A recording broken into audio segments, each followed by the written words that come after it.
information here. First of all, I would like to Dr. T.K. Prabhakar Shetty sir. I think most of you who are sitting here you will be aware of his name. By physically, some of you know him very well. And for the information of the participants from the other states, Dr. T.K. Prabhakar Shetty is a well-known agronomist. Actually, he was our teacher also. He served in various positions in the University of Agricultural Sciences, Bangalore. He served as professor of agronomy at one of our zonal agriculture horticulture research station at Brahmawar, and later on he came to and whatever the transformations or whatever the developments what you are seeing in this campus, it's all happened because of Dr. T.K. Prabhakar Shetty sir, because he was here as HOD of department, became Dean of this College of Agriculture. So under his leadership, this campus is responsible for commencement of first of all Areca Research Center in the campus, because this entire Shivamogga and surrounding areas, the predominant crop is areca nut. So looking to the importance of this crop, of course this crop was not a traditional crop or mandatory crop for ICR system. So because of that reason, in order to give due prominence to areca nut crop, since it's a predominant crop here, he was the person responsible for commencement of Areca Research Center in this campus. Later on, KVK was also established. NATP KVK was established in the year 1996, and it becomes a permanent KVK in the year 2004. He was also instrumental for commencement of KVK in this station. And maybe in the year 2006, sir was also responsible for establishment of organic farming research center in the campus, because this area is known for cultivation of crops by exclusively following the organic farming practices. Yesterday they have visited some farmers field also, sir. They witnessed the farmers field, how exactly they are practicing the organic or natural farming practices in their own farm. So looking to that importance, or looking to that relevance in this area, sir was at that time he was so he took lot of initiative to establish organic farming research center in this station. During that time only sir was discussed with government of Karnataka, and they have sanctioned almost 2 crores to establish in this campus. So later on it becomes functional. So, and he served in the university as director of research, and later on he became director of extension also for some period of time. And after his superannuation also, sir is very busy in promoting the whatever the knowledge he is having in agriculture to the farmers as well as to the young scientists and as well as teachers who are serving in the university. So sir was advisor for the government of Karnataka to promote natural farming practices in the entire state by covering almost all the 10 agroclimatic zones. So because of his initiative only, all the universities could receive zero budget natural farming project for a worth of almost 40,000 crores rupees. So that much amount was given to all the universities to scientifically validate the zero budget natural farming practices. That was operated like a operational research project in almost almost 1 lakh hectare area under zero budget natural farming.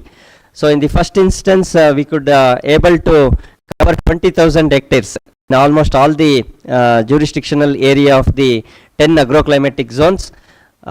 So he was very supportive and very cordial with the department to promote natural farming practices in the research institutes of all the agricultural universities, and also we could able to demonstrate the natural farming practices in the farmers field also.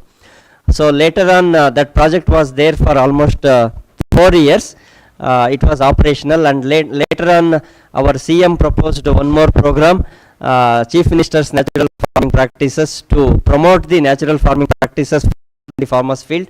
For that project also, sir was giving the technical support to the government.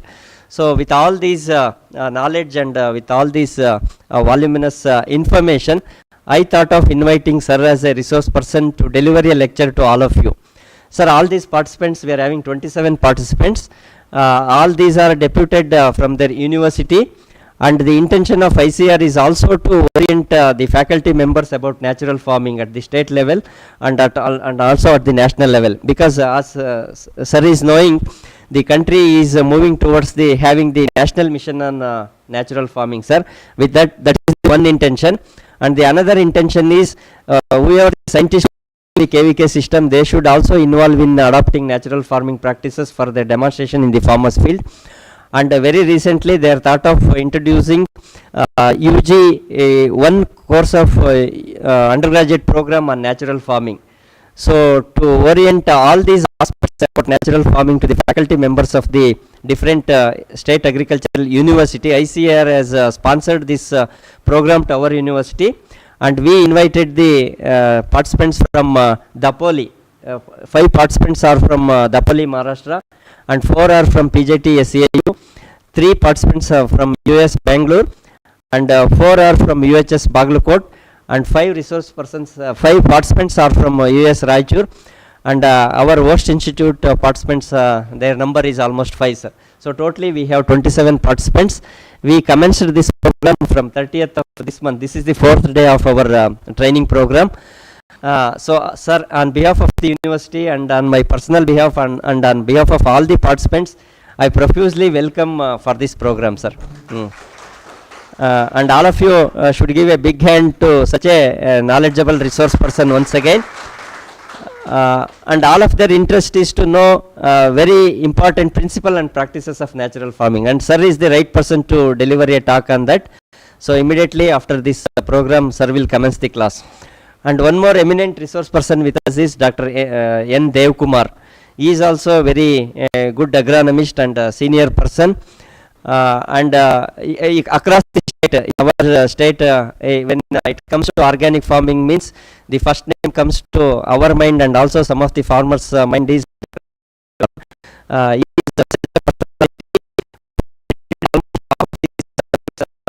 towards farming. So even after of Organic Farming Research Center from 2006 to 2009 in our station. Later on, he also served in the Regional Organic Farming Research Center at GKVK for some period of time. Afterwards, he became Dean of College of Agriculture, Hassan, and then he shifted to headquarters at GKVK Bangalore. He became Director of Extension, and then for some period of time he also served as registrar of the university. So even after his superannuation, promoting the organic farming practices in the farmers field. So both these persons, even after their retirement, they are not tired to share their knowledge even to the farming community and also to the scientific community. So on behalf of all the participants and on my personal behalf, on behalf of the university, I also cordially welcome Dr. N. Dev Kumar sir for this program. And one of our senior colleague and best friend of mine is Dr. Modal Giriyappa. He is served in the university and is presently working as chief scientist in the Dryland Agriculture Research Project at GKVK Bangalore. He is also having very versatile knowledge on organic farming, especially on integrated farming system and designing of cropping system and crop diversification. Presently, he is also so much a knowledgeable person. Added to that, he is a winner of state award, Nagama Dattatreya award, and also very recently he has been awarded with the national award, Kalaya Krishnamurthy National Award for his immense work in the field of dryland agriculture. So sir is also with us. I also welcome him on behalf of all the participants, on my personal behalf, on behalf of the university. Sir, you are cordially welcome to this function. So all these three resource persons will deliver the classes, and I have also given you what are all the topics they are going to deliver. My request to all of you is, such a resourceful persons are with us. You try to get the whatever the knowledge you want to get, because this is a wonderful opportunity. We are all very much fortunate to have such a kind of resource persons in this program. With these few words about the resource persons, now I request Dr. T.K. Prabhakar Shetty sir to deliver a lecture on overview of adoption of natural farming practices in different agroclimatic situations of Karnataka. Thank you very much. You want to go? Okay. ಇಲ್ಲ ಇಲ್ಲ ಇಲ್ಲ ಇಲ್ಲ ಇಲ್ಲ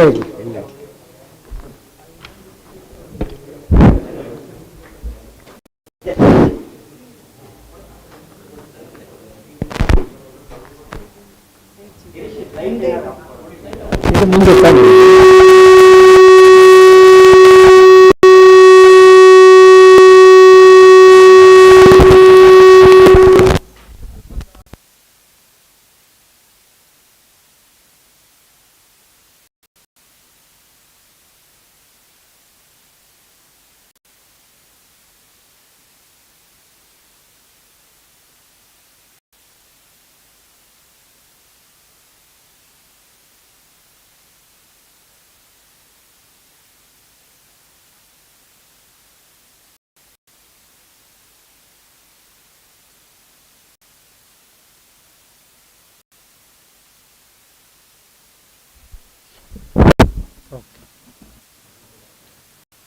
Hey, gentlemen, good morning to you all. How many of you are from agronomy discipline? 1, 2, 3, 4, 5, only 6. Remaining are from other disciplines. Other disciplines of what? Soil science? Horticulture? Entomology? Pathology? Oh, good. Agroforestry. Okay.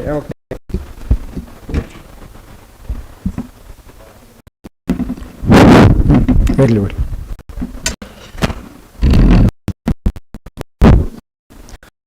Well, the issue of the natural farming came up almost more than 2 years back.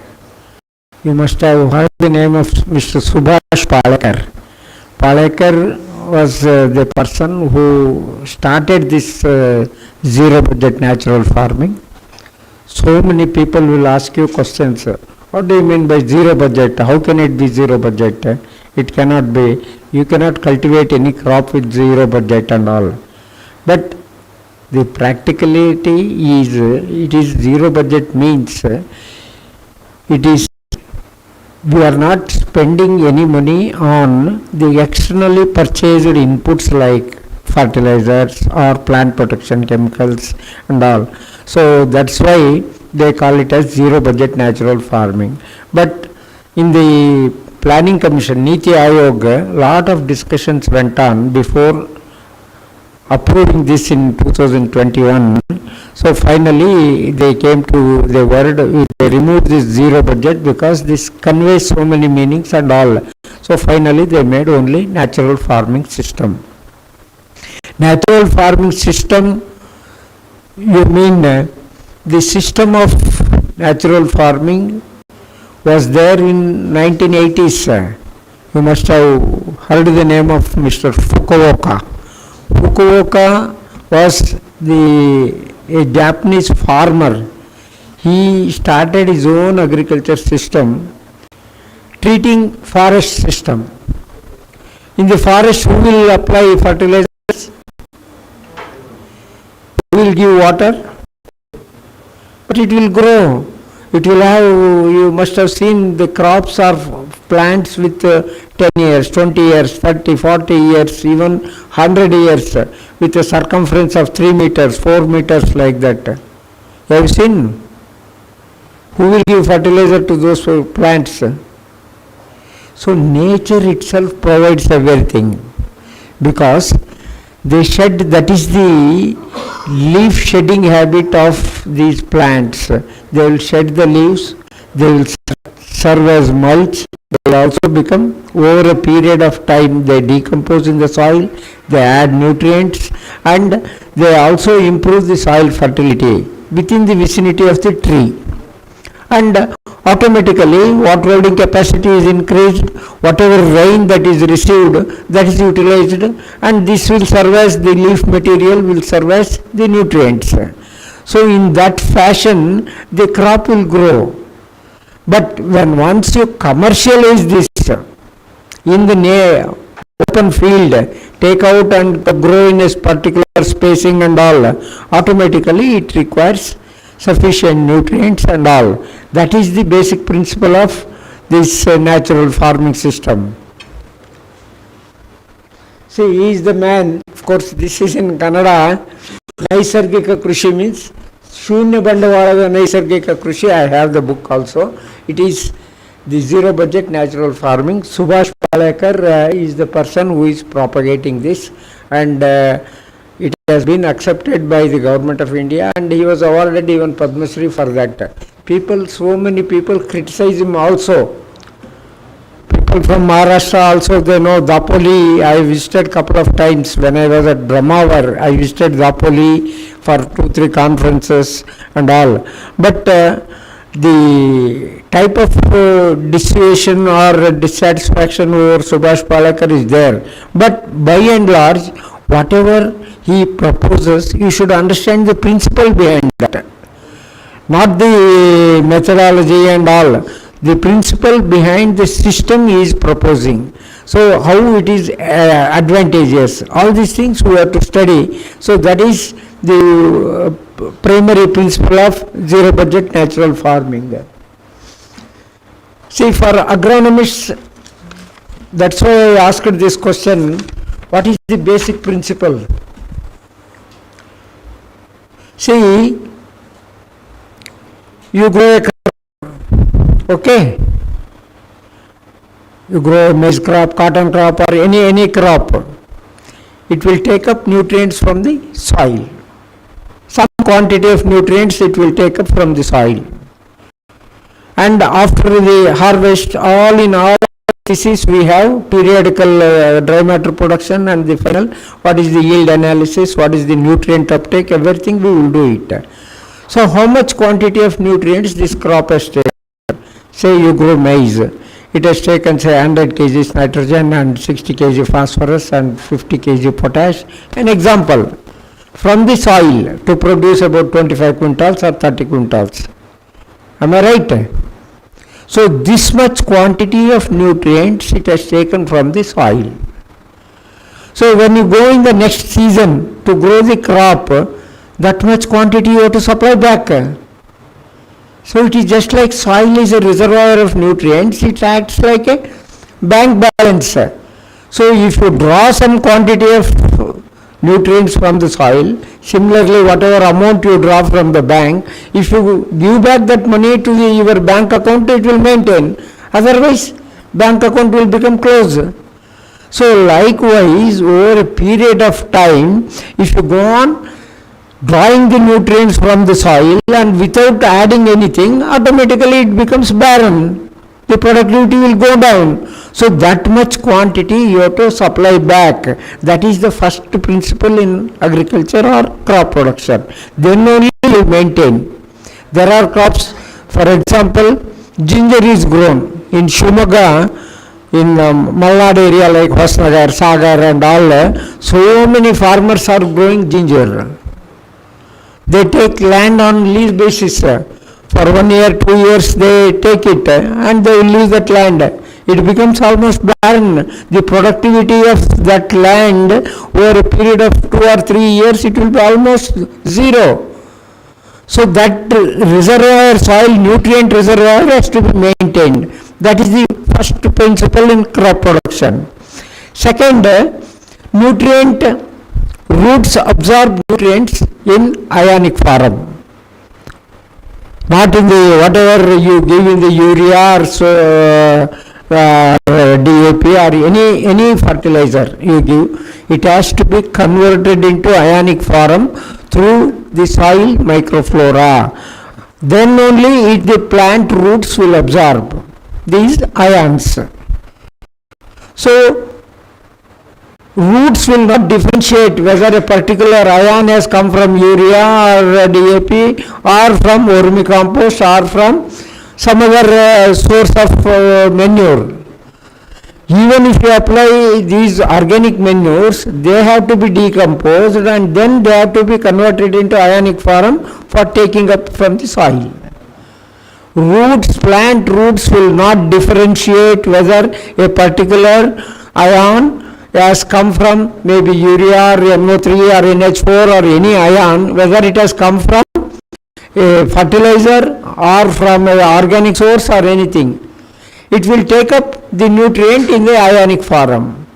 So it is your duty to see that to maintain the reservoir soil nutrient capacity, you have to apply the required quantity either in organic form or in chemical form or both.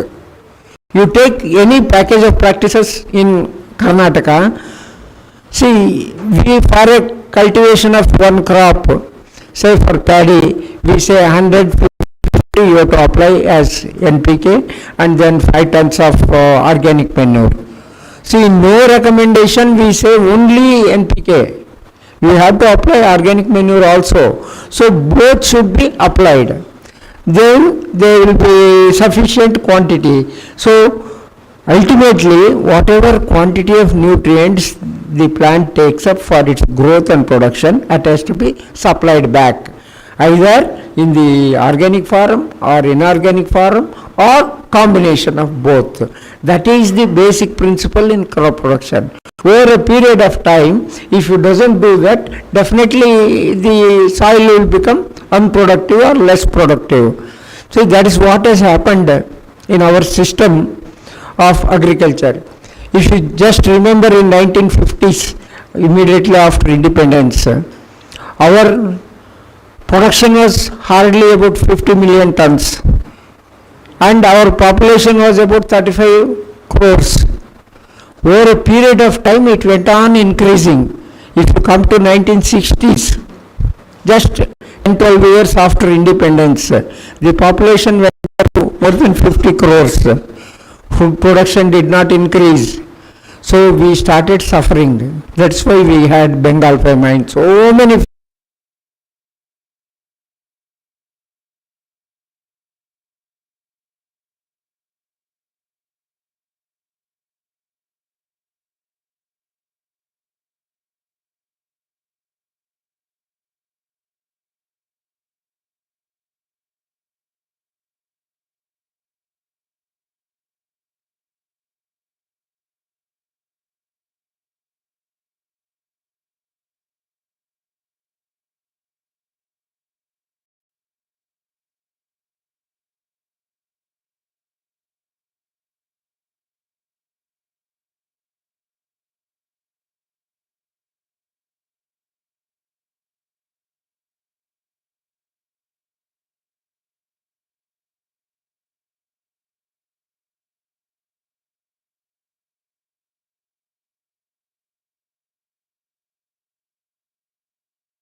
how we have to maintain our food production.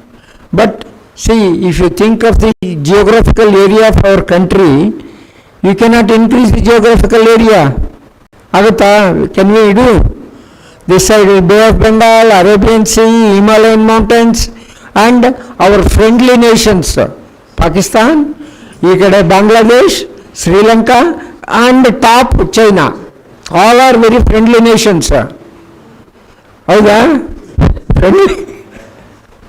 See, you remember in Ukraine, now war is going on more than 1 year. Okay? There are 20 lakh, 2 million refugees from Ukraine. They have gone to different places like Poland, Germany, France and all. They are maintaining those people. Imagine if such a thing happens to India, where will you go? Huh? Can you go to Pakistan or to Bangladesh or to Sri Lanka? Where do you go? So we will have to either to die or go to war front and fight. Only two options we have. So we have to think, and a strong government at the center is required, whoever it may be. Otherwise, our future will be bleak. So we cannot survive in the future years. If you go on differentiating this, that and all, that is not possible. You have to be very careful. Okay. So this is the one side. If you are self-sufficient in food sector, see, that's what the present government did. See, the food production is 315 million tons now. For 2 years, if there is no sowing, nothing, we can maintain. When you have sufficient food at your home, you are not bothered. Otherwise, what is happening in Gaza Strip and all, you may be seeing in the news and also reading in the newspapers every day. They are suffering so much. Am I right? Why? It is the making of their own. Why did this Hamas terrorist organization went and fought with Israel and they massacred more than 400 people? All these things happened. So that should not happen. Now they have started bombarding with missiles. So all these things is really a very bad situation in the international politics. But whatever it may be, one has to be self-sufficient in food. If you are self-sufficient in food, you will have strength to fight. If you take breakfast and lunch and all timely, then you will have courage and strength to fight. Otherwise, you are nothing. So that should not happen. Always we should depend on the food availability, food production. That is the first priority. We should make it. So keep that in your mind and plan it for the further things.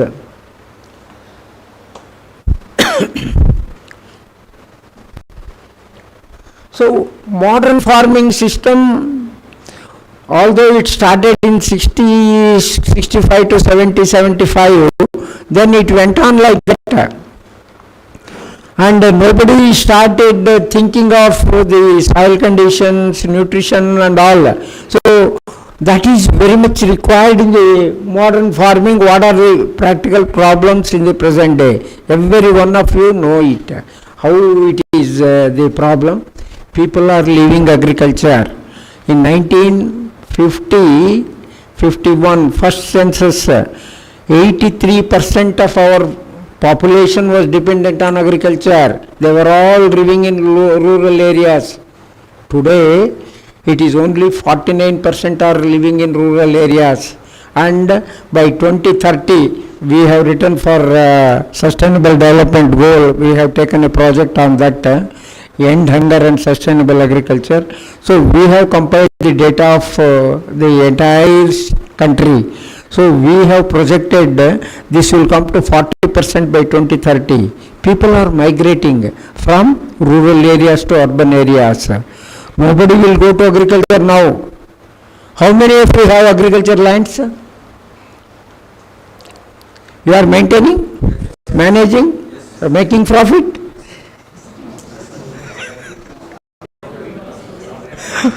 Because you are a government employee, you are getting monthly salary, after retirement you will get pension, And see, the problems in farming, you may be investing couple of lakhs in the every year for maintaining your farm. How much you are getting back?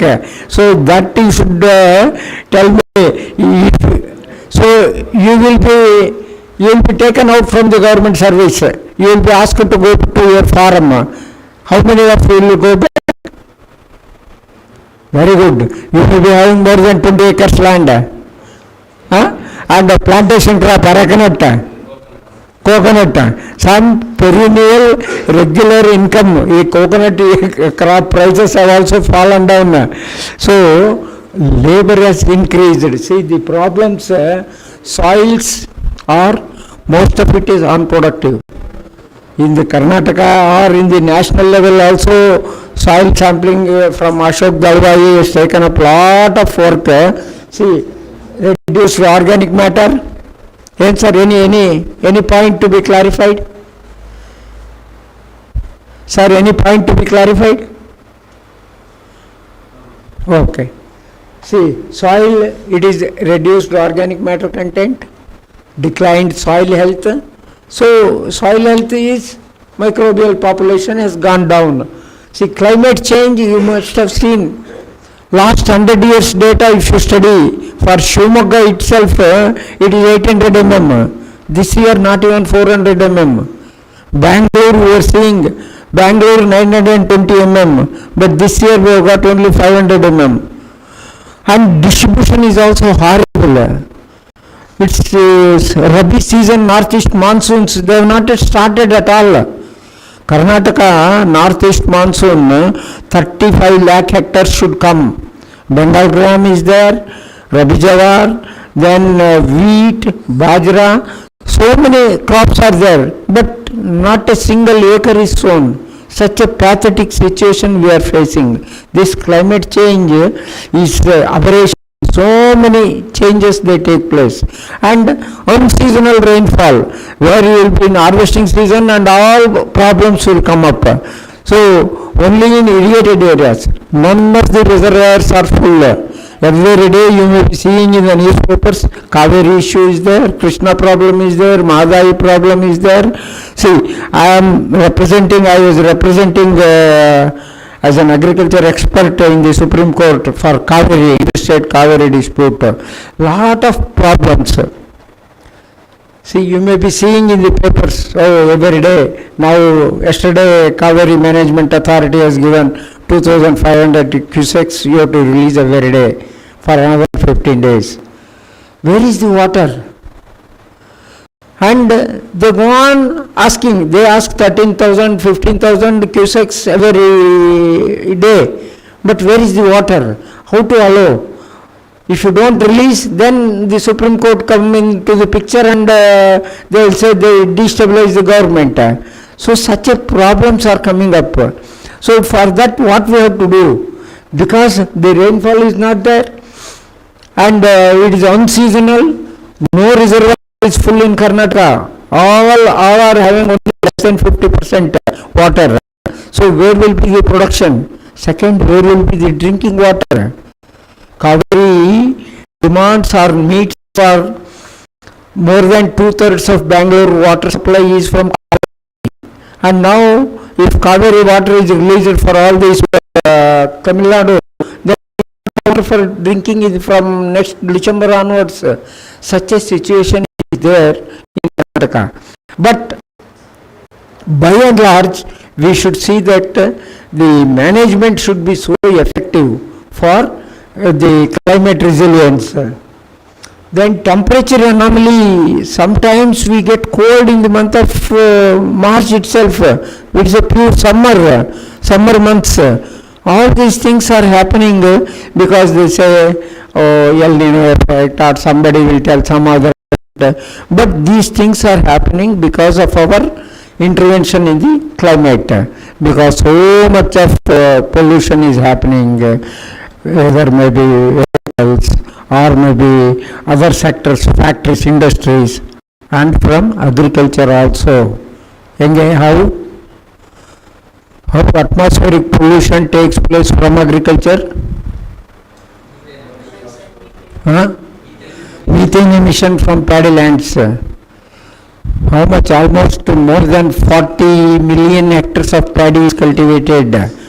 And the changed system of paddy cultivation of Arabic rice and others, we go on bombarding all scientists there, give research papers, so many research papers will be there.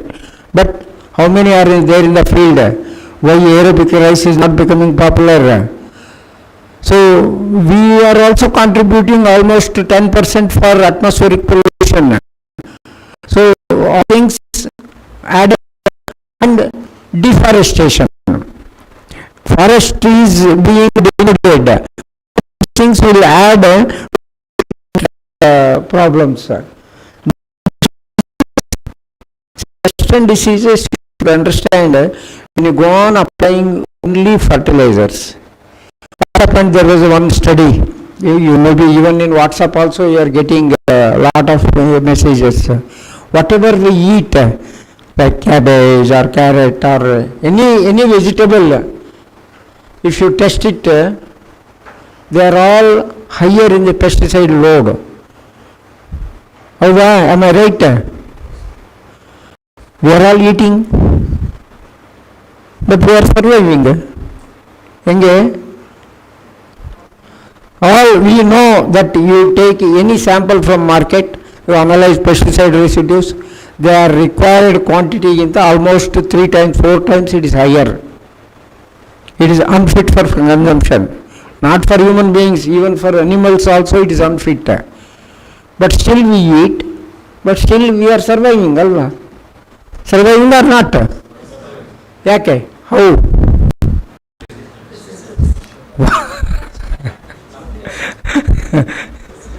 No, simple.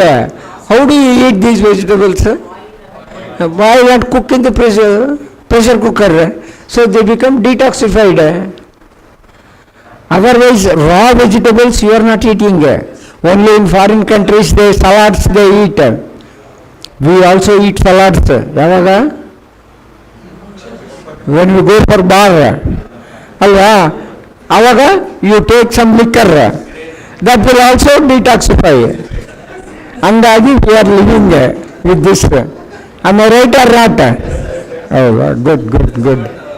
So, lot of research was done. Pest and disease complex has increased because of increased application of fertilizers, and the crop becomes succulent for pest and diseases. So, to see that to safeguard the crop, we go on using higher doses of pesticides. So, for that only answer is, you have to go for transgenic materials. Like say cotton. Cotton, what happened? Almost if you see 10-15 years back data, more than 55 to 60% of our pesticides produced in India were utilized only on cotton crop.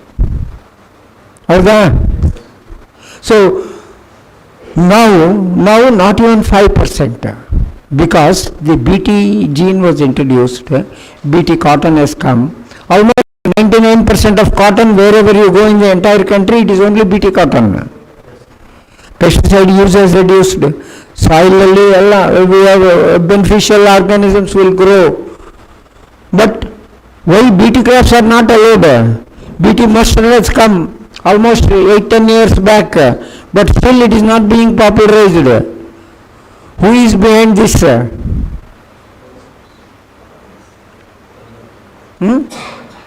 BT rice is there, BT everything, BT crops are there. Why they are not coming to the market?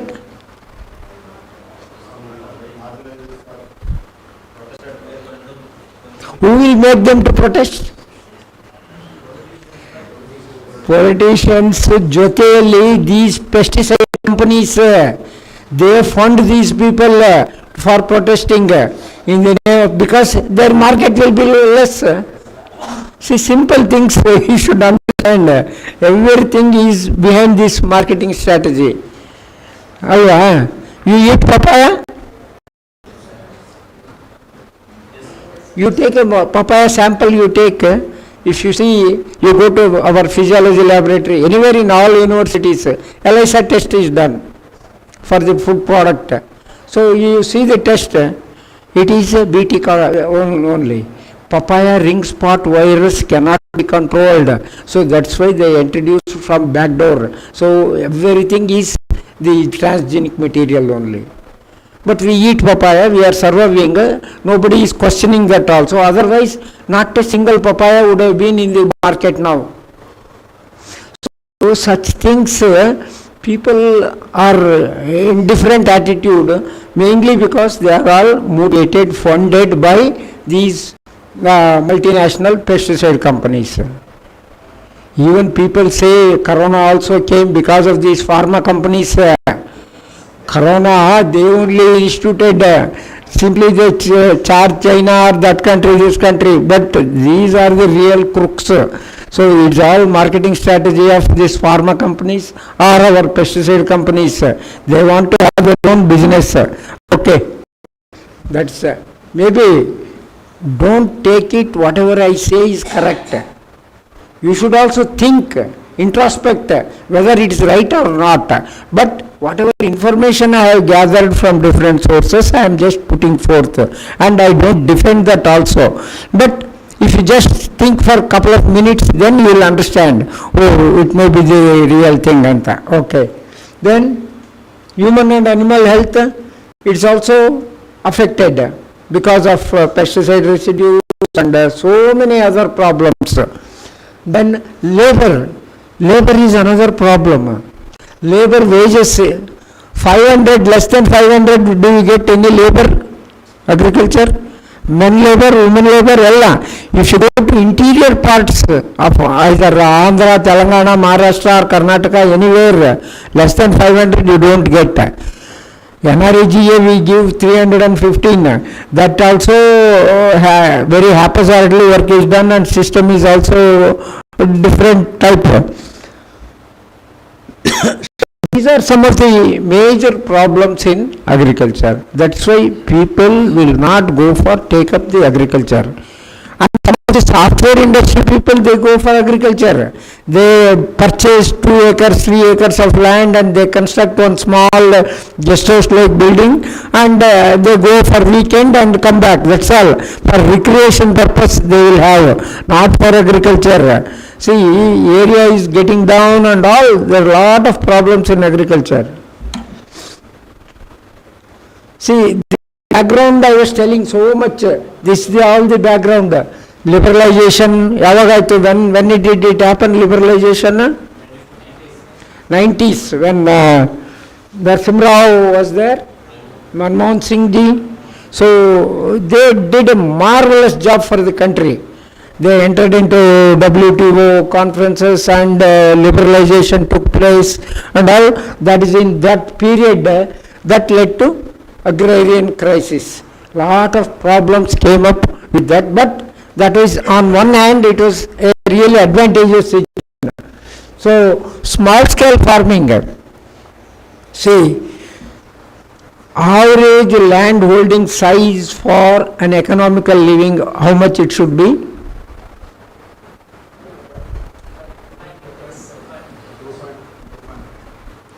2.56 hectares is the minimum size of holding that is required to be sustainable, self-sustainable. 2.56 hectares with irrigation. Without irrigation, at least 5 hectares. This is the minimum size. But do you know what is the average land holding size in Karnataka? It is 1.31 now. By 2030, it will come down to 1.15. National average, if you take it, today itself it is 1.1. National, entire nation. But I do not know the different states, I can get it.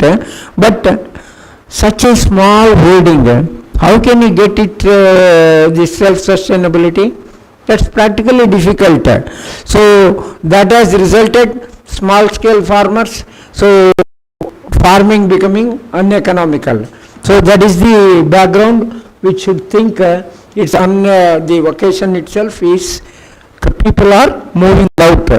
moving out of agriculture to building construction. You may be seeing building constructions are going on everywhere, alva? Either in Bangalore, Pune, or anywhere, all cities. You take out 5-10 minutes time, go to and talk to them. They are friendly persons. How are you? Where are you from? Do you have land? How you are sustaining and all? Why are you coming here for doing this work and all? They will say we are from Gulbarga, we are from Raichur, we are from Yadgiri, or some, even Goa also, if you go, it's all from these areas, the labor force. They also have land, 4 acres, 5 acres land. It is all such a difficult situation. Why they come? And if you see, you go Karnataka, we have Kolar and Chikbalapur, 2 districts. We have made the survey with the government of India. See, these 2 districts, they are adjacent to Bangalore. Just within 30-40 minutes they can come to Bangalore. But you ask anywhere, there is not a single person from Kolar or Chikbalapur who is working as a laborer. They are there. Some areas they are drivers and all. But these construction or road formation and all workers, they are not there. Why? ಅವ್ರು ಬಿಡಿ, ನಾ ಬೇರೆ ಸ್ಟೇಟ್ನವ್ರು ಬಿಡಿ, ನಮ್ಮವ್ರು ಹೇಳಿ ಕರ್ನಾಟಕದವರು. ಎಲ್ಲಿದೆ ನೀರಿಲ್ಲ? C irrigation is less than 10% in those districts. ಆ borewell if you dig 1500 feet deep, water will get half inch to 1 inch maximum. Yes, it is an integrated farming system approach they are following. Every farmer, if you go, we have taken a sample size of 3000 farmers in the entire 2 districts. Not a single farmer is there with only crop. There is agriculture, horticulture, dairy, piggery, sheep, goat rearing, everything is entangled or it is there with that system. So they will, even if they come to Bangalore, they will go back at 3 o'clock or 4 o'clock back. They have to milk it, and by 7 o'clock they have to supply to the Nandini counters. Every village they have the collection booth, milk collection booth. So they sustain. So they don't want to come to Bangalore or for any other urban areas. So they will maintain in that only. Even if the farmer has got 1 acre, 2 acres, even landless, they maintain and they continue. Second is suicide. Suicide data we taken for 20 years for different districts in entire Karnataka. Suicide is less than 5 in these 2 districts. Whereas the districts like Mandya or Gulbarga or Bijapur, Belgaum, you take, it is more than 50 every year. Why?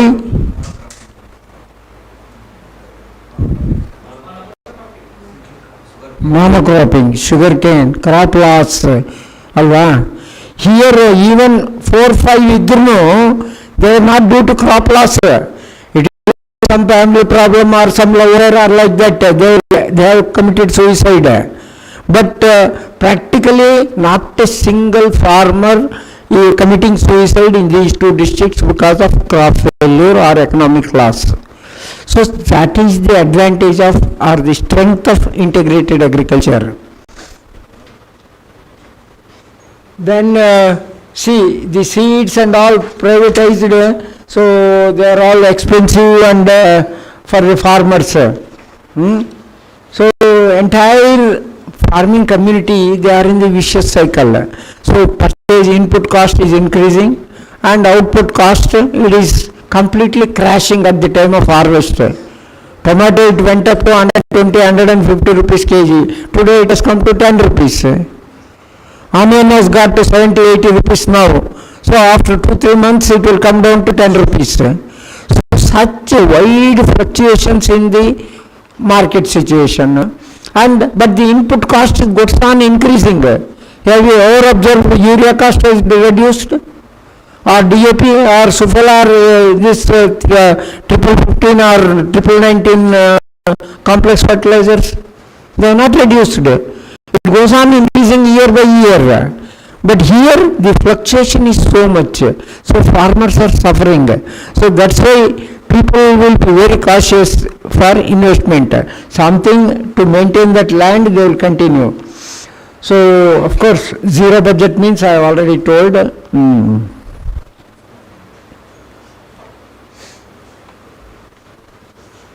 So change in the agriculture scenario for the past 20 to 30 years, people do not feel like investing on agriculture, because if you invest in agriculture you are not sure to get it back.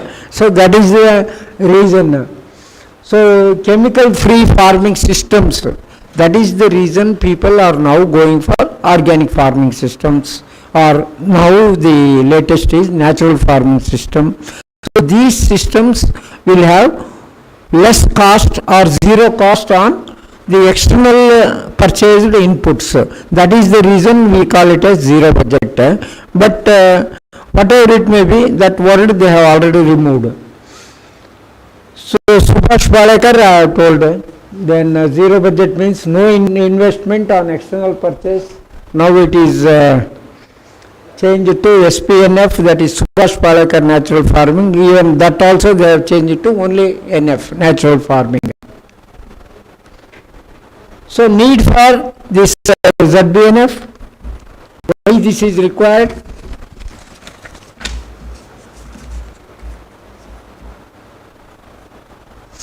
So ensuring food security, because population is increasing on one hand. See, now the population is to India though. 141 crores, we are number one in the world. Not for any other thing, but for population. How's Very good, very good. Go ahead.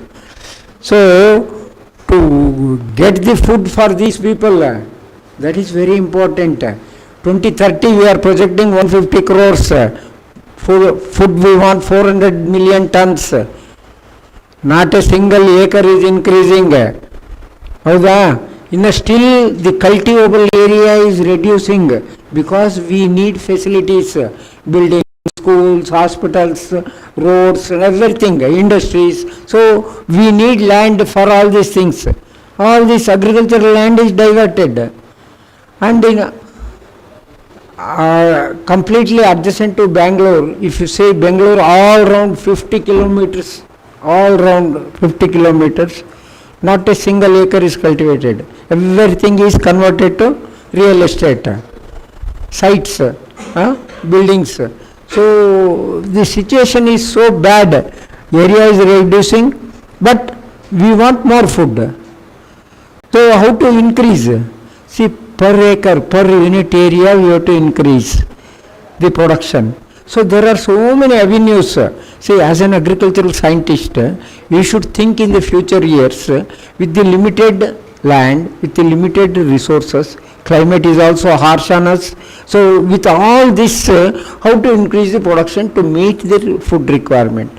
Otherwise, if you are not self-sustainable, definitely there will be aggression from our friends like China or Pakistan or anybody. So we have to be self-sustaining. So to sustain ourselves, at the same time we have to market to other countries also.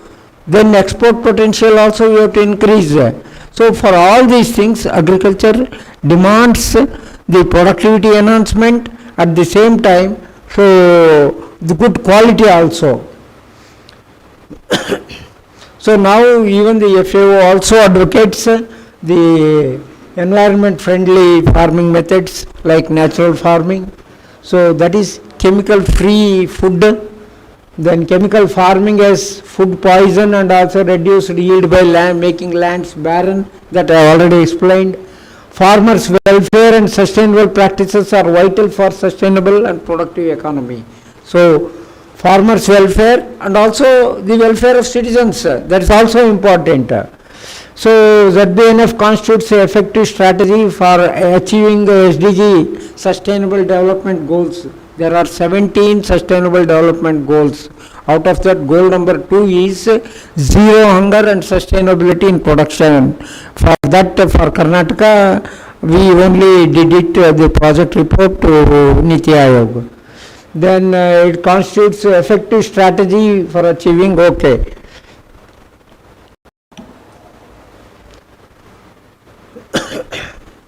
So again, ZBNF introduction enough I have given.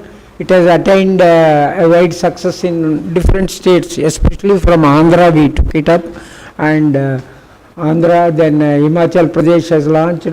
Government of India has taken up 2nd October 2019 in all KVKs. That's what Dr. Veerana was telling. So it is a farming practice that believes in natural growth of crops without adding any chemical fertilizers or pesticides. So the 4 wheels of ZBNF, it must have been already told by other speakers. Bijamruta, Jivamruta, then mulching and Vapasa, all these things must have been explained to you.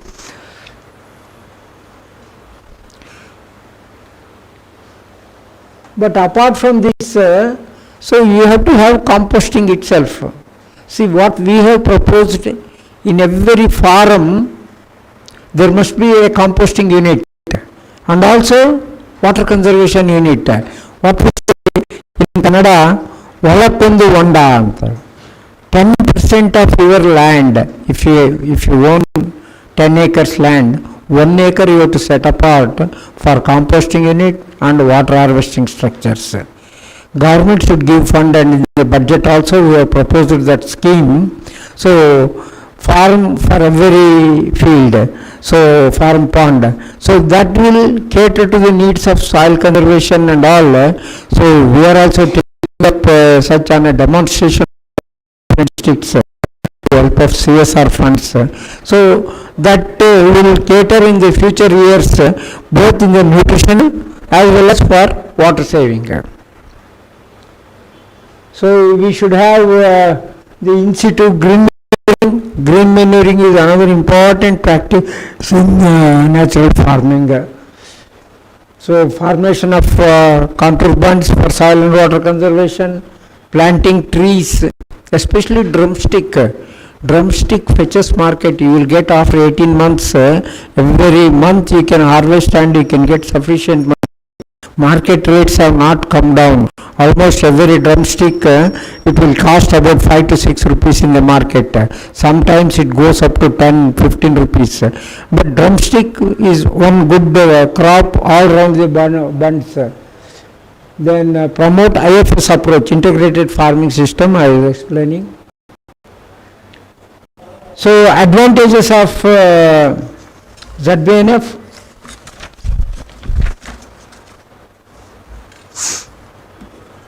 So reduced input cost and higher yields. It is not so simply we tell higher yields. How do we get? I will tell on all 10 agroclimatic zones in Karnataka what is the yield level, which crop, how this has done for average 4 years, 5 years data I have. Yield increase has not taken place.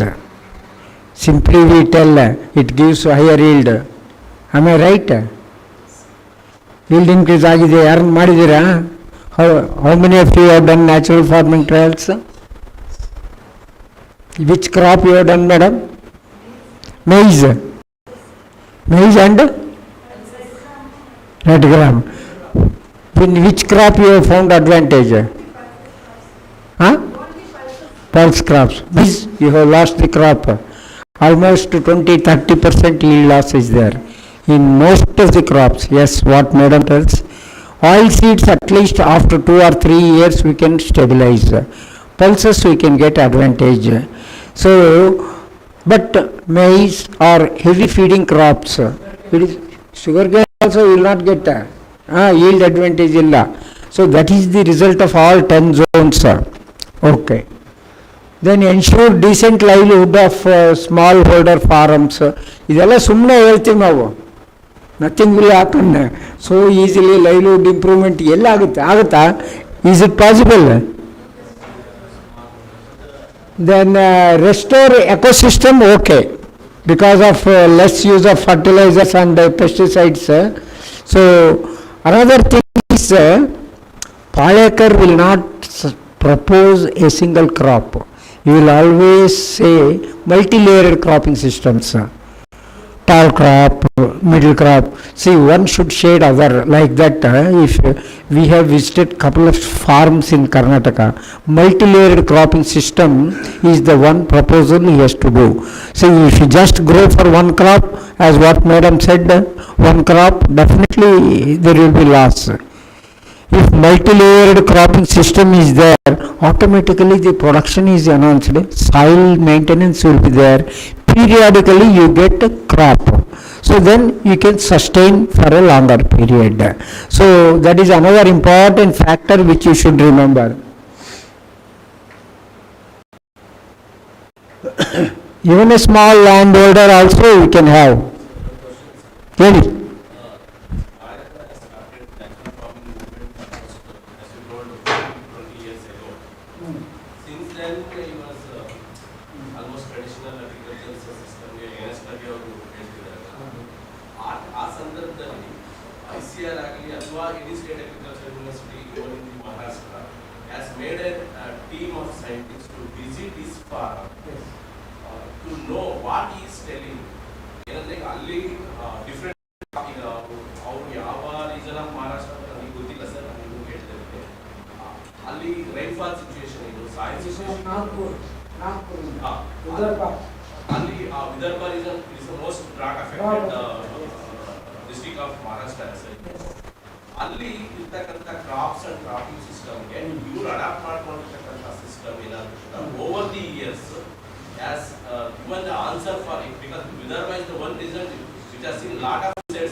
This Palekar came to Bangalore in 2005 or so. A very huge reception was there by the government of Karnataka, and they arranged a talk in banquet hall of Vidhan Saudha. And I was director of research at that point of time in Bangalore. And Dr. Hanchinal was there, he was director of research in Harvard. We were invited. At that time only 2 universities were there in Karnataka. So we also participated in his talk and all. It was so many farmers, hundreds of farmers, so many ministers, including chief minister, they all participated. And everybody appreciated. Then any questions they asked. I raised my hand and So I introduced myself. I am so and so, Director of Research, University of Agricultural Sciences, Bangalore. And whatever Subhash Palekar ji has told, excellent, no problem. But this needs to be demonstrated. I will give you 10 acres of land, all funds, facilities, research staff, field staff, irrigation, everything I will provide. Let him demonstrate his technology. Whatever he told for more than 45 minutes, 1 hour, let him demonstrate. And in Kushimel, conducted every year in all universities. Okay. GKVK annually we get not less than 10 lakhs. Now it has gone to 15 lakh farmers per year for Kushimela. We will showcase it. Showcase it to all farmers. We will bring out publications. And whatever, even for whatever royalty he wants, 5 lakhs, 10 lakhs, we are ready to give. The only thing is let him visit once in a month and guide the field staff, and I will take personal responsibility to supervise everything. Then suddenly our Dr. Hanchinal also got up. He also said, sir, I am also giving 10 acres, you can demonstrate at Dharwad also. Oh, we'll see, sir, we'll see. And we wrote letters, we communicated, we spoke to him. He did not turn up. So, for your question answer, you got it? That is the practical problem. See, this happened subsequently also. In 2018, our Honorable Chief Minister, then Kumar Swamiji, he announced a package. We will start zero budget natural farming in Karnataka for 1 lakh hectares. Every year 20,000 hectares we will cover. He made a budget speech and he allocated 50 crores. In the month of March, April, May, all went and this did not take off. What to do? They have announced, and government finance department, they go on asking the agriculture department, what happened every month? There is no progress, you are not submitting the project report and what? So finally, in the month of October 16th or so I was not there for 5-6 months, I was in US with my daughter. So I came in the 1st of October and the Department of Agriculture, they were all my friends and they requested me to attend that meeting, convened by Mr. Subramaniam. He was an IAS officer who is also an economic advisor for Honorable Chief Minister. So he had convened the meeting and we all went. So all university directors of research and so-called great professors and all were there. Every university people, they started telling the same thing. Whatever Dr. Dinesh is telling, no, we cannot do anything. It is not at all. Instead of using the word bogus, they are telling negatively. Whatever the funds they have allocated, let it be diverted to some other scheme. So when the turn came to my side, then most of the directors of research were my well-known friends and juniors. I told them, see, what we are doing, what the government wants, they want to validate the technology, whatever Subhash Palekar is telling, in the farmers' field and also in the university farms. So you are doing hundreds of experiments every year. Do you think everything will succeed? So many failures will be there. So likewise, think if this is a failure, you are getting money, you are getting more than 150 people component. What else you want? Can you not do this? Everybody kept quiet. Then I told, I will give you the format. I want within 1 week the concept note from all the universities. So that we will see that was 16th October. By 30th October, I will see that funds are released to the universities. That's what Veerana was telling. See, the 50 crores allocation was given to all universities, 10 crores each. Who will give in the government? With a simple, but The universities also came up within a week. They gave the concept notes, and I went to the Dr. Subramaniam, and again I met the Chief Minister, and I proposed all these things, and it was approved, and amount was released. So that's why for the past 5 years, see, whether it is useful or not, that I don't want to commit myself. What Madam also told, so many things. I have the result for all 10 agroclimatic zones for 5 years. Subsequent slides are there. But whatever it may be, in that situation, we conduct the trials. What is there? We may get good result or not. But see, one thing is, see, he is telling 4 things. Bijamruta, Jivamruta, then mulching and Vapasa, 4 things he is telling. Another important factor he is telling, use desi cow. It is a must. Desi cow is a must. In the natural farming system. Why? The content of desi cow, cow dung and cow urine is almost 3 to 4 times higher in rhizobium or bacillus or any microbial cow.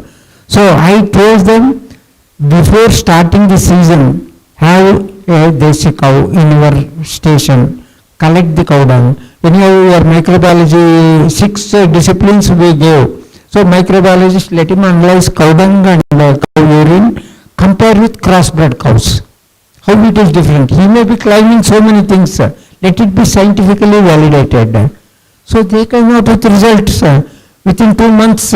In the month of December, every university they gave the data of so much of microbial advantages. If the soil is using this type of cow urine, cow dung, and soil microflora buildup is there, automatically soil organic matter improve, soil structure improves, nutrient status will improve, and there will be advantages. It may not be in the same season. It may take 2 years, 3 years, again on crops. It depends on crop. So that's how we started this natural farming, and Subhash Palakarji came in the month of December. He came and we went to several states and all 10 zones. Scientists also I took along with Subhash Palakarji in Karnataka only, right from Tukur, Siddhganga Matta. From there we went up to Hassan, then Mysore district, all so many farmers who are practicing natural farming, ZBNF for the past 5 years, 10 years, how the multi-layered cropping, really it's advantageous. But you should have commitment for cultivation. Stay there in the field, be with the farm, be with the crops, then all the systems, whatever he is telling, it has to be practiced, not 1 or 2. So if you do in a systematic way, automatically over a period of 4 or 5 years, you will improve the soil, and at the same time yield also you will improve. But market is another problem. See, you should not expect 20% higher or 30% higher because it is organic and all. Nobody will buy. There is a market survey study. Poor people will not buy these things.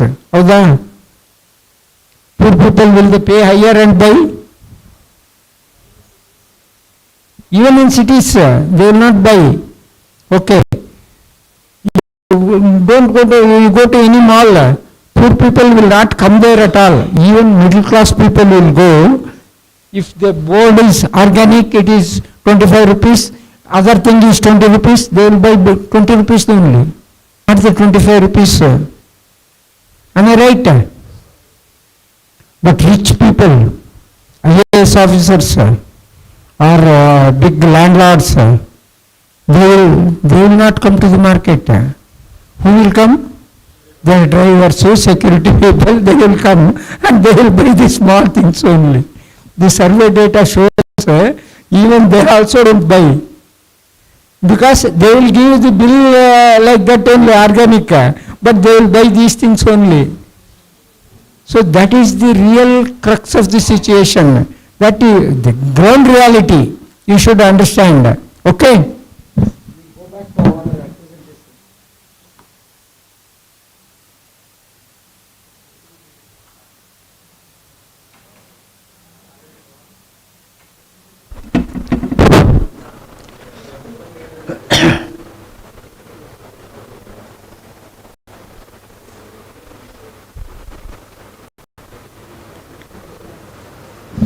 See, this is the one slide which I wanted to tell you.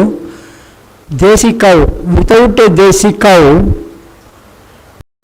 Karnataka we have Malnad Gidda, so many desi cows are there. You compare the things, Subhash Palekar says for every cow dung 1 kg, 300 to 500 crore beneficial effective microorganisms has effect 50 to 70 lakhs. That means almost 5 to 6 times. But this is scientifically proved. So crossbred HF cows should not be used in zero budget natural farming. Do you know the crossbred cow's milk? Every day you take. Whatever we get from Nandini or Jodla or so many companies, that milk, again it contains lot of antibiotics. Because they have to give injections for these cows to produce more and more. If it is giving 5 liters, 10 liters, they want to increase to 15 liters, 20 liters, and automatically for that they give the antibiotics and also enzymes and all hormones, injections they give. So that is the system. What we drink, we are surviving, of course. So natural farming, this has been already repeated, Bijamrut, Jivamrut, Vapasa, mulching and all. See, apart from these 4, we should think of intercropping also. Intercropping is a must. Then contours and bunding, moisture conservation, then local species of earthworm. Of course, whatever we have, Udrellus eugene is a very good earthworm, that you should promote. Then a tree-based cropping system, then cow dung and cow urine, integrated farming systems. These are the other important principles other than those 4 principles. For plant protection, you must have already told Agni Astra, Brahmastra, Neemastra, how these are prepared and all this for pest control. But do you know in the field, do they control? How many of you have practiced these, prepared and sprayed? Any feedback? Any? Feedback from the farmer or from your researcher? Huh? That's why we should have prophylactic spray. Repeated sprays are required for control of these things, but seldom farmers will do.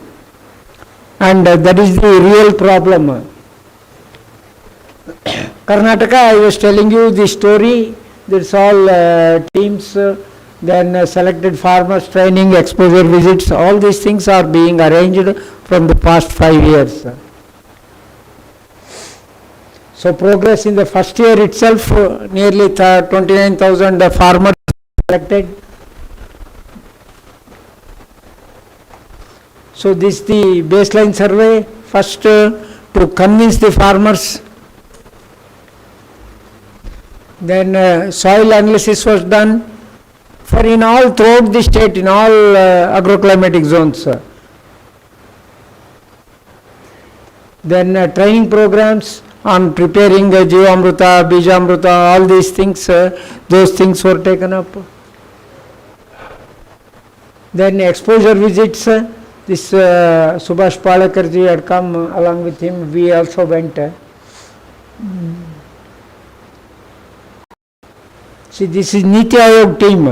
In 2019 itself they visited, after the visit of Subhash Palekar, Niti Ayog people, they were also convinced after visiting the farmers' fields. So thereby we could see the good response from government of India, and they coined the natural farming system for the entire country. So that system they gave to KVKs also, and also for the state governments. So it again depends on political decisions. So long the BJP government was there, we were given the same natural farming system and funds were given. Now this year they have stopped. Automatically we don't know when they will start. So all such systems, when it is an interference with political system, it will not be in our hands. We are requesting from on behalf of all the 10 zones, at least whatever is left over unspent balance, please permit us to use it. That also they are not in a position to give the clearance. See, these are the 4 treatments we initially started. So farmers practice, then organic farming, then zero budget natural and recommended package of practice. Simple 4 treatments, both in university firms and also in the farmers fields. So these are the 10 agroclimatic zones of our state. So northeastern transition zone. In all zones, the ZBNF teams are constituted, and as I was telling, almost about 12 to 15 staff members were there in that unit, and a good work was turned out.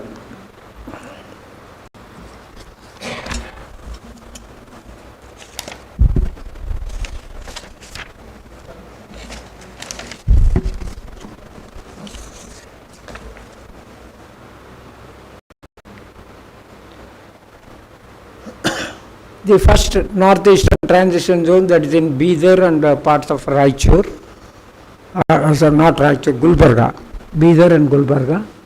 So again what Madam expressed, see black gram, that is all pulses generally. So this we have tried black gram, Bengal gram, soybean plus pigeon pea, sugarcane, all crops they have tried. And over a period of some 3 years, 4 years, pulses especially, in all zones, pulses have given good response.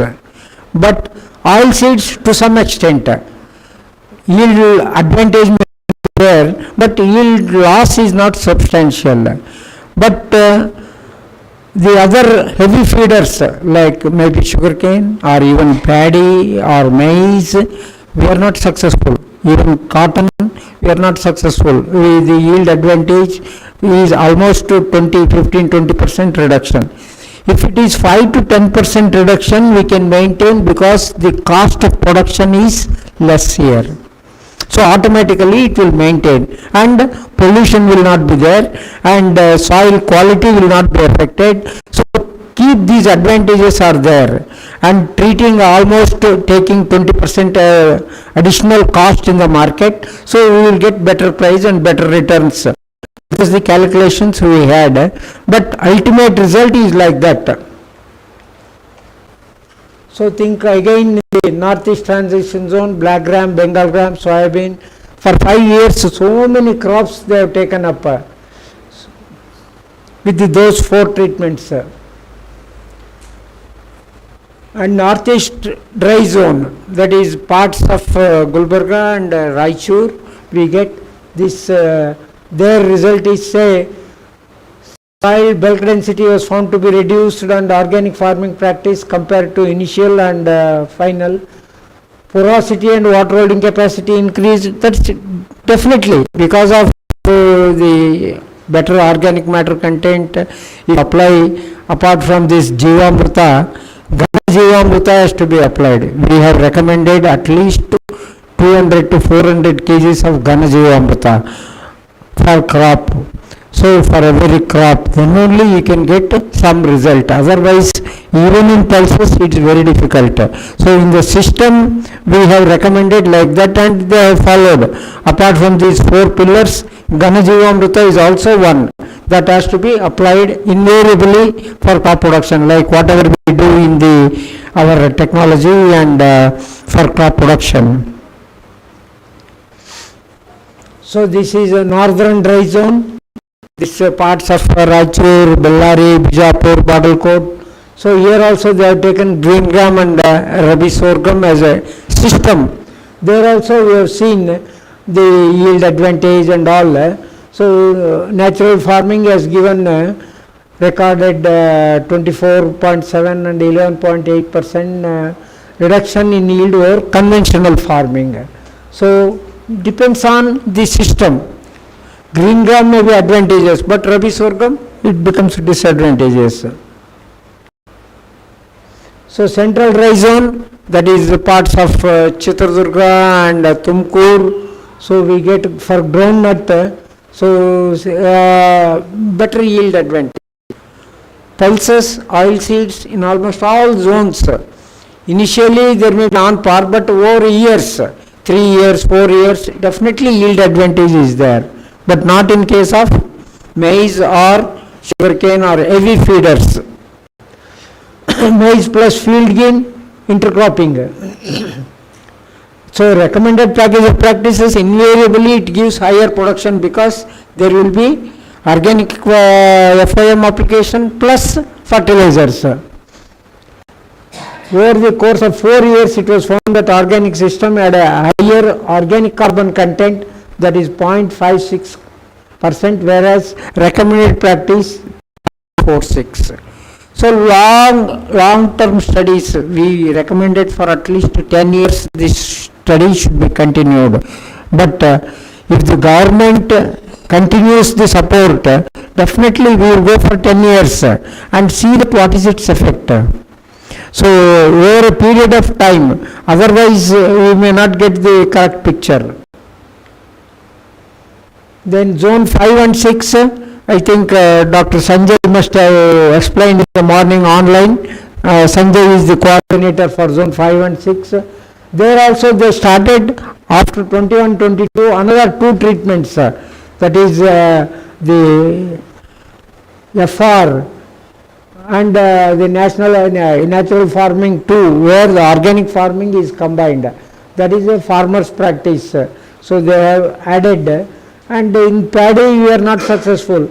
Whereas in the green gram we can see the natural farming, we have got good response. In most of the this one green gram we have got good response.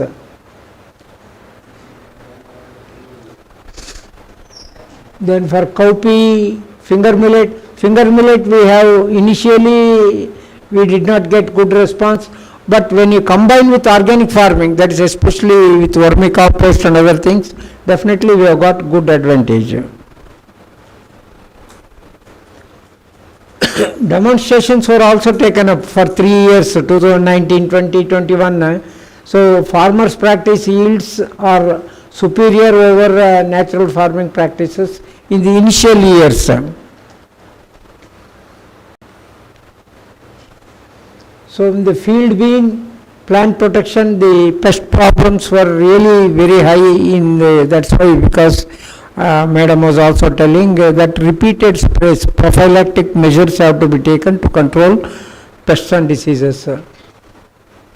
So plant inference, higher number of population was present in organic farming. So the organic farming will promote the soil microflora also, both natural farming also. That is very important. So that is southern transition zone, that is Shivamogga and parts of Hassan and parts of Mysore. They call southern transition zone. See, they have done, Dr. Veerana was the leader for this. Groundnut, maize plus field bean, paddy. Package of practices has given higher yield in paddy. That's undisputed in all zones. So groundnut nutrient status and significantly higher in package of practices as compared to organic farming and natural farming. So marginal increase is there. Pod yield, nutrient status, benefit cost ratio 1.92 in natural farming, seen in organic farming treatment. See, benefit cost ratio that I was explaining you, the cost, total cost of production reduces, and the marketing, we are selling the produce at 20% higher than the market price. Thereby, even if there is a yield loss of 5 to 10%, you are going to manage and increase the cost. There is a profit. Then northern transition zone, Dharwad, parts of Belgaum, Haveri and all, they have done on so many crops. That's why Dr. Veerana, He went off. Huh? I will tell him to take you to Dharwad once. Have an interaction with Dr. Chandrasekhar and also Dr. Anand Mastiwale. Morning you should go 6 o'clock, you will reach by 9 o'clock there. Just 3 hours.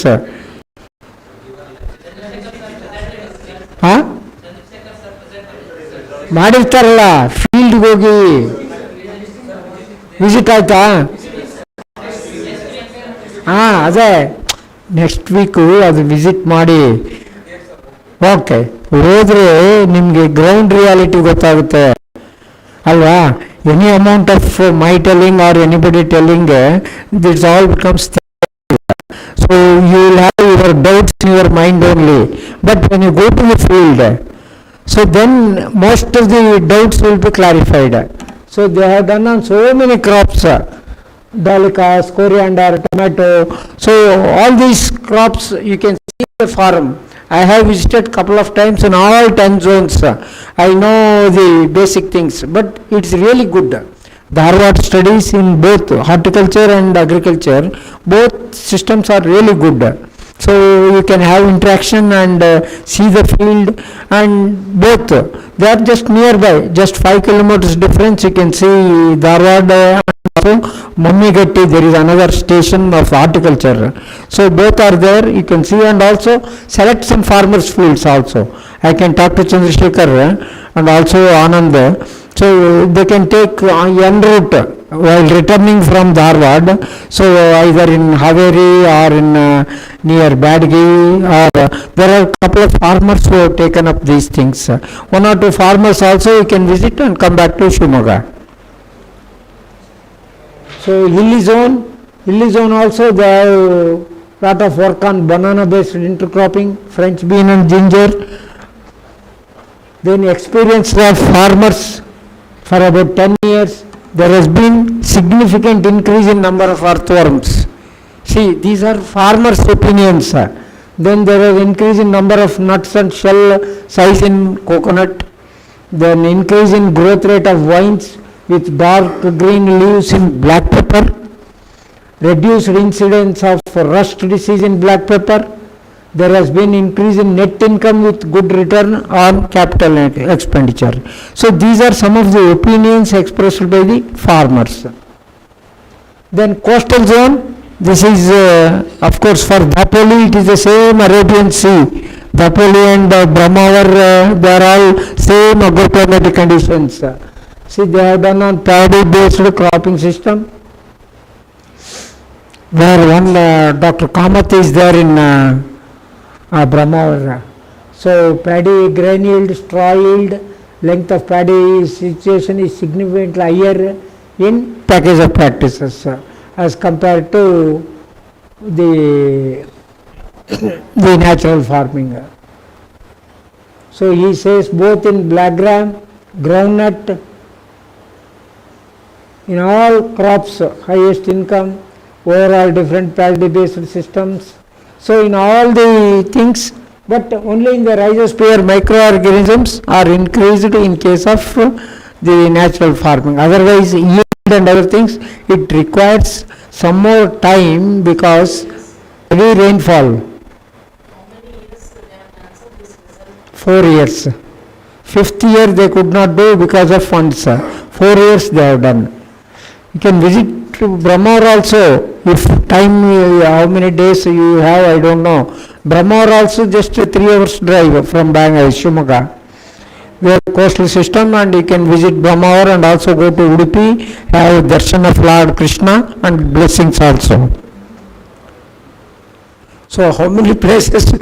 Shivamogga going to Dharwad ಒಂದು, ಈ ಕಡೆ coastal area also, that is also within the jurisdiction of this university.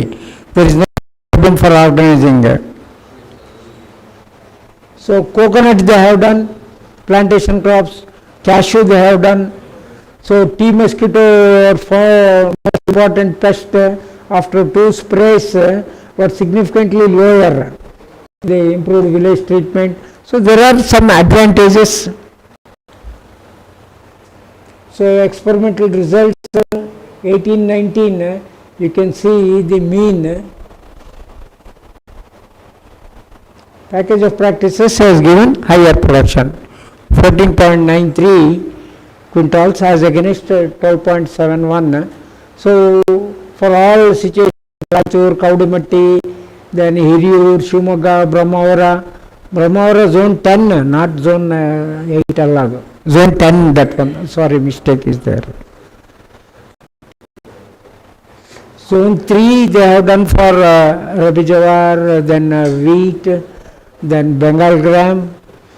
So yield advantage is not there. Statistically it is not significant except in case of wheat, that is 600. Only package of practices has given good response. All other treatments are on par. So other locations, they are also on par. Even if there is that is a arithmetical difference is there, but statistically it is not different. Then treatment zone wise yields. Zone 5 GKVK field bean again package of practices is higher.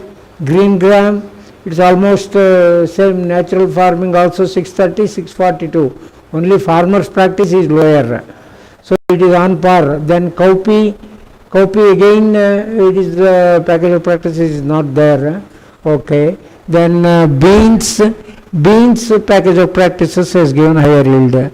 Brahmavara black gram, it is almost on par. So likewise, a general conclusions we can make. Pulses, oil seeds, we can get a better response. So what we have to do in years? See, you can see these farmers producer organizations are there in Karnataka. There are nearly 400 organizations are there in Karnataka, both in agriculture department and horticulture department, watershed development department, for various purposes.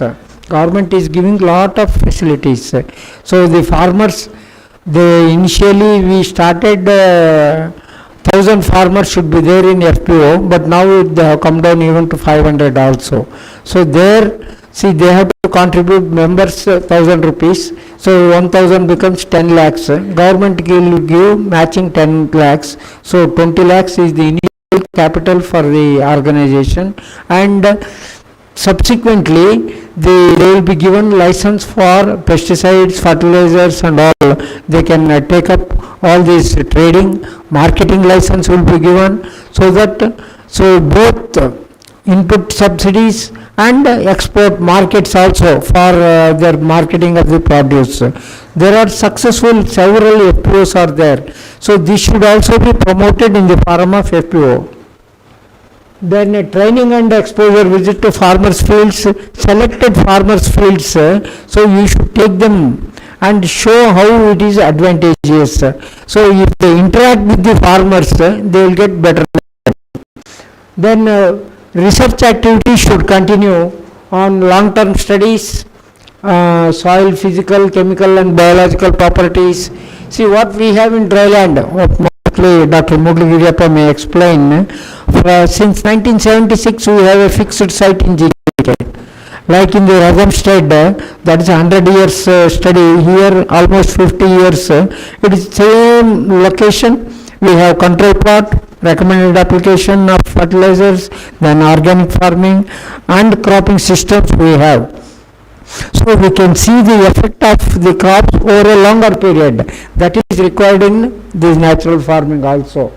So nutrient dynamics, how nutrients supply, production, supply and utilization, all these things should be studied. So meta-analysis of soil flora and fauna, that is also required, so that which microorganism is increasing, which is being affected. All these things have to be studied. So to protect environment and soil health, it's a lot of propaganda, publicity is required.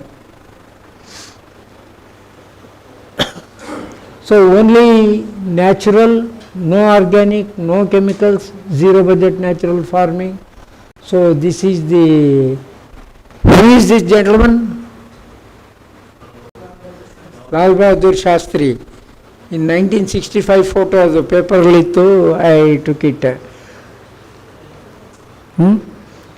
So thank you for listening patiently, and if you have any questions, queries, Yes, most welcome. Sir, any marketing policy of natural fruits?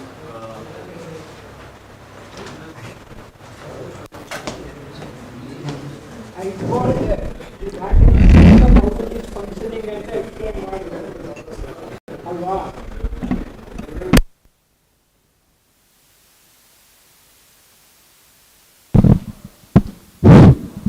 See, Bangalore example ಹೇಳ್ತೀನಿ marketing. There are Devakumar document ಮಾಡಿದ್ದಾರೆ, more than 500 organic farming outlets are there, Bangalore, where the cost of these organic products are nearly 15 to 20% higher than the chemically produced produce. Even natural farming products also will come there. But what is happening out of these 500 and odd which were given license, not even 200 are functioning. If you go to any shop, not a single customer will be there. So that is the practical problem. Over a period of time, 1 or 2 years, they will just close down or they will convert it into some other shop. See, marketing of these products, that's why I said you should go in the form of farmer producer organizations. Then make some products. Post-harvest processing you have to do. Instead of selling tomato, you make it ketchup or the sauce or like that. Branding is done and it has to be marketed. For example, Chintamani is one of the units we have in our university jurisdiction. Chintamani station, they grow a lot of mango, lot of other vegetables or fruits, grapes, all crops are there. See, market, if you go and buy a Kisan jam, how much it will be for a half kg bottle? Kisan or any jam. Buy ಮಾಡಿದ್ರೆ anybody is using any jam. Small packet 25-30 rupees. Alva? That is only 50 grams. So 100 grams means 60-50 rupees. 1 kg is 500 rupees. Alva? But our KVK in Chintamani, they started 6 months ago a jam production unit. And we are selling at 300 rupees only. For 1 kg bottle is there, package or 2 kg, 3 kg, like that. It is every day, whatever we produce about 100 kgs every day. That's sold. We do not add so much of sugar what these people add. And for this Kisan jam and other things, the expiry date is 1 year. For ours it's only 90 days. What is the advantage? See, if you have a longer storage period, they will have to apply more and more preservatives. They are carcinogenic. So, what we thought was, let us use it. 90 days is fairly big enough. Let them use, if the family is smaller, let them take half kg. Instead of why to go for 2 kg bottle. If there is hotels or hotels, they can take 2 kg, 4 kg bottles, containers. So, keeping that in mind, we are using less preservatives, less sugar. So, definitely this is a health conscious material. The publicity has taken place. If you get an opportunity, visit our Krishi Mela on 17th, 18th, 19th, 20th of this November. So, in Bangalore, so much of all these materials will make it available. So, definitely it will be an educative program for all of you. Okay, then next step. Yes, sir.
Yes. Yes, you have raised a couple of issues. See, the feeding habit in relation to the microflora of cow dung and cow urine, that has not been correlated. That is a researchable issue with veterinary scientists. I fully agree. Second point is whatever they have studied, collected randomly from basic cow and from the crossbred cows, and they have come up with the microbial status. And whether that is due to feeding habit, maybe, sure, but this has to be established scientifically with an animal scientist, animal microbiologist. We can do it as a way forward. We can do that study, no issue. But if you think of crossbred cows, that too for milking purpose, definitely it is advantageous. Economically also it is advantageous because they get 8 to 10 liters, sometimes even 12 liters per milking schedule. But here hardly you may get 1 liter or 1.5 liters. This is for the purpose of milking and using for the production of cow dung and cow urine for improving your soil health.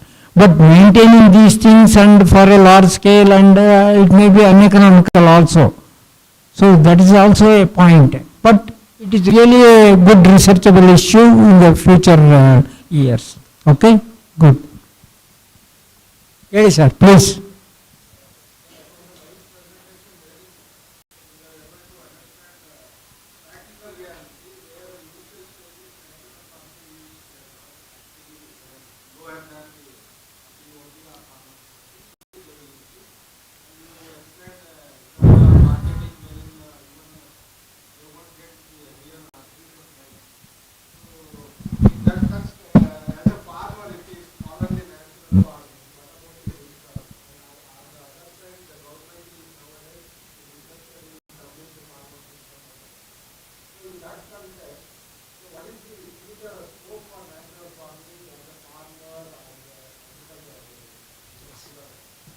Good question.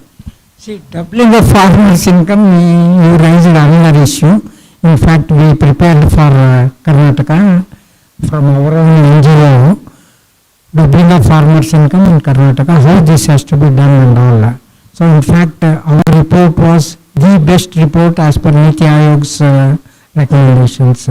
See, doubling of farmers' income is on one side, it is again through chemical farming only. Chemical give irrigation, give all types of nutrients, plant protection measures, and all have to be done on one hand, production side, and in the market network.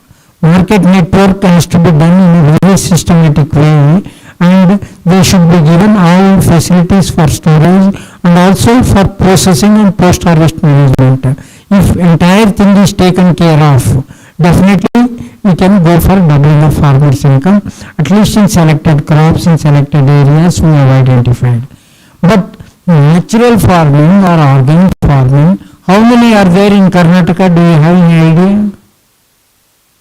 Karnatakaದಲ್ಲಿ farmers families, there are 83 lakh farmers families are there. How many are there in natural farming or organic farming? For since 20 years we have twice organic farming policies. 2006 ಅಲ್ಲಿ ಬಂತು, 2016 ನಲ್ಲಿ we got. So organic farming policy, they gave a lot of encouragement. Even today it has not crossed 1.5 lakhs to 2 lakhs. If they are in that range only, it has become only fashion. People say, you see what happened in Sri Lanka. They converted entire country as organic farming country. They became paupers and they become completely lost. What is happening in Sikkim? In fact, we were in the committee for Northeast region, see QRT committee, I was one of the member. Sikkim, what is there? It is a natural organic farming state in the country and all. Where is there?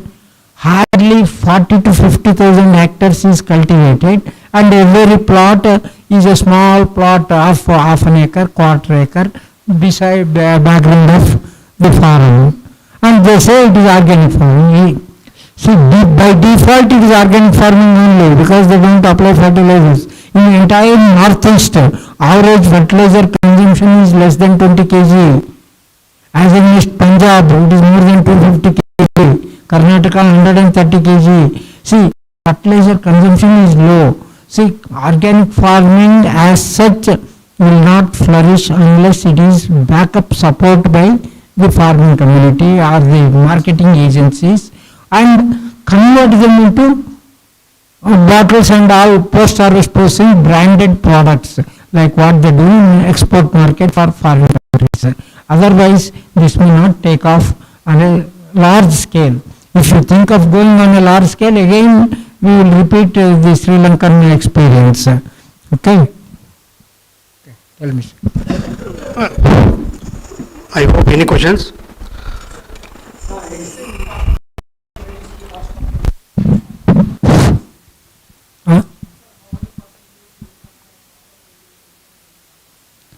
As compared to package of practices, and it's almost 20 to 25% we can reduce, provided you are stationed in the farm and utilize all the principles of natural farming.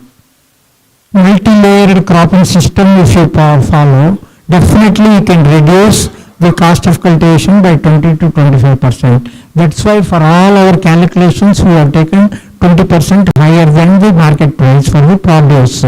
So thinking that around 25% reduction in the production cost will be there. Okay. Any questions?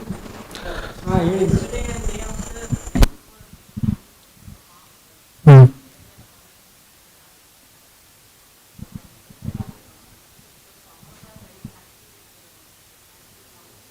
Good.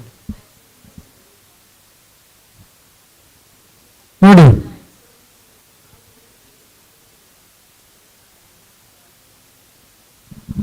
ಇದೆ ಅರೆಕನೆಟ್ ಇದೆ, ಅರೆಕನೆಟ್ farmers field ಅಲ್ಲಿ ಇದೆ, ಇಲ್ಲಿ station ಅಲ್ಲಿ ಇಲ್ಲ.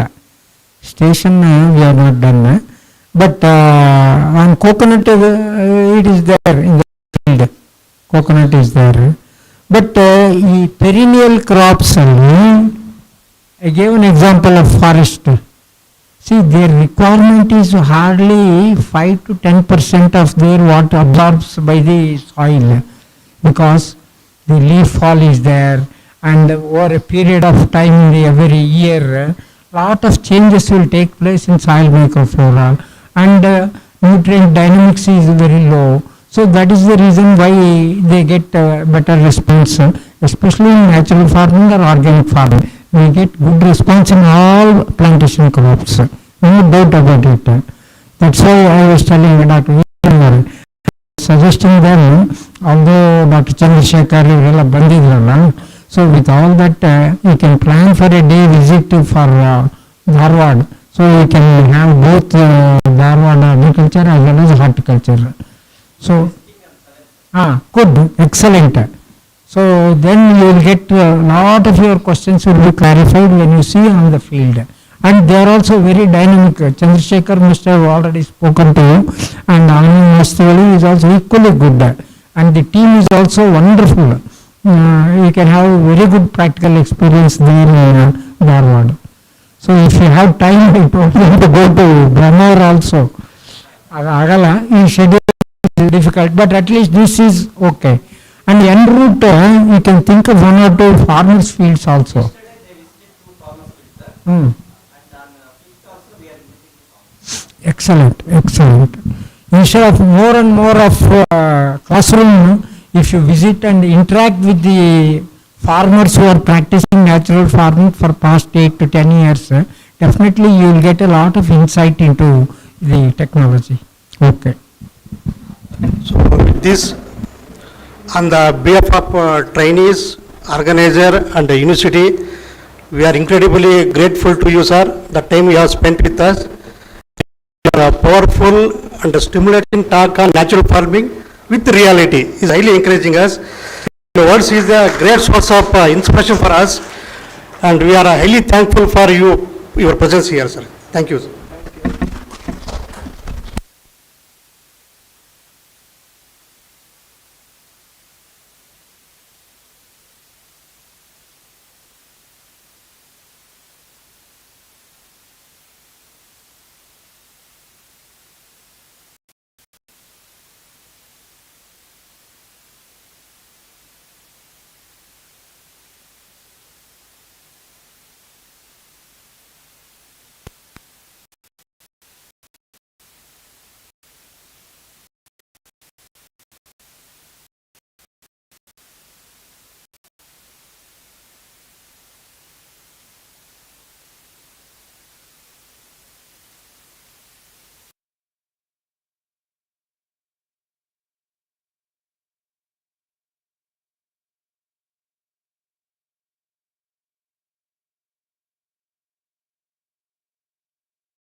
agronomist.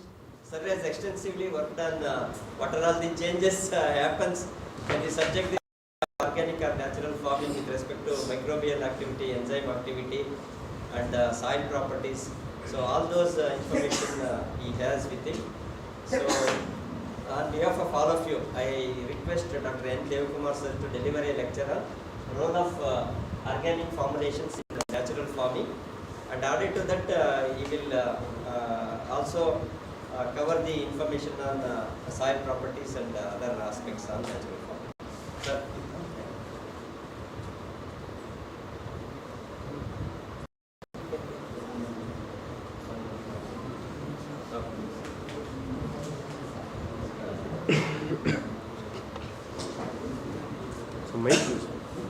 Mic Mic and better.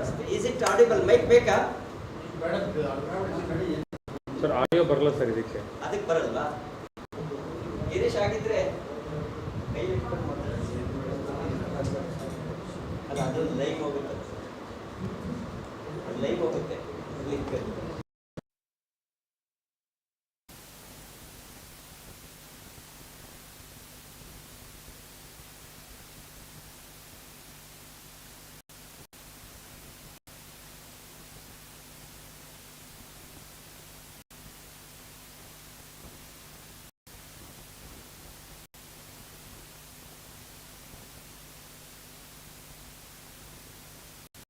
ಅದು ಅದಷ್ಟಕ್ಕೆ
Okay, fine.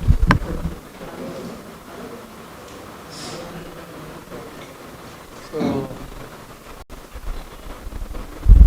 as I told, actually,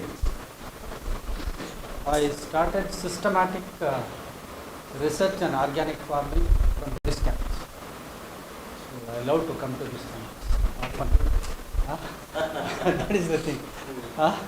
Whenever there's an invitation for me to speak on organic and related farming at this campus, I don't like to miss that opportunity.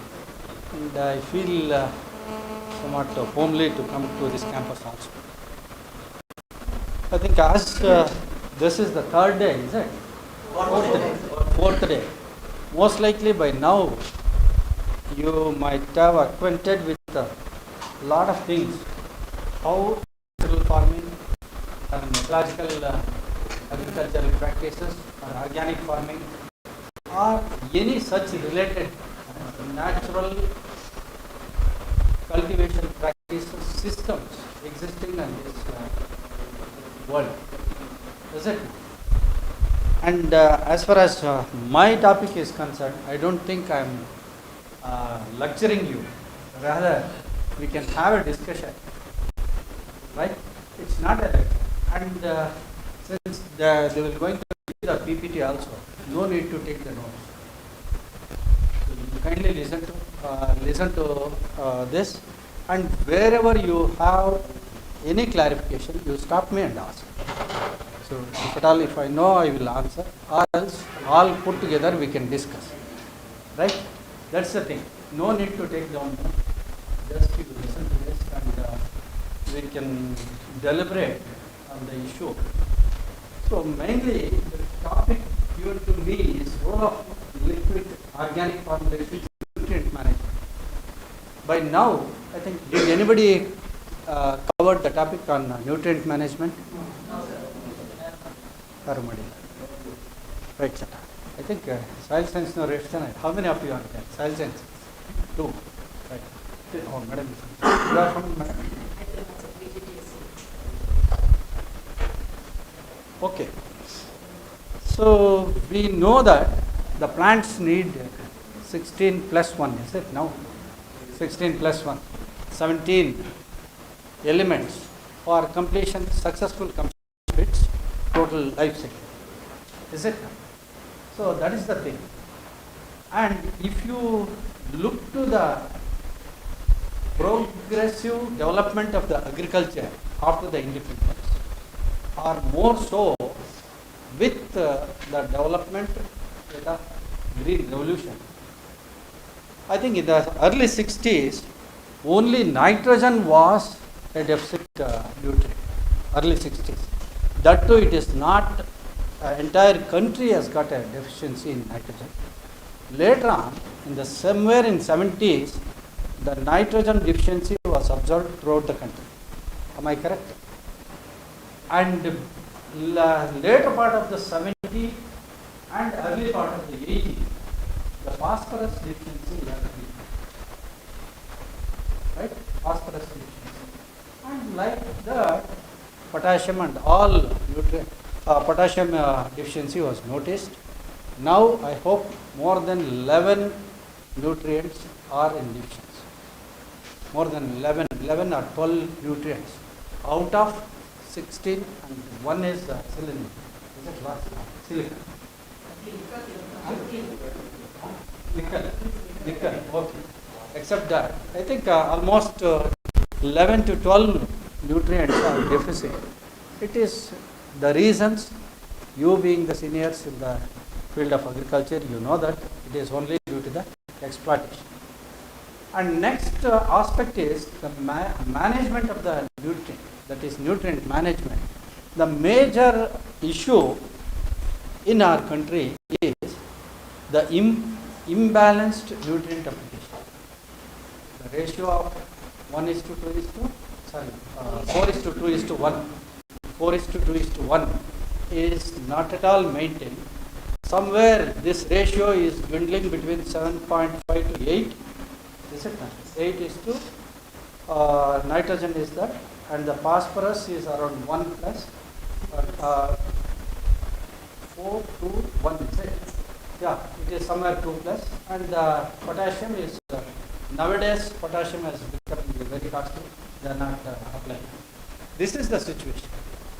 In light of this, so how the liquid organic formulations play a role, I don't say a major role, play a role in natural farming or organic farming is a question, right? If you look to this, as I discussed, actually I have structured this, the effect of Green Revolution, the source of organic source of nutrients, right? And the preparation, analytical studies of Shivamogga, liquid biofertilizers, effective EMs, this is PP, FMs, so this other traditional organic liquid formulations, the economics of organic liquid formulation, commercial liquid organic manures, use of liquid organic manures by farmers, and last one is, I think, what is as influenced by natural farming. This is how I have structured my talk And if you list all the whatever we say, I don't say the ill effects of green revolution, or so to say the total situation as affected by the green revolution. I think we can boil down all these things to almost 5 major categories. Is it not, sir? Almost whatever that is on the soil health and the soil productivity. This is, you know very well, the soil health is at stake. Actually, the most of the unnoticed diseases of human beings are now, the doctors are rethinking why it is so. And I think if you got an aged people or the regular patients at your house, normally they start prescribing tests for vitamin D, vitamin B12, A, E and K. This has become common with even with human beings. So why these things are happening? And also zinc. Nowadays zinc also they will test. It's mainly because the soil health and the soil productivity is going down. Just now, as I told, more than 11 or 12 nutrients are in deficit. If they are deficit in the soil, naturally they are deficit in the grain. Is it? Either in the greater extent. Now it is a high time to rectify these things at some point of time. Right? That's the next thing. Biodiversity of crops and other species, I think I need not stress upon. It is not only in Karnataka, it is throughout the country. Wherever the commercial or the field crops which are grown on a commercial scale, they are replacing almost all local or the traditional species. Either it may be a crop or it may be variety. Is that not so? Either it may be a crop or it may be species. For example, even if you take the case of Shivamogga district as such, earlier in Sagar area, never they used to cultivate maize as well as ginger. Today you can, ginger is rampant in the irrigated area and maize in almost all rain-fed area. Right? Likewise, most of the crops which are native or which are confined to certain locations or certain pockets have been replaced by the crops, field crops, which are of more economic importance. That is, they are also playing major influence on human health. So that is the one. And the species, even if you take a lot of debate is going on, it is not only in the crops, even in the animal diversity is coming down. And if you look at this animal population, here most of the people who are engaged in the production of chemicals, agrochemicals, especially the pesticides, or even if you take the manufacturing of the nutrients, there also, since they are directly exposing to the chemicals, the ill effect of that or the what the influence of those chemicals is seen on the people who are working in such units over a period, longer period, and the, so to say, with the animal population also. And the environment and social aspects, actually in this case, I used to tell about, take an example of the water depletion, groundwater depletion, right? The groundwater depletion, sir, I think those are from other states. We have got 2-3 districts wherein the groundwater has gone below 1,500 feet. So as you are well aware, if we go below 400 feet, the fluoride toxicity comes in. Is it not, sir? Fluorides will come. If you go below that,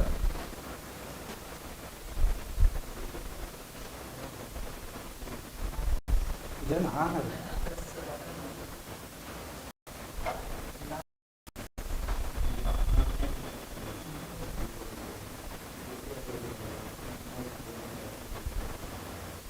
So if you go beyond 500 or 1000 feet, it is not only the fluorides and other things will come into the drinking water. That is creating one more problem, right? And one more thing we are observing near Bangalore and other places. Now, effluent treated water is used to fill the tank. So the original plan was to pump the tertiary treated water. Now the secondary treated water is pumped into the refilling the tanks. That's also creating problem. So what happens to that? What happens to that? Right? Heavy metal accumulation. Already there are stating that the vegetables which are cultivated from polar chipla states now got less shelf life compared to a year back. And if this situation continues, I think drinking water would be a major problem in these districts, and which are most likely which situation is very difficult to reverse it back. At least fluorides, it is there in the strata. These things we are knowingly we are pumping into the deep into the soil profile. That's a situation. And affected economic status, you know, one is the cost of cultivation is increasing at an increasing rate, and the other side, farmers are not getting the proper price for produce what they are getting. And ultimately all these things leads to the frustration of the farming community, and finally the suicidal rate is going up in the agriculture sector. So if you look at the different sources of organic sources of nutrients, these are the major things. This is farm manure, the compost, this is phosphocompost, biogas slurry, vermicompost, oil cakes, green manures, then this is the biofertilizer, fresh mud, coir pit compost, urban and rural garbage and industrial waste. I think right now we don't use much of these things. Is it not, madam? Industrial waste, we are not using. And this is again a big problem. Though they say that they are treating it properly, but it is not so in most of the cases. And lot of mountains of city waste or the garbage is piling up in and around near the big cities, and the disposal is also a big problem. And governments are actually they are investing a lot on waste disposal, especially the garbage disposal. If by chance, if they find an effective way of converting this city waste or a municipal waste into a organic nutrients or the organic manures, then that will definitely will going to help the sector in a great way.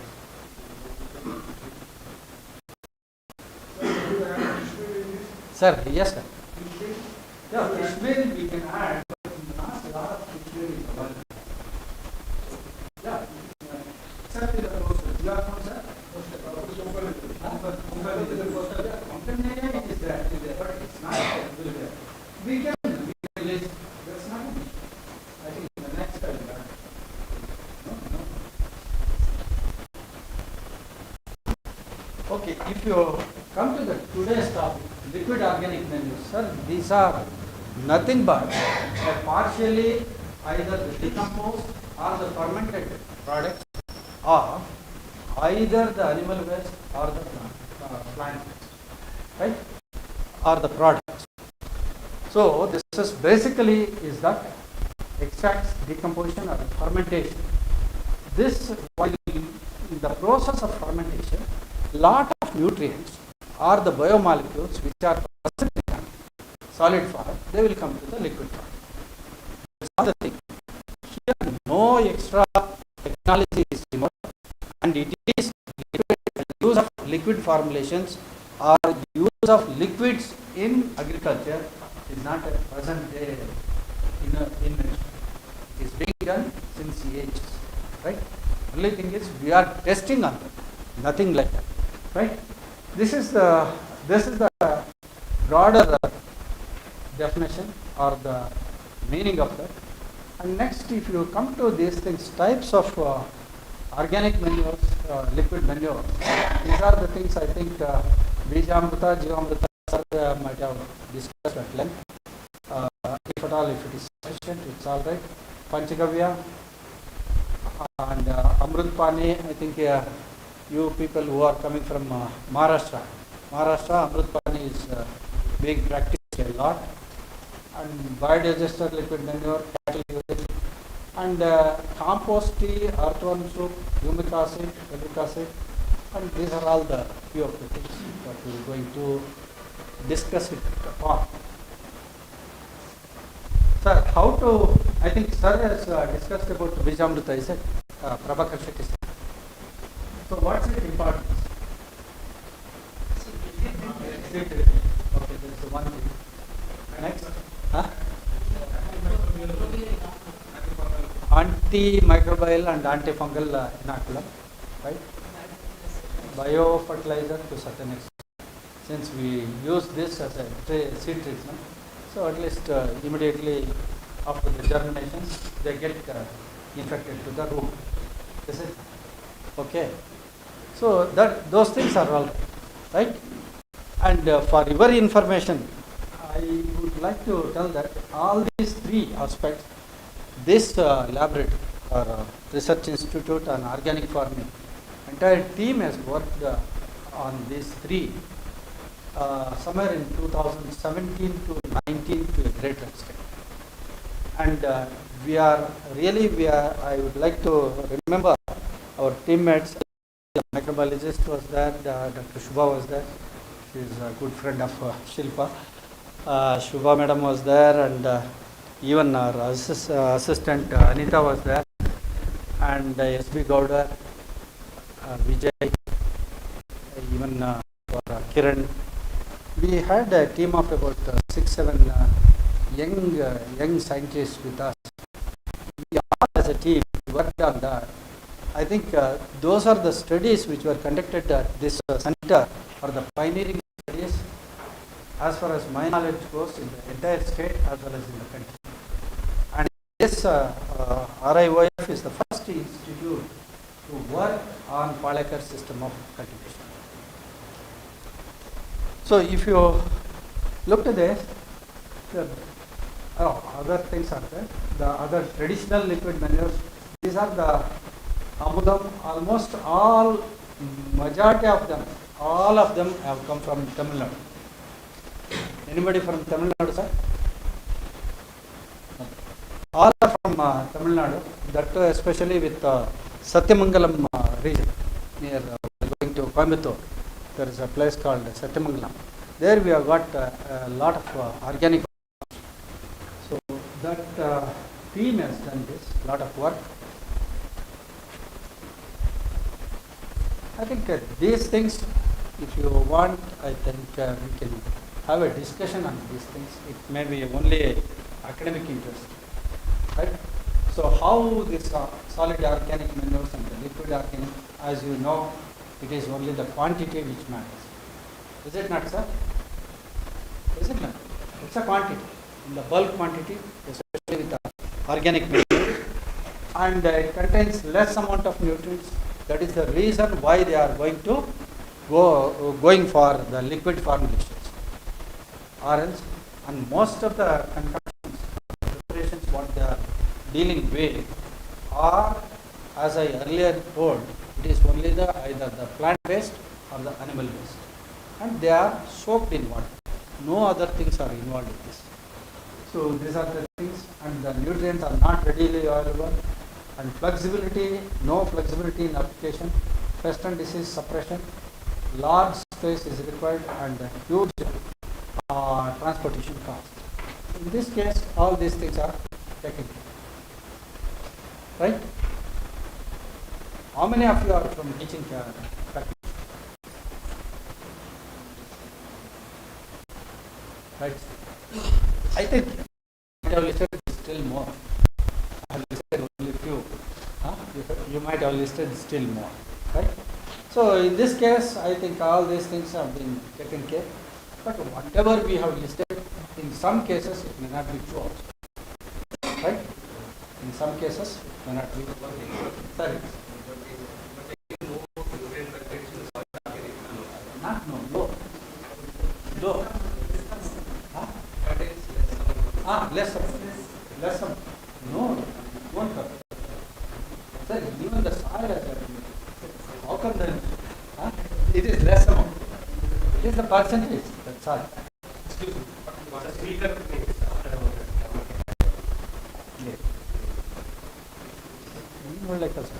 ಇನ್ನು ಸ್ವಲ್ಪ ಹಿಂದಕ್ಕೆ ಇಟ್ಕೊಂಬಿಡ ಇನ್ನು ಸ್ವಲ್ಪ ಹಿಂದೆ ಯಾವುದು ಅದನ್ನು ನನಗೇನು ಬೇಡ ನೀನು ಅದು ಫೋಕಸ್ ಆದರೆ ಸರ್ ಈಗ ಟೆಕ್ಸ್ಟ್ ಫೋಕಸ್ ಆದರೆ ನಾನೇನು ಬೇಡ ಟೆಕ್ಸ್ಟ್ ಫೋಕಸ್ ಆದರೆ ಸಾಕು ನೀನು ಅಲ್ಲಿಗೆ ಫೋಕಸ್ ಮಾಡ್ಕೊ ಸಾಕು ನನಗೇನು ಬೇಡ right sir anything on this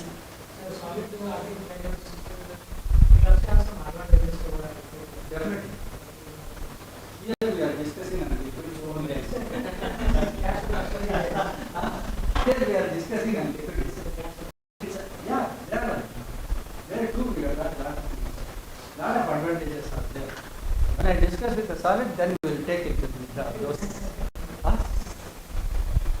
So this is something like giving an evidence that, sir, as we argue in the court.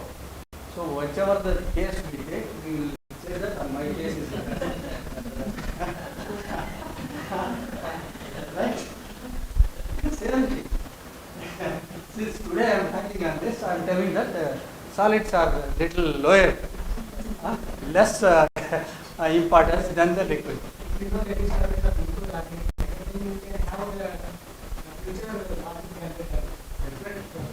Can you list out few of the disadvantages? No, liquid. Yeah, can you list out few of the disadvantages with the liquid? Yeah. Tell me. No, it is more compared to the solid. The nutrient content is more.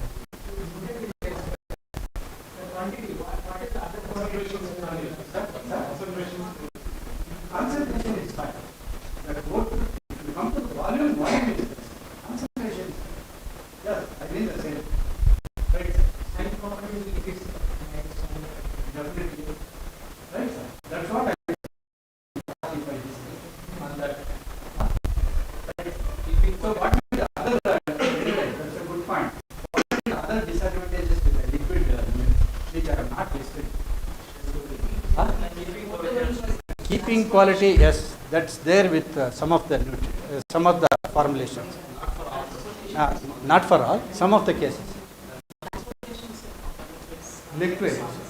Yeah, madam, here what happens, the quantity used as a liquid is less.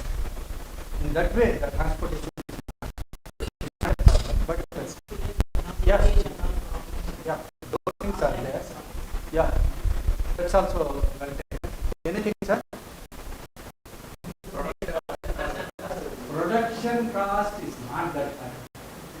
It's not that high. When compared to the whole volume, I agree. With respect to the concentration is concerned, it's not that high.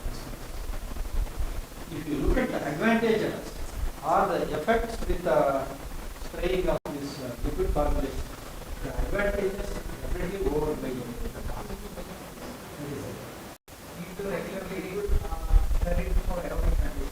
Yes. Even in case of preparation of the compost, the aeration is compulsory. Otherwise, it takes months to get. Where, sir? Sir, losses are minimal.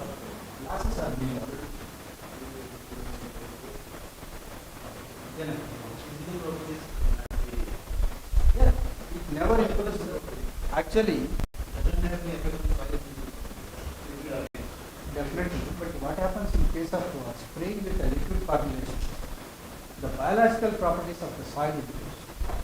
Biological properties. If the biological properties of the soil is improved, slowly it will take care of the other, but not to the extent what solid will do. That's fair. Anything, sir?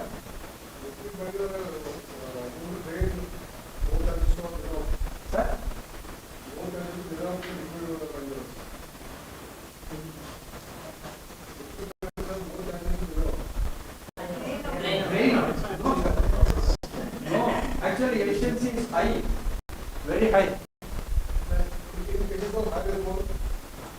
They will not spray during the rainy season at all. Right, sir? Shall I move? So the preparation of liquid manures are, I think, these are the things which are as given by Palak. No, we have not changed anything. So as he has given, it is, if you want to prepare Shivamogga, so what is the total volume? It depends, 20 liters, 5 kgs of cow dung, 5 liters of cow urine, and 50 grams of lime, and a handful of soil. One it is to the field where you have to use it, or else he says that any soil from the burnt side, or it may be from the tree side. What happens in this case? Lime, superlatent solution.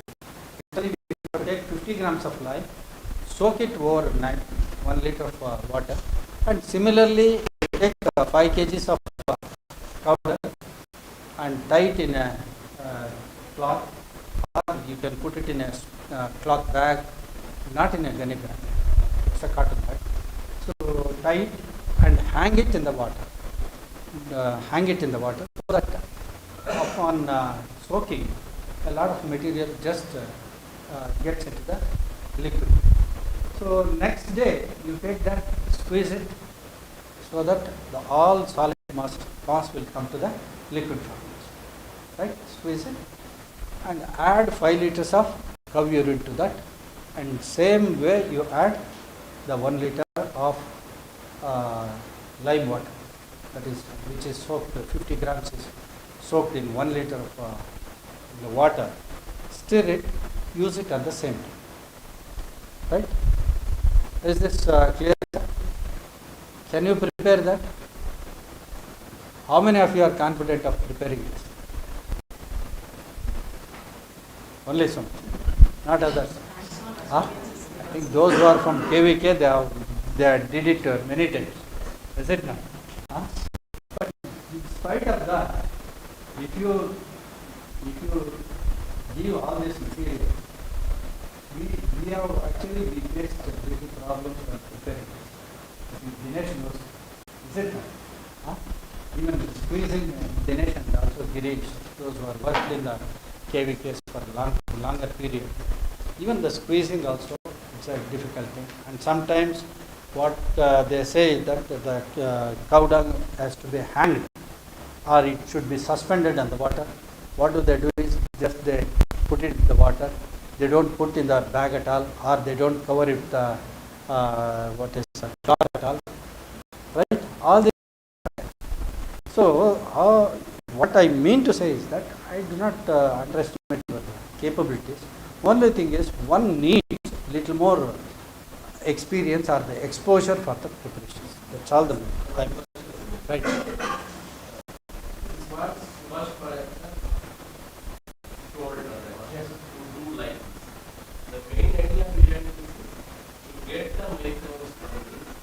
Microbes and also the nutrients, what it is there. I will squeeze everything. I will strain it. Yeah, that can also be. No, here the main idea of putting the powder in a cloth is to avoid the stain and the lid. So whatever the remaining portion is there in the cloth, we don't put it into the solution. Instead of straining the lid, they are using this. That's all. No other science is involved. Right? Nothing is involved. So it is training in the beginning itself. And one more issue is that at village level, you will not get a big strainer. You have to, anyway, you have to go with one more cloth for straining. That is avoided. That's all. Nothing more. So this is the one. And next, if you come to this, I think in this case, actually, so normally I remember my colleague, Mr. Amarnath Reddy, now he is working with the MCA in a state level. actually this, can you see this cloth? So cloth in that cow dung is tied, is it? Actually it is his towel. When we started on the day one, we were searching for a old cloth, and we asked him, "Ready, can you bring a cloth?" He went to hostel and brought. I didn't see that it was a towel. So I told him, he weighed and he has put it. Next day morning I was looking to that, and while squeezing, I asked him, "Ready, from where did you brought?" "Sir, this is my towel." So only I am using this picture. It is his towel actually. He was staying in this hostel itself. Yeah.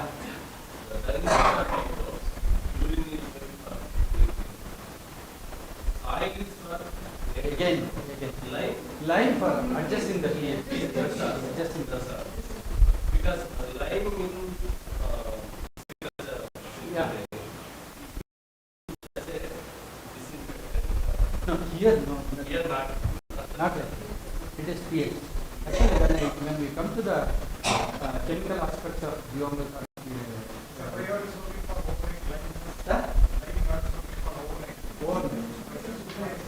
the way you are going to show this total is it? So similarly, he is working for 12 hours. Is mainly to bring all the material into liquid.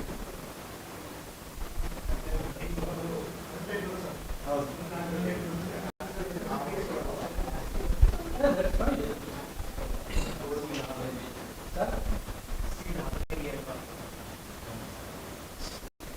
Shall I go? Right. And this is the one, Jivamrita.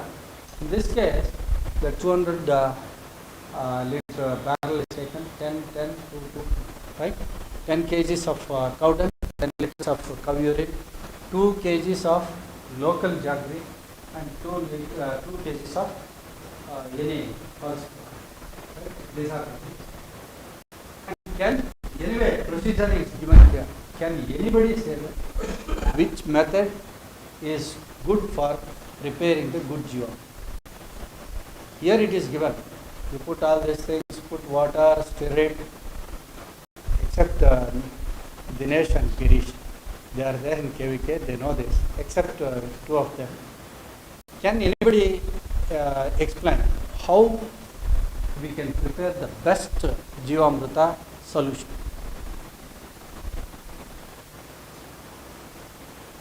Sir, procedure is given here, it is there. You do all these things, but this won't work. Actually, we took a lot of time to standardize that.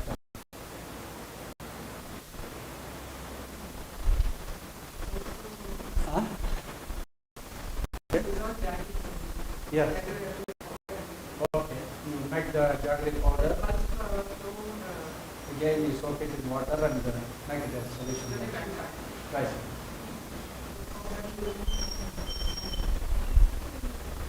Yeah. Anybody? Dinesh? Explain them how you are going to prepare. Procedure is there. Do you follow the same thing or you modified this? Actually, if you want to prepare a good Jivamrita solution, the best way is not to put the ingredients into the 200 liter barrel. Yeah, so you have to take them separately. As she was telling, Shalata was telling, you take the jaggery, ground it well, or even if it is required, put it in water, make it into solution. Same way the flour. And the next thing is, take the fresh powder, squeeze it, not on the drum, separately in a separate bucket or some basket or something like that, plastic container. Make it thorough solution, make it smooth, then you put it into the barrel. That is the best procedure to prepare the good Jivamrita solution. Otherwise, if you weigh the 10 kgs of cow dung, put it in the barrel, 10 liters of cow urine, put it in the barrel, all these things, stir it as we are listed here. It won't mixed properly and we don't get a uniform Jivamrita solution. Content. Load will not mix and you cannot get a uniform mix of Jivamrita. Right, sir? So this is the in preparation of Jivamrita. Do you have any doubts, sir? Because you have to go and demonstrate to your students in many cases or to the farmers, right? So this is the thing. And next, when it comes to the Panchagavya, actually the constituents quantities, remembering these things is very easy. Whichever is costly is less, whichever is cheap is more, right? So if you go from this bottom to top, cow ghee, curd, milk, and then cow urine and dung.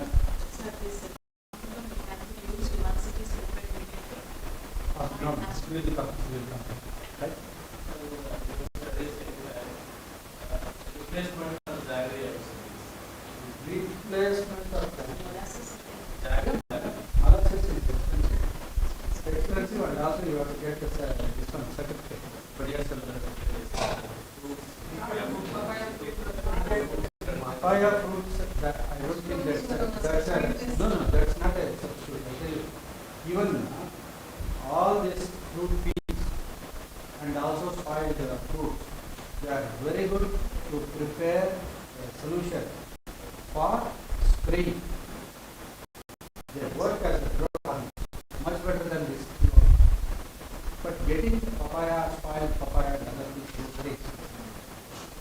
It becomes costly. But if something is there, we can. Yeah, that one more slide. We come to that. At that time, so right now, it's in the end. It's in the last. I will talk to that. Anything, sir? No. Sometimes store butter is by bird. Yeah.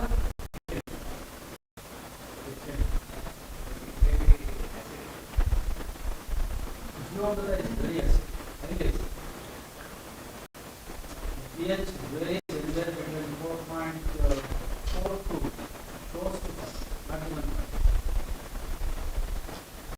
Right, sir? Oh, sorry. In this, anything? So all these things.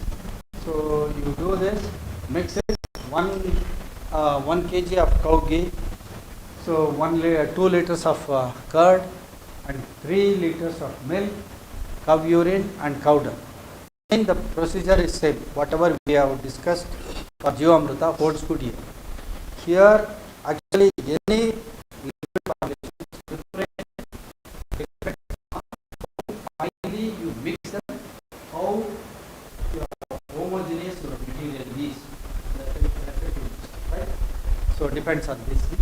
The same thing, you keep it for 15 days, they say, but actually, normally it is for 3 weeks, depending on the temperature. 3 to 4 weeks we will keep it. No?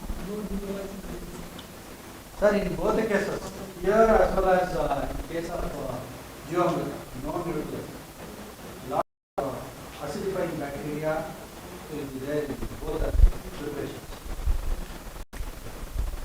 So, since why we are not taking that is during the fermentation, a lot of acid forming bacterial population increases.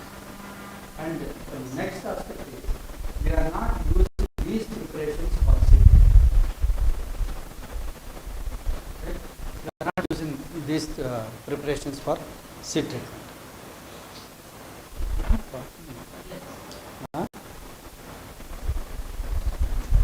ಏನು ಗೊತ್ತಾಗ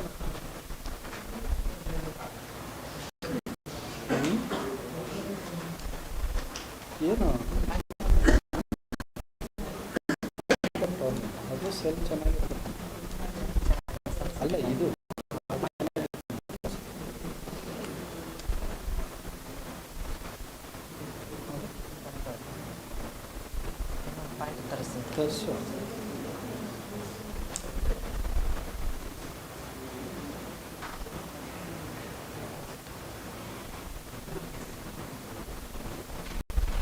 Okay, and this Panchagavya, actually the same Panchagavya is being used to treat the human beings. I think few of them are maybe knowing.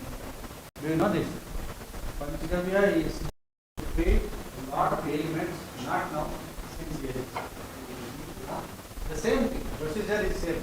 Only thing is lot of purified forms are there. That's all. The same preparations used in treating the human beings. Next is, this is Tamil Nadu method of preparing the Panchagavya. In this case, they take 7 kgs of cow dung, 1 kg of ghee, mix it thoroughly, keep it for 2 days, right? Keep it for 2 days. Later on, add 10 liters of water as well as 10 liters of cow urine and prepare a good solution, homogeneous solution. And all these things again incubate it or allow it for fermentation for another 13 days, totally 2 weeks. After 2 weeks, add all these components. So all these components, 3 liters of cow milk, 3 liters of tender coconut, 3 kgs of jaggery, 2 liters of curd, and not necessarily 12, just a number. It's a sufficient quantity of banana. Sir? So coconut water. Actually, the coconut water and banana, they will enhance the microbial population, and also they are the main sources to formulate some of the biomolecules which are effective on the plant. Right? Jaggery is a source of carbon to the microbes. Right, sir?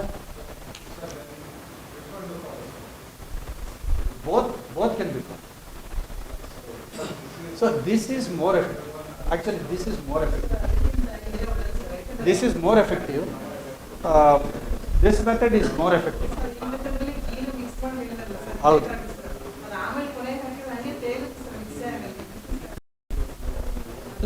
Most of the farmers will follow this. Even if they don't mix them thoroughly. So what do? Even by following that method, they add invariably jaggery and banana. I think Hodala, Dinesh? Yes. But if you mix ghee and with cow dung, incubate it for about 2 days, that gives a better result. Okay? Sir? We can. The people are not ready to use the urban water. But it's ready.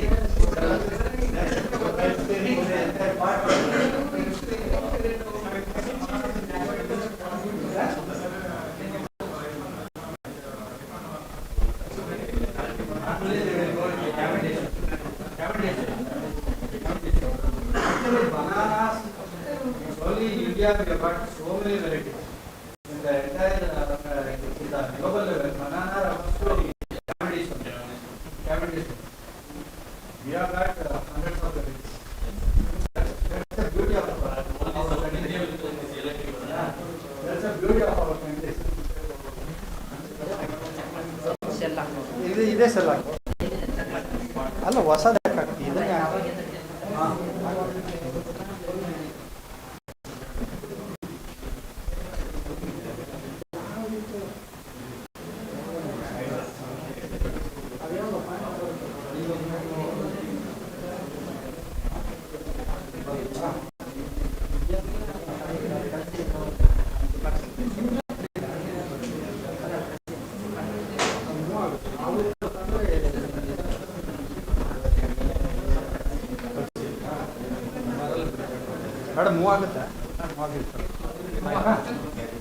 Okay.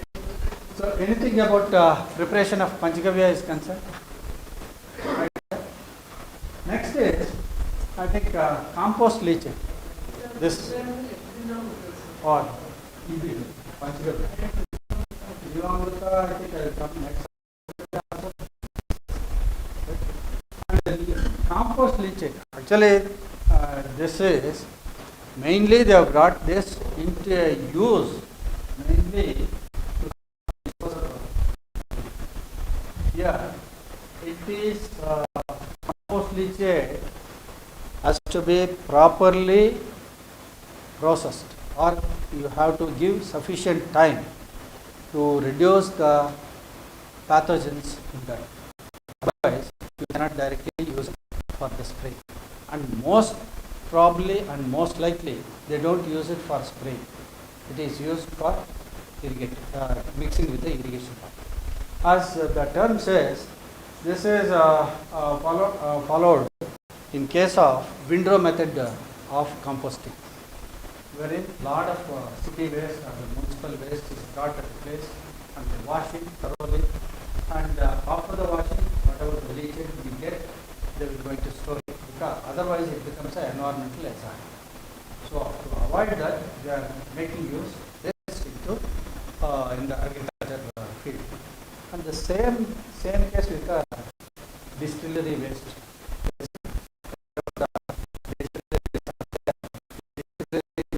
Also used for raising the agriculture crops and a lot of nutrients. And this is a very, very preliminary method of preparation. No special methods are followed here.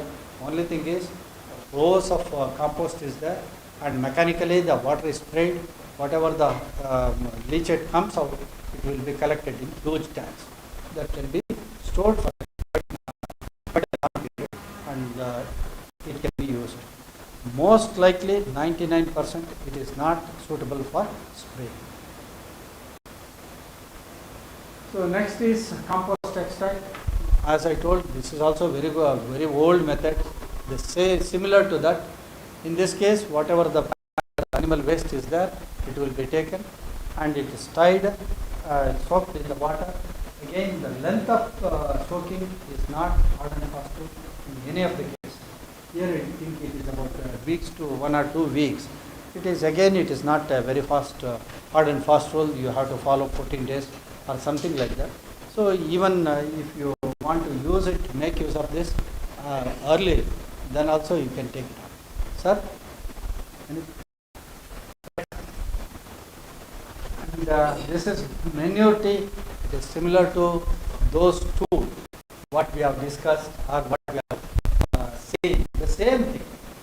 So many preparations are there, and I hope these two are well suited for terrace gardening. And the same principle can also be adopted with the biodigesters. Biodigesters, even few farmers are doing that. When I come to that, I will discuss. Right? So this is same as what you have seen. Just hang it. Right? Take a porous cloth. In that you put manure. Hang in the water. Allow it sufficiently for about 1 or 2 weeks or 1 week to 10 days. So it becomes a very good extract. And don't spray it direct, otherwise calming effect. This is one interesting. The herbal tea. Whatever you see in this picture, not necessarily what we have listed here. Whatever you feel like, you can put into this herbal tea. So here also, the drum size or the quantity, it is not at all standardized. As per your requirement, you can go with this. So what you have to do is that you take all these. So there what I listed, what it was listed was that I gave any plant material, marine seaweed, clover, pineapple weed. So most of this. So sometimes they use the waste cinnamon, waste spices and other things. All those things are put into a container to an extent of about 3/4 of the container. Another 3/4. Another 1/4 you fill it with water. Allow it for a more than 3 weeks because hard material is there. be digested 3 to 4 weeks and nakedly staining and using. So in this it is given 1:10 or 1:5, right? So the duration, it is not necessarily 3 to 10 days, it needs little more.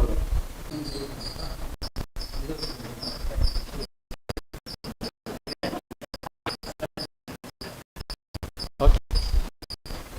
So here, actually, whatever we have, they have shown here, all those things you can, even you can add even fungamia also, right? So this is for the analytical studies of Bijamrita, Shivamogga and Panchagamya. So here you can say that, and this is one of the first studies published in this regard. If you look to the pH, Bijamrita as it is expected, it's alkaline in nature, 8.02. If you look to this Jivamrita, this is 4.92. And the constituents, it's almost these two are slightly acidic and these are alkaline in nature, right?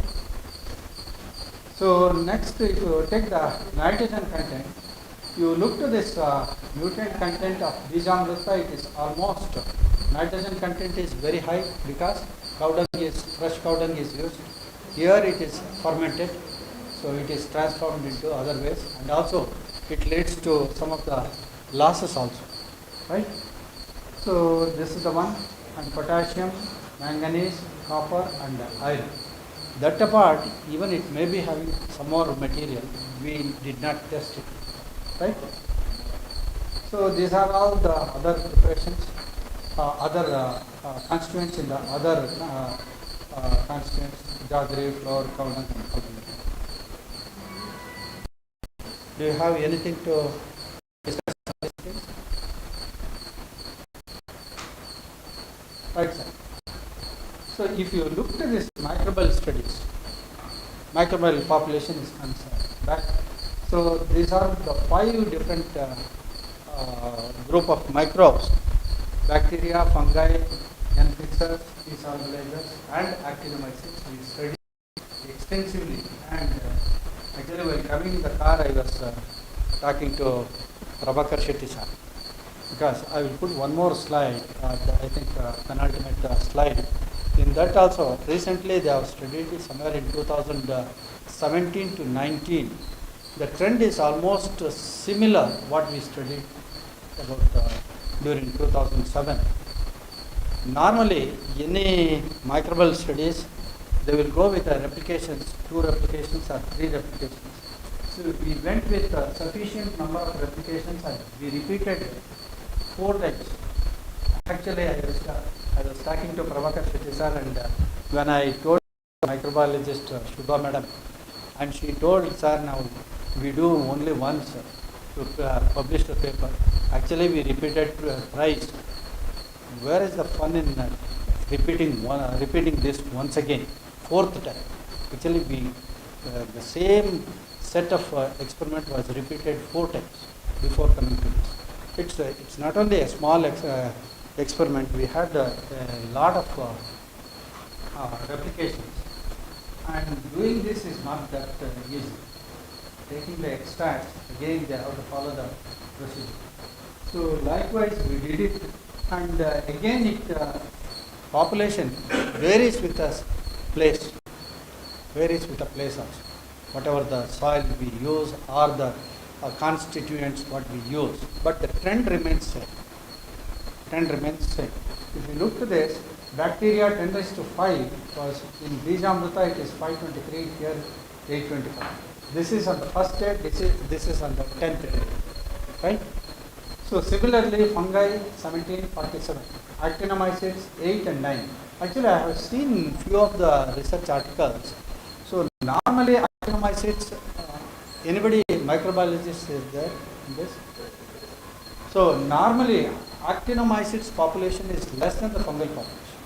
It's normally, but in few cases the fungal population was less than the actinomycetes population. That means it indicates that those soils are very much beneficial and helpful for the growth of the plants. So this is the one, and the N fixers 46 and 55, P solubilizers 50 and 54.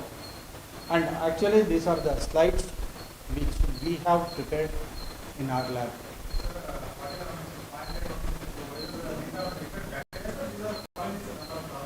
Number of columns. Number of columns. I will come to that. The following slides. Okay.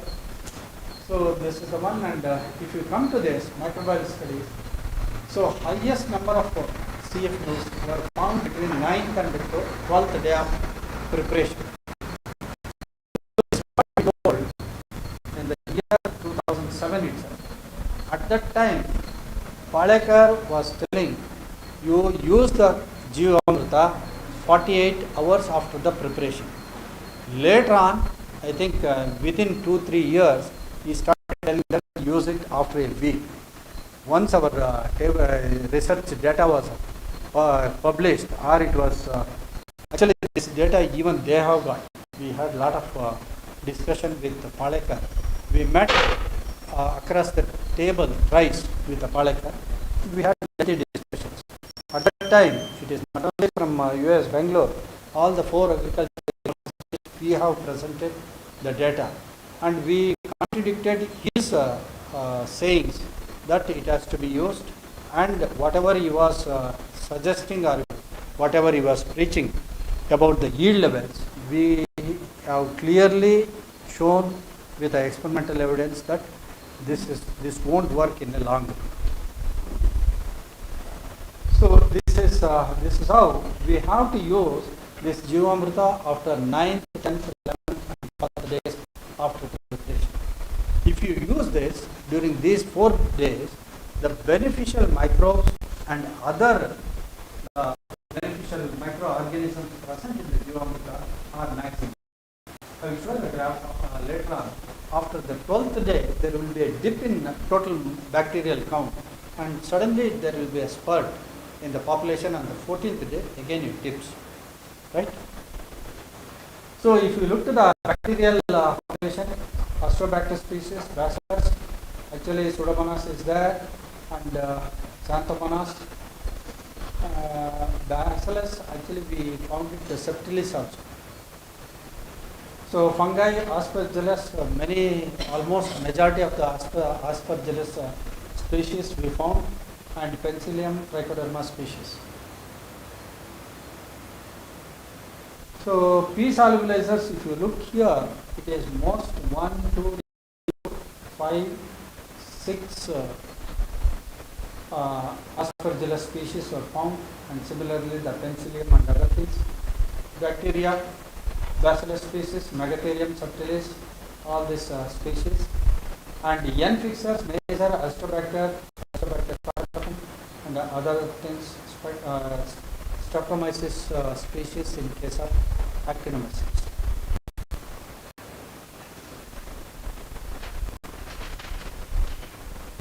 Okay.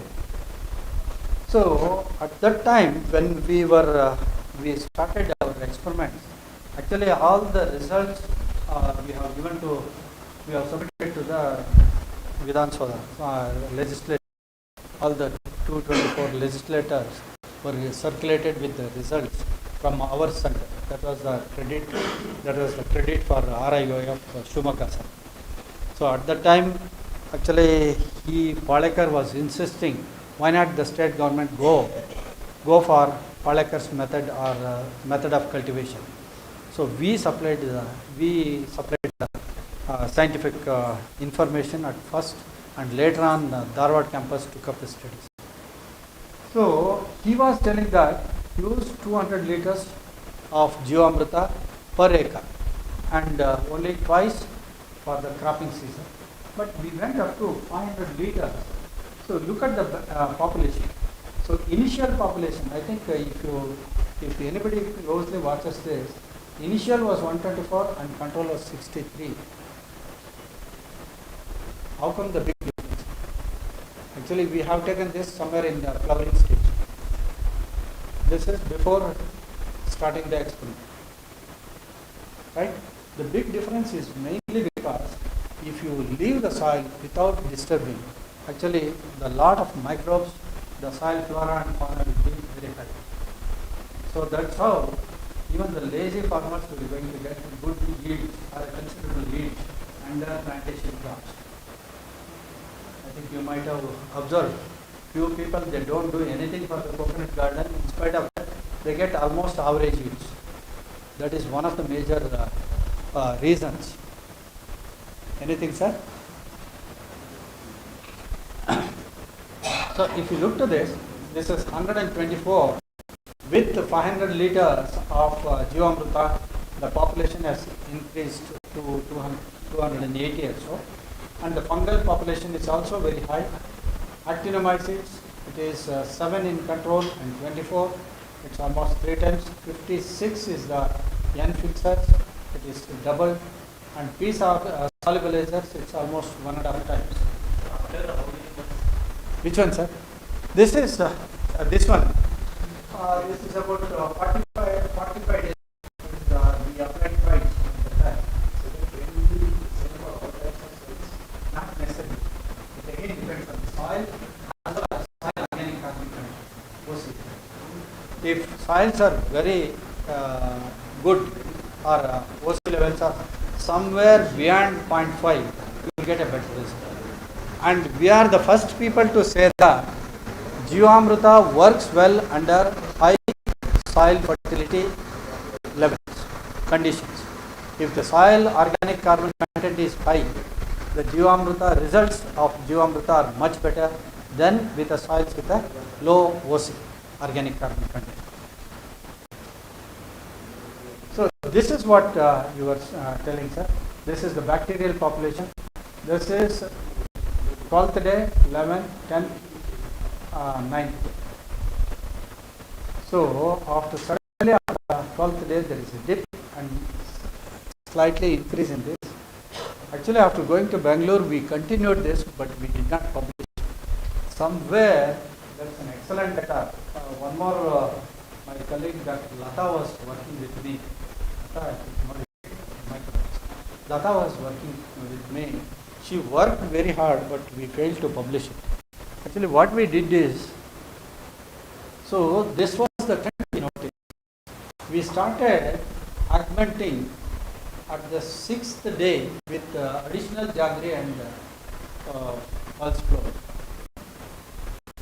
So my thinking was that can we postpone this peak of 9, 10, 11, 12 to some more days. It is possible. Even with 1 kg of jaggery and 1 kg of pulse flow, this can be extended. We will get a second peak somewhere here. And in some case, in that case, it was little more peak and it was reduced after 14th or 15th day. This can be done.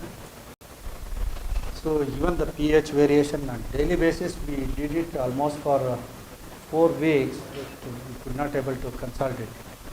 We can postpone, right? If you, by chance, if you cannot use that, just you add another 1 kg of jaggery and 1 kg of pulse flow. You can extend for another 4 to 5 days. Right? So this is the one, and if you look to this, and next is nitrogen fixing and phosphate stabilizing capacity of bacterial isolates of Bijam. This is done by my colleague, actually he is no more, recently passed, M.N. Srinivas from Dharwad. But he is recently passed. If you look to this, look at the amount of nitrogen fixed, almost 10, 12, 10, 11 and 12 micrograms per gram of carbon source. And similarly the phosphorus released. And same with indolosic acid and gibberellic acid. Biocontrol effect. This is what he was contemplating. So you look at the strain BJ1, BJ2 and BJ5 and BJ7. They are all positive for bacteria biocontrol effect or inhibiting the diseases at laboratory conditions. So this is the graph for Bijamrita. As you see, on the day of preparation, the bacterial population is highest, and as advanced for a week's time, it has reduced. And similarly, similar trend was followed for others. The bacterial population was highest in this case, in all the cases, and the similar. So this is for Panchagavya. I think, yeah, Panchagavya. If you look to this, it's again the pH is very high. Sorry, very low, 5.45. It is very acidic, and as we told, this is also having a considerably high quantities of micronutrients and high in beneficial microorganisms. Not proposed. Actually, Panchagavya, even if you go to other old literature, you have many more. You might have heard about the Riksha Ayurveda. Riksha Ayurveda, many more things are there. So one DCF Sharif was there. Actually, he used a few of the things which are quoted in Riksha Ayurveda. Even today, if you talk that, it becomes a what crime. Actually, he has used jackals also, dead jackals. He has buried and he has studied that. Whatever he was indicated in the Riksha Ayurveda, since he was a forest officer, he used dead animals, and that dead animals planted the tree species and he has observed. Not like dead animals. Even today, I think there is a practice in our native villages. Even if a dog dies, they bury it and they plant it. And even a cow dies, bury it and they plant it. The plant will grow very grow. So some of the people have a novel idea of making use of this corpus of animals to convert into a manure with high value. They are selling it at a high rate, right? Huh? Market. Until the results.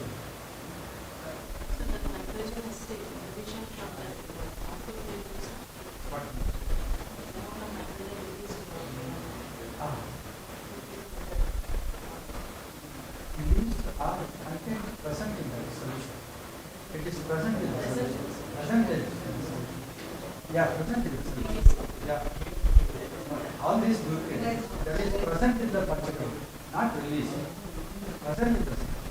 So only actually we never advocate any of this formulation, liquid formulations, use the concentrate form. They have to be diluted. So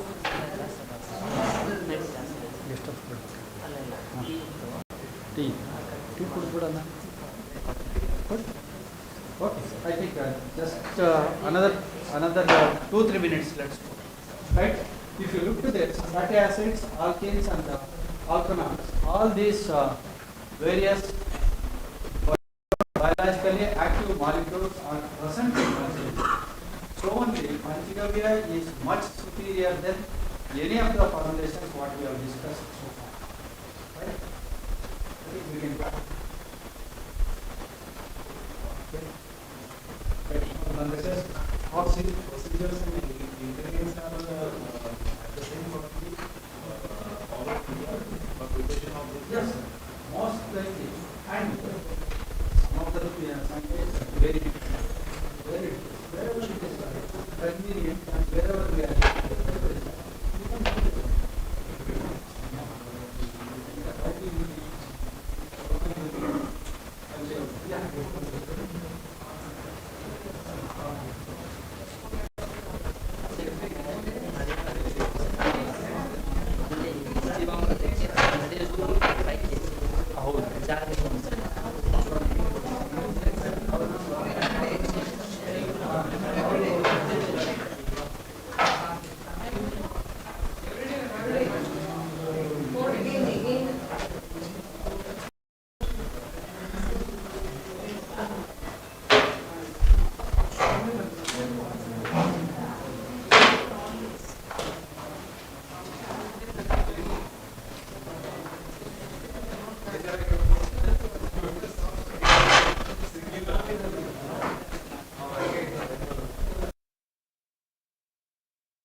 this Panchagavya can be stored beyond 6 months. Even beyond 6 months it can be used. Yeah. Nothing, no extra chemical needs to be applied.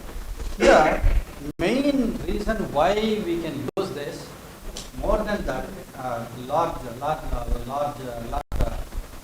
period is that here we are not much concerned about the microbes which are present here. Here, the bioactive molecules which are present in the Panchagavya are more effective than the microbes. Plant growth promoting substances. And also we have studied, we have observed in many cases, wherever we sprayed Panchagavya, the nodulation effect was very good. Nodulations are very good. Actually, I don't have that photographs, otherwise I would have shown that.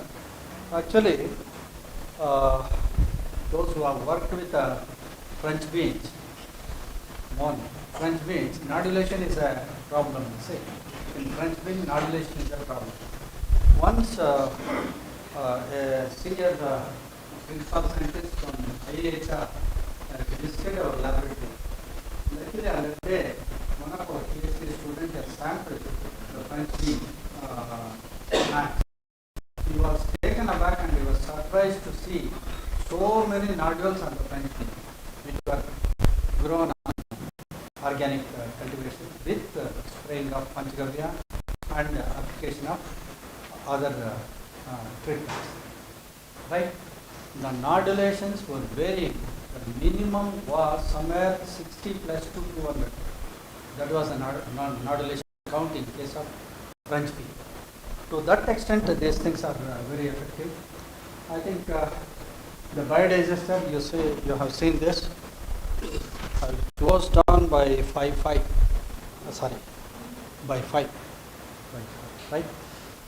So the biodigester, nowadays you know this, these are all the, this is a concrete structure used to prepare the biodigester liquid.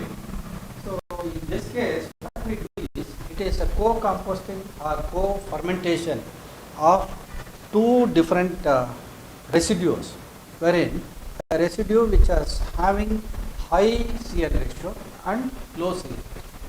High CN ratio is observed in case of seeds, right?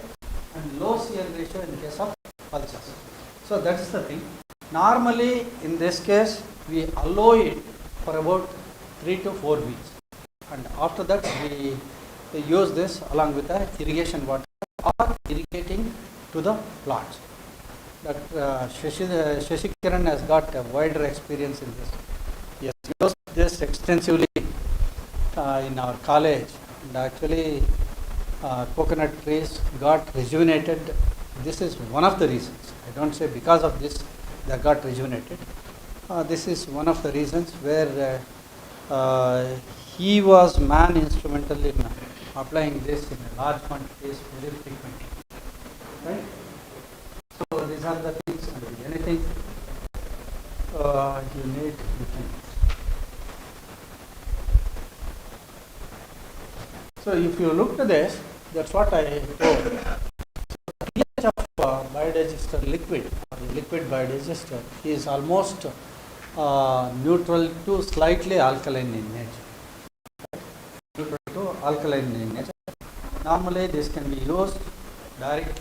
You can apply this directly to the feed, or you can mix it with irrigation water. Right?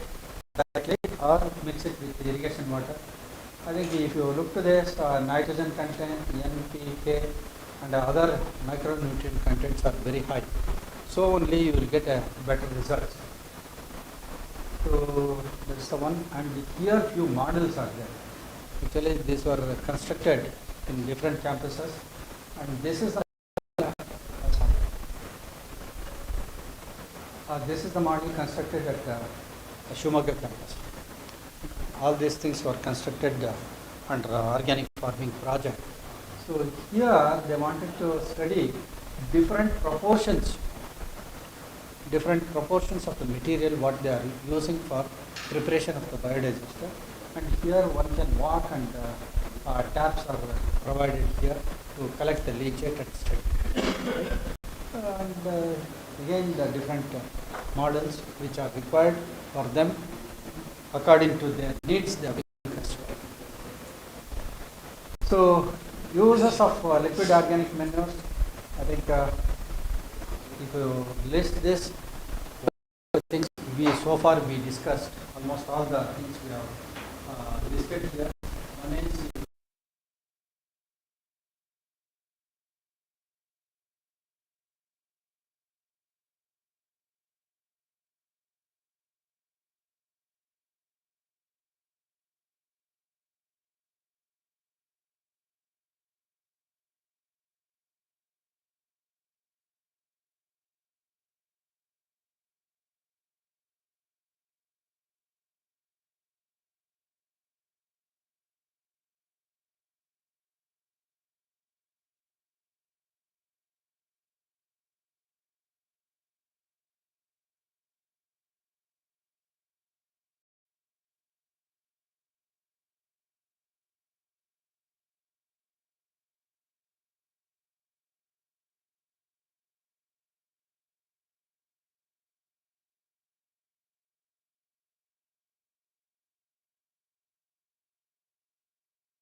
this EMs, actually effective microorganisms.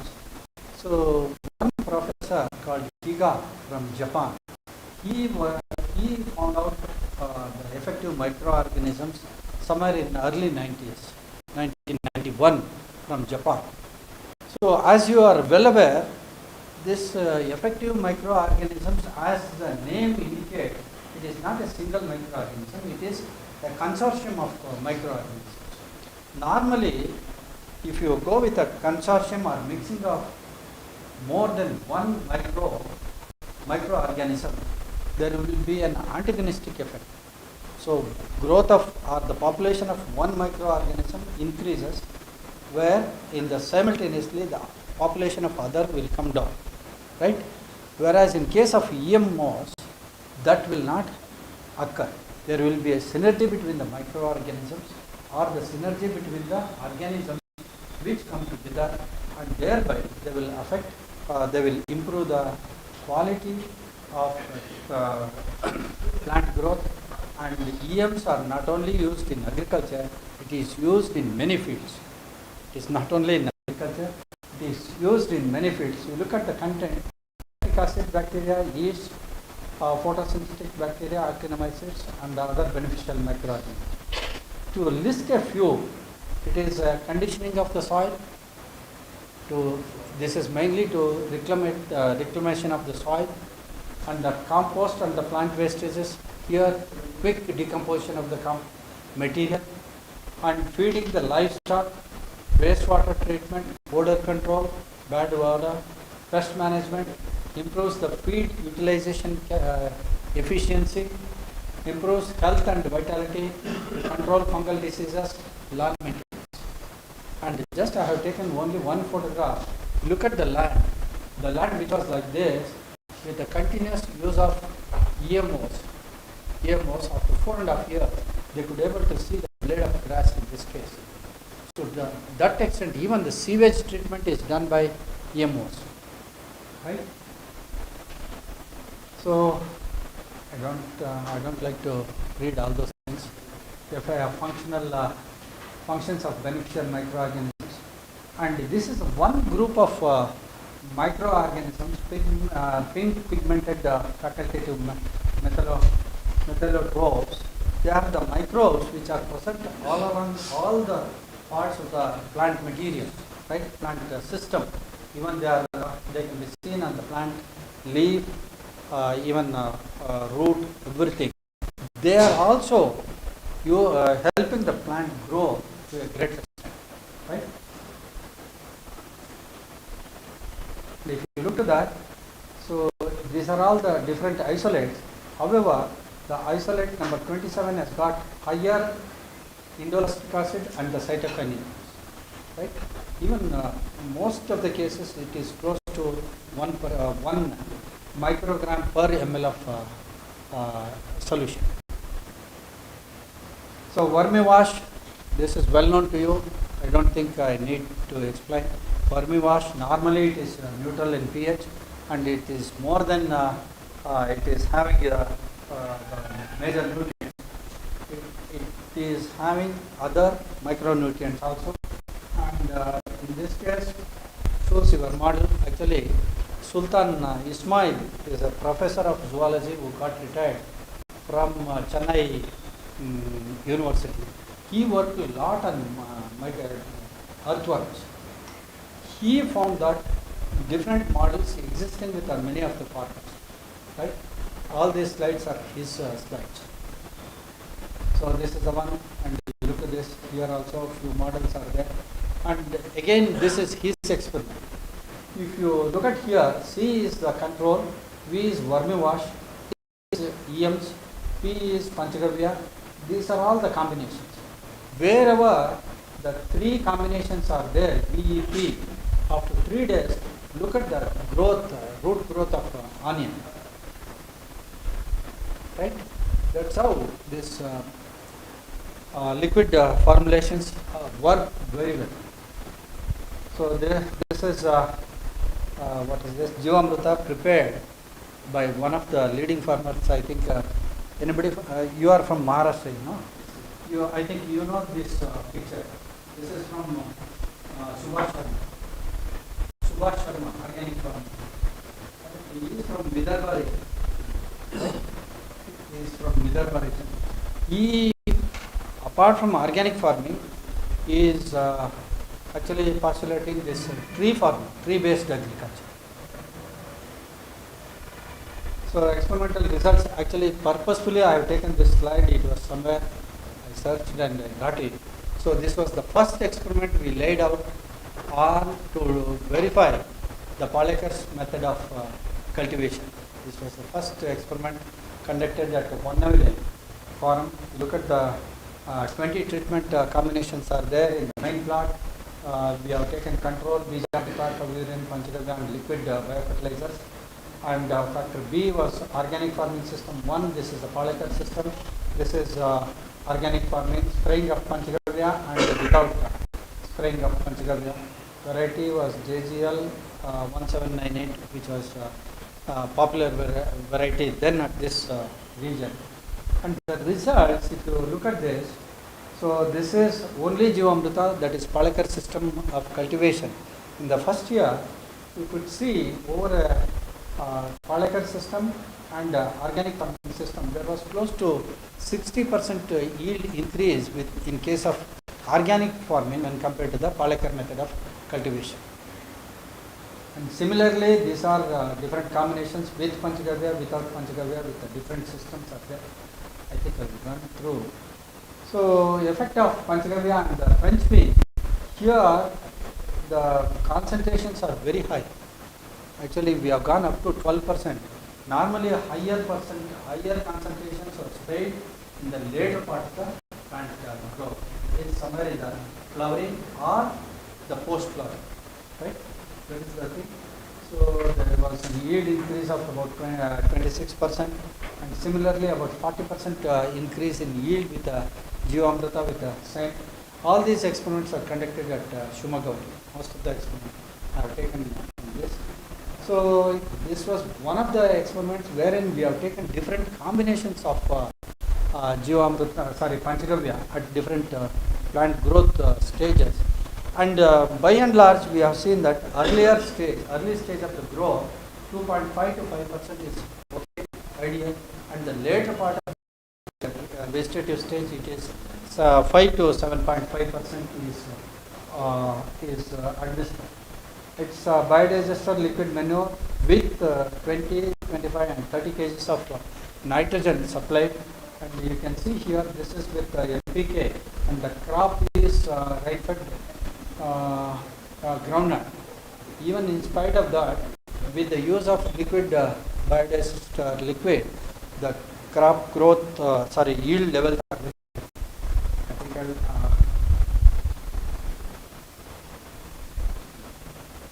this is with capsicum, I think, liquid capsicum. One Dr. Borea has worked on this extensively. What I would like to emphasize here is that this is with Jivamrita, with Jivamrita and without Jivamrita. Look at the number of fruits per plant.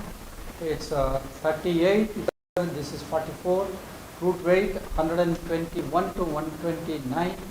And fruit yield 404 to 481 quintals per hectare. Right? I will come to one more slide taken purposefully. This is the system wherein this is FYM and this is coconut composted kair pit. Composted kair pit. Actually, what I want to tell you is that if you look here, this is 100%, 150 and 200% of wherever the FIM you have added, number of fruits have increased from 72 to 99.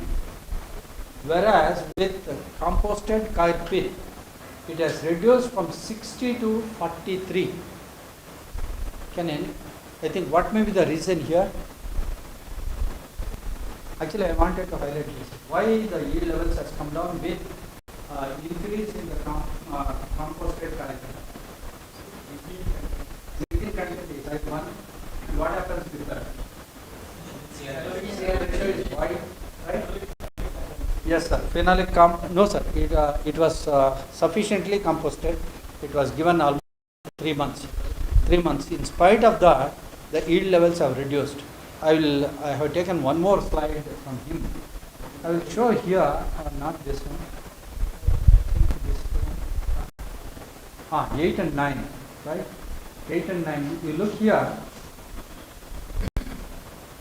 If you take without Jivamrita and with Jivamrita, 8 and 9, the yield levels here it is 285 quintals and the second season it is almost 481 quintals.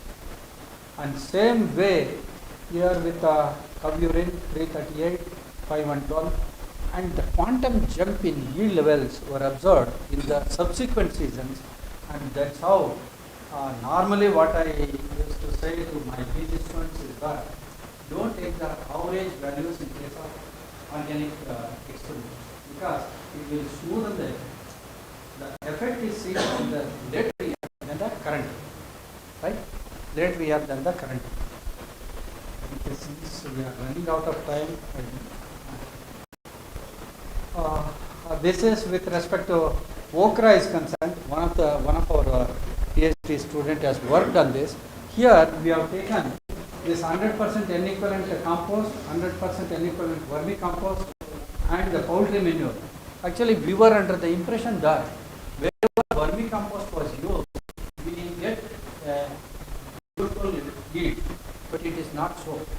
Wherever the compost, FIM was 50%, followed by 25% of vermicompost and 25% of the poultry manure has given the highest yields.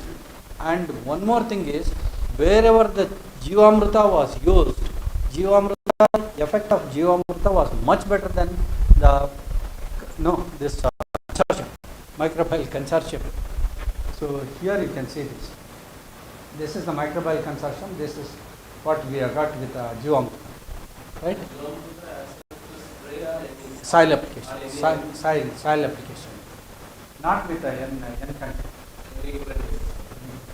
This will add additional nitrogen also, not an N-equivalent basis, right? This is one of the photographs of the same experiment.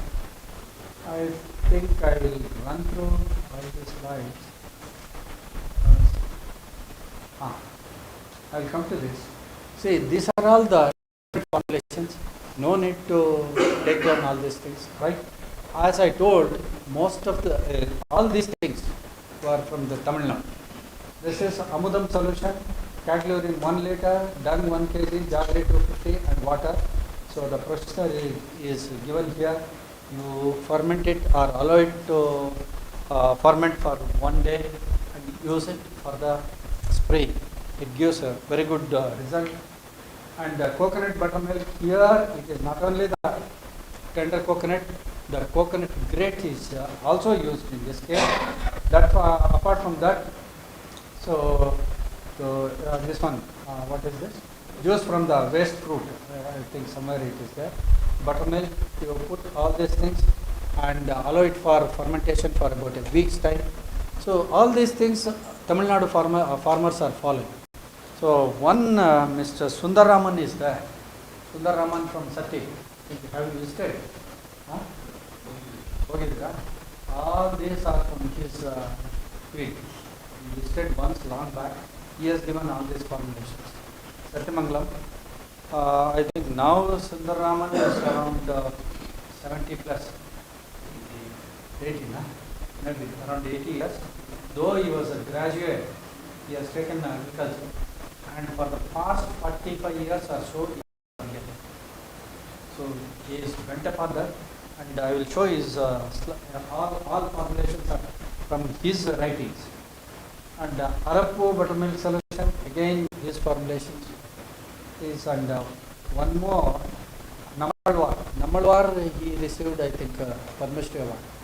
Padma Shri Award from Tamil Nadu. He was PhD in agronomy. And he never used to wear anything, just a dhoti and dhoti on his this thing and pancha. That's all. Namalwar was well known in the field of organic farming movement in the country. Namalwar. Right? What he says is that in this atatam, mainly they use goat milk. So if you use the goat milk and to this concentrated solution, you mix it with goat milk, this works as a herbicide. Most of the weeds. So egg line formulations, this is from Sundaraman. He himself has found this. You take about 20 to 25 limes, cut it and take 10 eggs. Actually you put this into the jaggery solution. Eggs also you put them, keep it for about 10 to 12 days. The actually eggshell will dissolve in that. Eggshell will dissolve. Make a preparation. Spray it about 1 to 2% for almost all the vegetables. Even he sprays this to his paddy field. Will get an excellent crop. This is one more. I think our Konkan region friends will enjoy this. The fish extract. Actually, this is called the fish amino acid. Is it? Fish amino acid. This was first, they have used this in somewhere in Taiwan or Indonesia. They started using this as a fish amino acid. Here what do they do is take 1 kg of the waste fish, chop it into small pieces, mix it with equal proportion of jaggery, mix it with water, allow it for fermentation for about 2 to 3 weeks depending on the temperature, and spray it. It gives excellent results. But one caution in this case is that never spray this on greens. The smell will not go. It will be there for about 2 to 3 weeks. They will not be corrected. Right? And anything, if you want to use this, it should be minimum 1 month before the harvest. Otherwise, it smells very bad. Right? But results are excellent. The refined form of fish amino acids are also available, commercial formulations. They work very well. So, sorry, in this I have not taken seaweed extract. So, this is farmers' effective microorganisms, that is EMs, what we get in the laboratory. So, what do they do is that they use all this pumpkin, banana, papaya, not necessarily this, whatever the waste fruits you are going to get, you take them, use jaggery and eggs, ferment it for about 1.5 months, a month, 1 to 1.5 months, allow it, make a solution, then this can be used as an effective microorganism. This can be used both for spraying to the soil as well as to the crop, and also this can be used along with the irrigation water. Right? Panchagavya, it's again the same thing. Dr. Natarajan, who originally has written this for the agriculture purpose, he revised it. Soil rejuvenator, it is similar to our Jivamrita. If you look to this, 10 liters of cow urine, cow dung, jaggery and pulse flour. Here what do they say is about 20 days. Even Jivamrita works much better than this. And these are the, I think, few of the organic economics of this. Just I don't go through the treatment details. If you look to the BC ratios, BC ratio is somewhere here 1.9 and 1.91. They work well with this crop. In case of field bean Siddhappa, we worked in our field at GKVK. And this is Baswaraj Kumbar, what I was referring to, the French bean. Actually, the BC ratio is very high in this case, French bean. Look at this. It is somewhere around 5.12, 5.4. In this case, Panchagavya, Jivamrita, where in Jivamrita 2000 liters per hectare was used. We used thrice in this crop, right? So it was, it has given excellent crop, excellent yield also. Among liquid formulations, actually, when if you go to Google, you will find much better than this. This I have taken. Here, mainly this is for phosphorus, supply of phosphorus. One more is there, it is supply of the NPK. Similarly, we get lot of things, right? This is what. There, all these photographs from Sundaraman's field. To control the soil-borne diseases, what he does is he uses many of the microorganisms, including Trichoderma and Pseudomonas, in this organic manure. Apart from that, he also adds some of the plant extracts to this.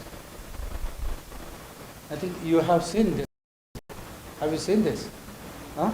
This is his own unit wherein he puts all these different kinds of non-edible plants.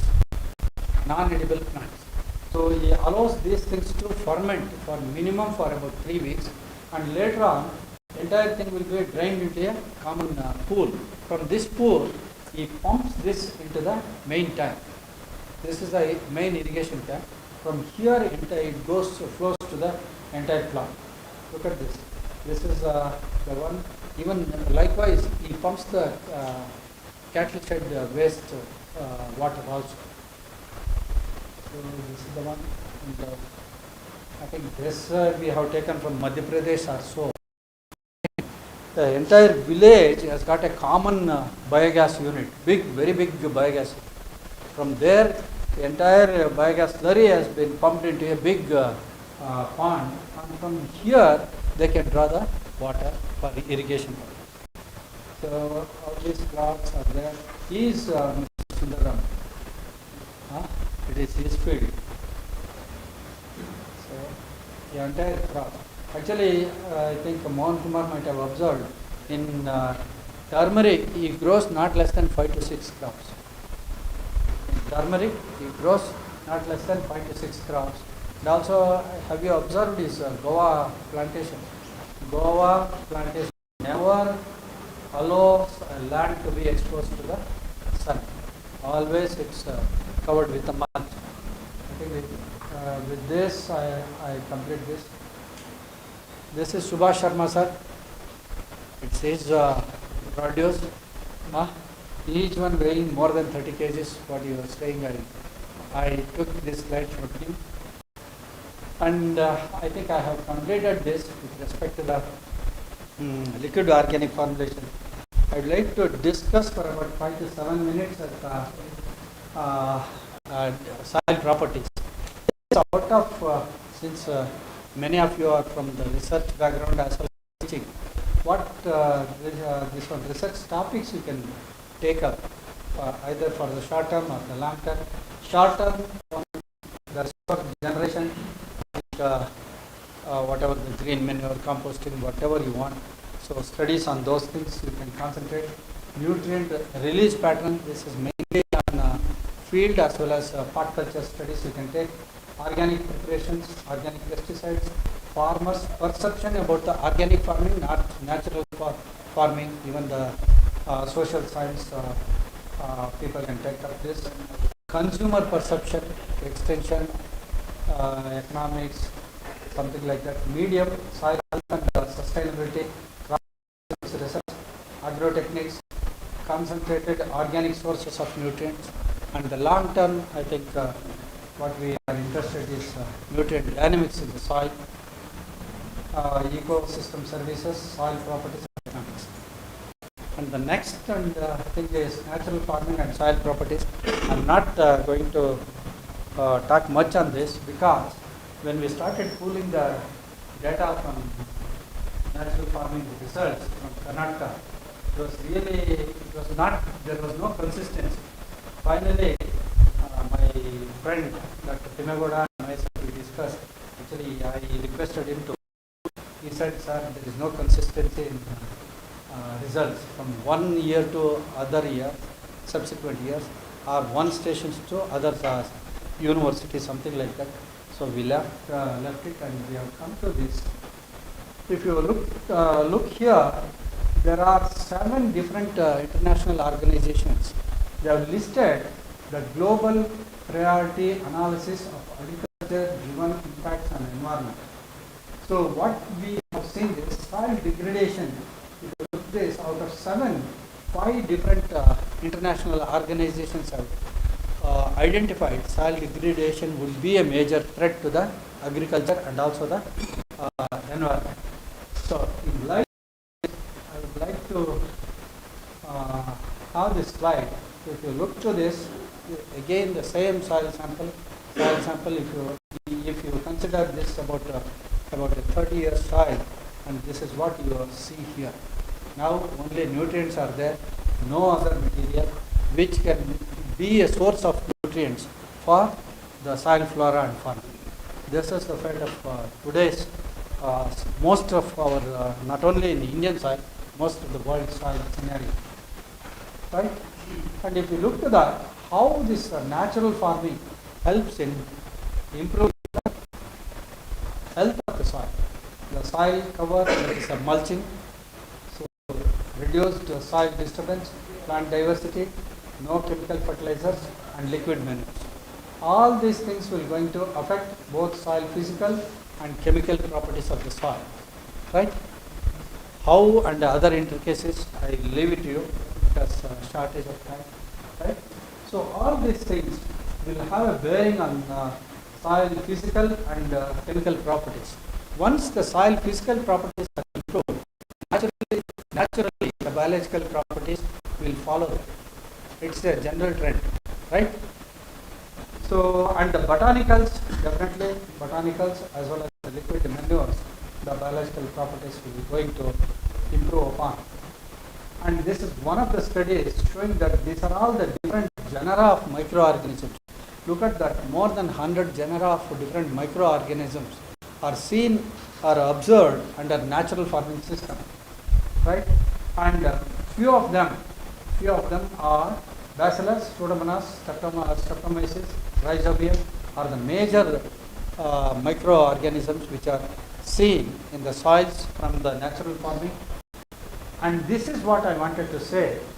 In this case, if you look at this 17, 18 and 19, 3 years they have studied the different nutrient content, especially the micronutrient. The micronutrient content has increased under natural farming over a period of time. And similarly here, if you see this is the T1. The T1 with the Shivamogga formulations, whatever the green is seen, and Shivamogga without pulse floor, this is the T2. T2 is this, and T3, this is without jaggery, and T4 Shivamogga without pulse floor and jaggery. Again, this one.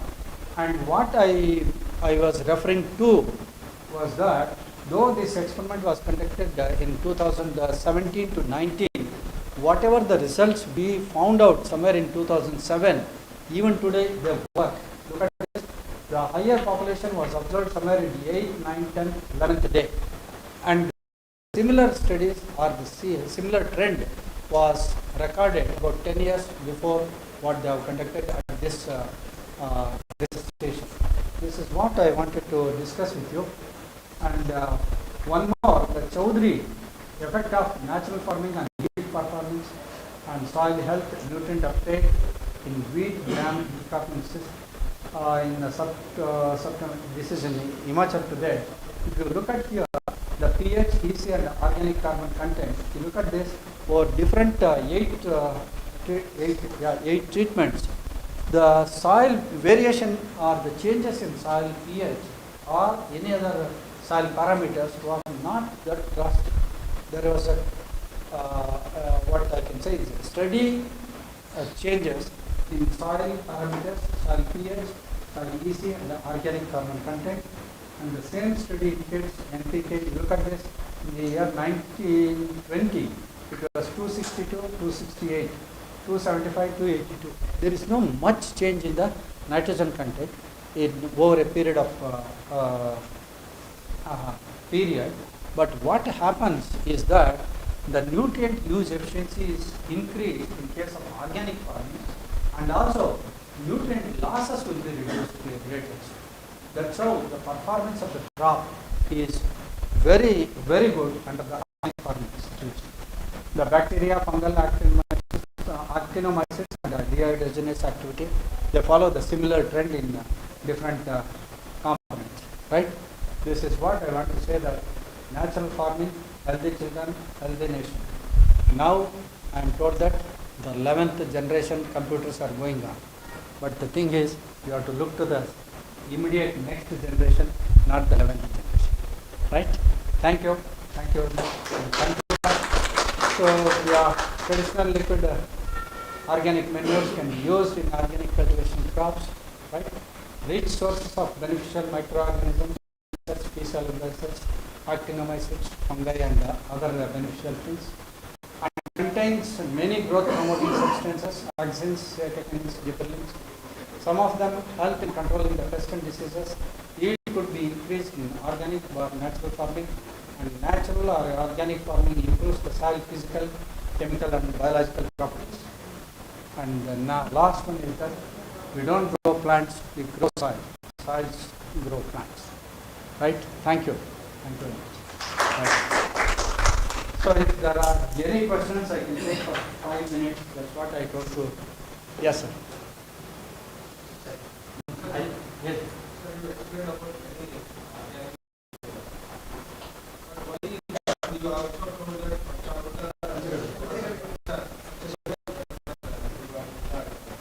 firstly in aspect of why they have given more importance to Even national mission and national government consider these and they follow as a Sundar Raman experiment. Yes. Is found very good because most of the vegetation found in the nature is not used by animals. True. We will have the True. Why? Because the preparation of material is expensive, and you cannot use it for the soil spray because it is expensive. Right? That is one thing. And getting pure cow ghee is difficult. And whereas cow dung and cow urine are commonly available with almost all the farmers. But for every information, in this center only, we worked out the microbial population both on local cows as well as the crossbred cow and buffalo. Actually, buffalo dung is much better than crossbred cow. And crossbred cows microbial population is less compared to the local cows. And nevertheless, we can use the cow dung and cow urine from the crossbred cow also. That will also suffer. Geometer 9 to 12 days. First one, you have to use between 9 and 12 days. whether all these formulations are allowed in Yes, sir. All of them. Sir, what is about humic acid? Humic acid is allowed. Actually, normally what is the do? Synthetic, not the synthetic. It has to be extracted from the urine. So that it is the organic. Yes. It should not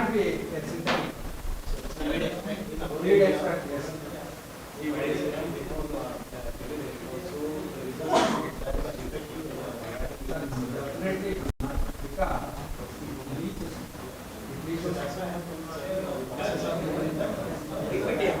yeah, true.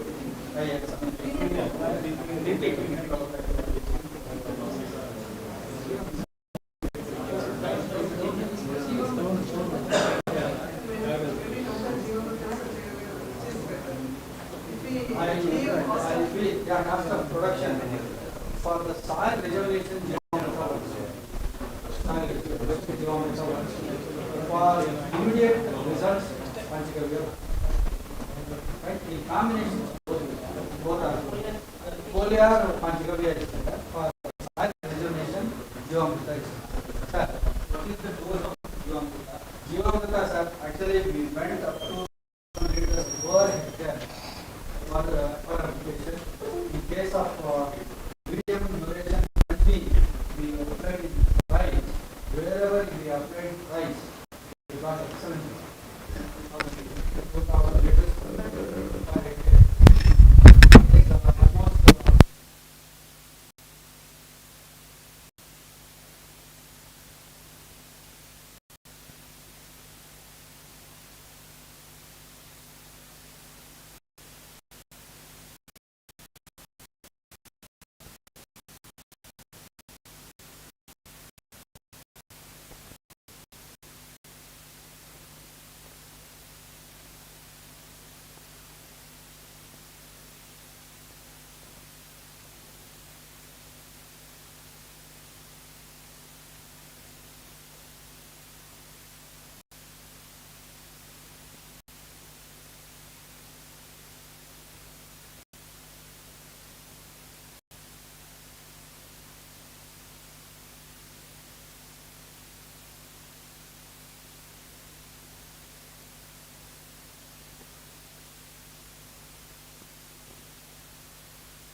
role of crop diversification under natural farming. So good evening all of you, probably exhausted because in the morning already it is 5, just I will introduce the subject and just we will discuss what are the important green mineral crops and the quantity of biomass generated and also the amount of nutrients which are available by applying between 10 or 15 tons of green biomass per hectare. And of course, what are the important properties of these green manurings, maybe the physical, chemical and biological properties and also the nutrients uptake and also probably just now Mr. told me to cover regarding carbon sequestration since I thought that during the 9th August the same hall I gave the lecture on carbon sequestration, probably 1 or 2 slides. I may share if the time permits, otherwise we will discuss these things. And another important segment of this natural farming is the medicine. Of course, these are the 2 important aspects. No doubt the Panchagaudiya, Shivamogga, they are all important. But among this is again the basic. We all know that the importance of green manuring and also mulches. The only thing is the adoption rate is very less. In case of farmers or in most of the stations, the adoption rate of these green manuring low. There will be a positive benefit maybe in terms of physical, chemical, biological properties. But the adoption rate, particularly in resuscitation also is very less.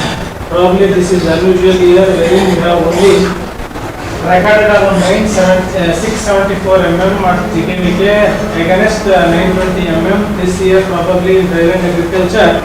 Probably, so since 6 years we are regularly growing green manurings and applying about 100 tons for that unit area per se. And the green manuring and also applying both agro-meteorology and DAC agriculture situated adjacent. So those plots are very excellent. So now also within this 674 mm of rainfall with uneven distribution raise the good crop, right? So this is about the green manuring and just I will introduce, of course, we all know because these are the major challenges. So if you take the organic carbon per se, the organic carbon content of the average organic carbon content of Indian soils are how much? Maybe 0.3, 0.4, maybe no less than 0.5. So majority about 80 to 90% of the soils belong to the low to probably maybe 10 to 20% medium. Mostly peat and mud soils maybe the high range, right? So less than 0.5%. So in order to improve the fertility, so this is the only option because the cattle population is decreasing day by day. Nobody is ready to keep the cattle for 365 days. Hence, this is the best option, either green manuring or maybe the locally available crop residues which play an important role compared to probably in the last week you might have observed in one of the paper. So a lot of burning of these crop residues, particularly in the high belt, the Punjab and Haryana areas, and also what are the major threats for burning of these things. So if these crop residues are effectively utilized, probably at least we can reduce the dependency on the chemical fertilizers, right? So the major again the important factor is the use efficiency. The use efficiency, probably the nutrients or the different inputs. So the input use efficiency is very less, and also the partial factor productivity. If you take the amount of nutrient consumed for every maybe unit of the yield obtained, that is partial factor productivity, this is also very less. So in order to enhance the use efficiency and also the factor productivity, so this is very important. And also the productivity, if at all if you want to increase the food grain production, around 40 to 45% of the total food production coming from these drylands. So drylands are very important. These drylands are not only thirsty but also hunger, wherein the soils are very impoverished, low fertility, and there will be imbalance in different nutrient status. So because of these things, these play an important role. So coming to, we all know the effects of green revolution. No doubt at that point of time, definitely we were needed fertilizers. So because of in order to feed the ever-growing population during that period of time, we wanted lot of inorganic fertilizers in order to boost the fertilizers, in order to boost the different crops. So hence, so during that time, probably we all know the positive and also the negative effects. Very recently, because of so many factors, the negative factors. Because if you take in the soil, the NPK ratio is very alarming. So earlier the ratio was probably maybe 4:2:1. Now the ratio is altered.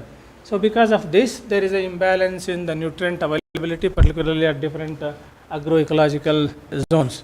So now what we are thinking is the last approach, the holistic approach, wherein the organic matter content of the soil should be enhanced through different approaches. You go for green manuring, biofertilizers, or the conservation agriculture. The conservation agriculture and also the green manuring, these two play an important role. If at all, if you want to enhance the organic carbon content of the soils, the conservation agriculture play an important role, right? So wherein the principles of conservation agriculture probably we are going. So I will share some of the data also in the conservation agriculture, and after this we will share some of these the effect of these green manurings. So usually the effect may be 4 years or 5 years. The long term benefit will be better if you incorporate, or you can go for cover crop. Usually in cover crop you are going for only mulching. So you are covering the green biomass. So the green biomass generated from different green manuring crops in depending upon the different crops and also the soil fertility conditions. So of course, soil health is important. Only thing is we have to enhance the quality of the soil. So quality of the soil should be enhanced. So that is most important. And these things, these three important things: biological, chemical, maybe physical parameters. So the soil organic matter very important, and ultimately the carbon sequestration. Probably if you grow the maybe your cover crops or green manuring crop, maybe 5 cycles, 10 cycles or 11 cycles. So what is the carbon buildup in the soils? And this carbon buildup in the soil maybe ranges from 0.5 to maybe 1 ton, even after 9 cycles of these green manures. So of course, these are the things, soil health is very important in order to maintain the human health, right? Probably you might be knowing the deficiency of majority of the nutrients, even in if you take the blood samples of human beings also, there is a deficiency of lot of minerals and also the other vitamins also, particularly even vitamin D. So like this, so we have to build the soils, okay? So building the soils for better crops. So building soils for better crops, in this there is a book recently published. So building soils for better crops. You can read, you can just you can just write this, you will get that book. That book very recently published, you can go through this. So building soils for better crops, in turn for maintaining the better health of human beings. So of course these are the benefits. Of course we are now interested in apart from the food security, we are also interested in the nutrient security, or the nutrition security, and also the farmers or the growers are interested ultimately the income security, right? So ultimately we have to store this organic carbon, and ultimately in order to enhance the water storage capacity or the infiltration rate of the the soils. So of course, these are the different principles. Only thing is we have to reduce the trough kicking, right? Probably to quote an example, yesterday there was a meeting at NBSS and LUP where a lot of farmers are were present. So in order to the revisiting of the site characteristics are the requirement of different crops, right? Maybe texture or organic carbon. So one of the farmer he was mentioning, so earlier days we were using maybe 15 HP or 25 HP of tractors, right? So now 50 to 75 tractor HP farmers are using. So because of this, there is a hard pan creating in the subsoil layer. So because of this, the water holding capacity of the soils are decreasing. Hence, so what we know in the conservation tillage, the minimum or zero tillage depending upon the situation, depending upon the crops, and also depending upon the objective. And of course, one more thing is one should enhance the biodiversity, right? So crop diversification is important in order to enhance the diversification, and ultimately we have to enhance the root biomass. So if the root biomass is more, probably the other benefits will be more, maybe exploitation of moisture from the deeper layers, or the uptake pattern of the nutrients from different soil layers. So these are the different advantages. Already, as I already mentioned in the beginning, the cover crops. So the cover crops also play an important role. So because of this erratic rainfall, the cover crops during summer, probably if the regions where bimodal rainfall is a phenomena, under such circumstances we can go for these cover crops during April, May. After cover crop, we can go for the second crop, or even Rabi for the third crop also, depending upon the rainfall received. So of course, again these are the different indicators. So how to measure the soil health, right? So like human health, different indicators, what we are regularly we are going for checking our health. So here also a lot of indicators in order to check the soil, different indicators. Among these indicators, again the organic carbon play an important role. So this if the organic carbon content is more, again all biological properties and the nutrient availability will be enhanced. So this is the first and foremost step where the organic carbon content of the soil should be enhanced. So these are the different indicators. So of course the soil health deterioration. So nowadays if you take the Indian soils, most around 20 to 25% of the soils are degraded. So how to restore these soils? So restoration of these soil fertility play an important role, particularly under input conditions, even under irrigated conditions, because of lot of salinity. And can we grow some alternate crops or weeds wherein at least this soil's salinity or acidity in during that time, maybe different mulches also. Probably if you go to Tungabhadra project area, there majority of the farmers are growing the salt mulch, maybe 400 to 500 tons of salt mulch. They have recorded up to 300, 200 percentage increase. I will share those data also. So of course, these are the other aspects of the soil degradation. These are the different damages caused due to the bad practices. So the natural farming, right? We already, our Dr. Prabhakar Shetty also. Then Devkumar has also mentioned regarding this. Earlier we used to conduct experiment on Subhash Palekar's method. So afterwards, because of the government also lot of objections during that time, because of the objections of zero budget, they have changed natural farming, right? So now the natural farming, these are the important things. So again, ultimately, they have to conserve the environment, and ultimately what farmers are interested, nutrition and income security. So these are the two important players, play an important role, particularly if the farmers or the growers growing of any crops or cropping system. So coming to, of course, these things, since your BSc Agri or maybe MSc also masters, we know all these things, what is green manuring, in situ, maybe ex situ only we are refreshing these things. So only thing is in situ green manuring is better, wherein we are growing different crops, and there are two things here we can incorporate, or we can go for soil mulch, right, as a cover. So in order to reduce the soil erosion because of the beating action of the rain, we can reduce soil erosion. These cover crops play an important role. In this question, of course, a lot of a consortia research platform projects are going on all over India, wherein the cover crops, after this different crops and cropping systems, so different research activities are going on. So in different areas.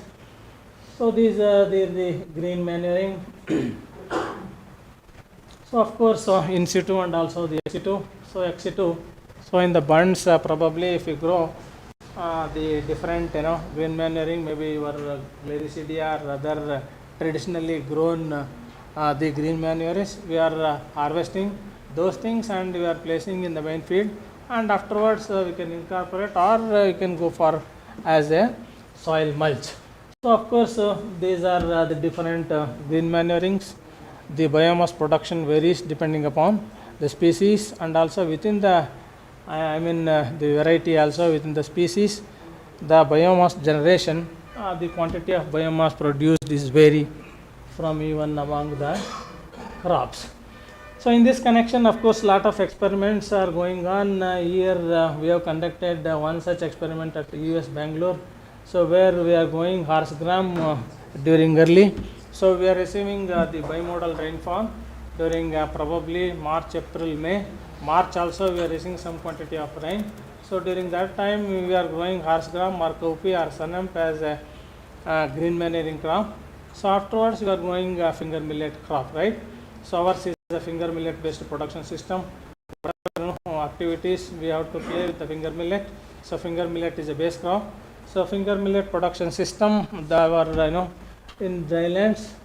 So after this we are growing this. These are the benefits derived probably in the next slides also. You can see so mechanism of how these green manurings help, or these green manurings mainly they fix the nitrogen. So nitrogen again a major nutrient. Of course this nitrogen is very dynamic. It is very difficult to hold this nitrogen because of the losses, right? So because of the losses, hence this has to be fixed in the soil or sequestered in the soil. So these are the different aspects. Maybe soil micro release of different nutrients, nodulations, symbiotic fix the atmospheric air. So this is simple mechanism where these green manures can fix the atmospheric nitrogen and ultimately store in the soil. So of course we all know these things. Among these different things, the leaching of nutrients gets reduced automatically because of the chelation. So here you can show I was mentioning about the sodic soils. Here you can see the Suspenia, different species play an important role in different soils. So maybe problematic soils. So again we have to choose depending upon the soils. These crops can be fixed, grown. You can see here Argemone mexicana. So this has a buffering effect particularly on sodic soils. Probably what is that Argemone mexicana? You know this? What is that? Huh? It is a weed, right? This is a weed. Argemone mexicana is a weed, probably is with mustard during that field, probably during Rabi. So this is a major weed. So of course there will be a yield improvement. So we are ultimately interested in the enhancement of the yield, right? Then of course these are the other benefits. So this is most important. Again though the data is around 2000, these are the different species, right? So these are the different species.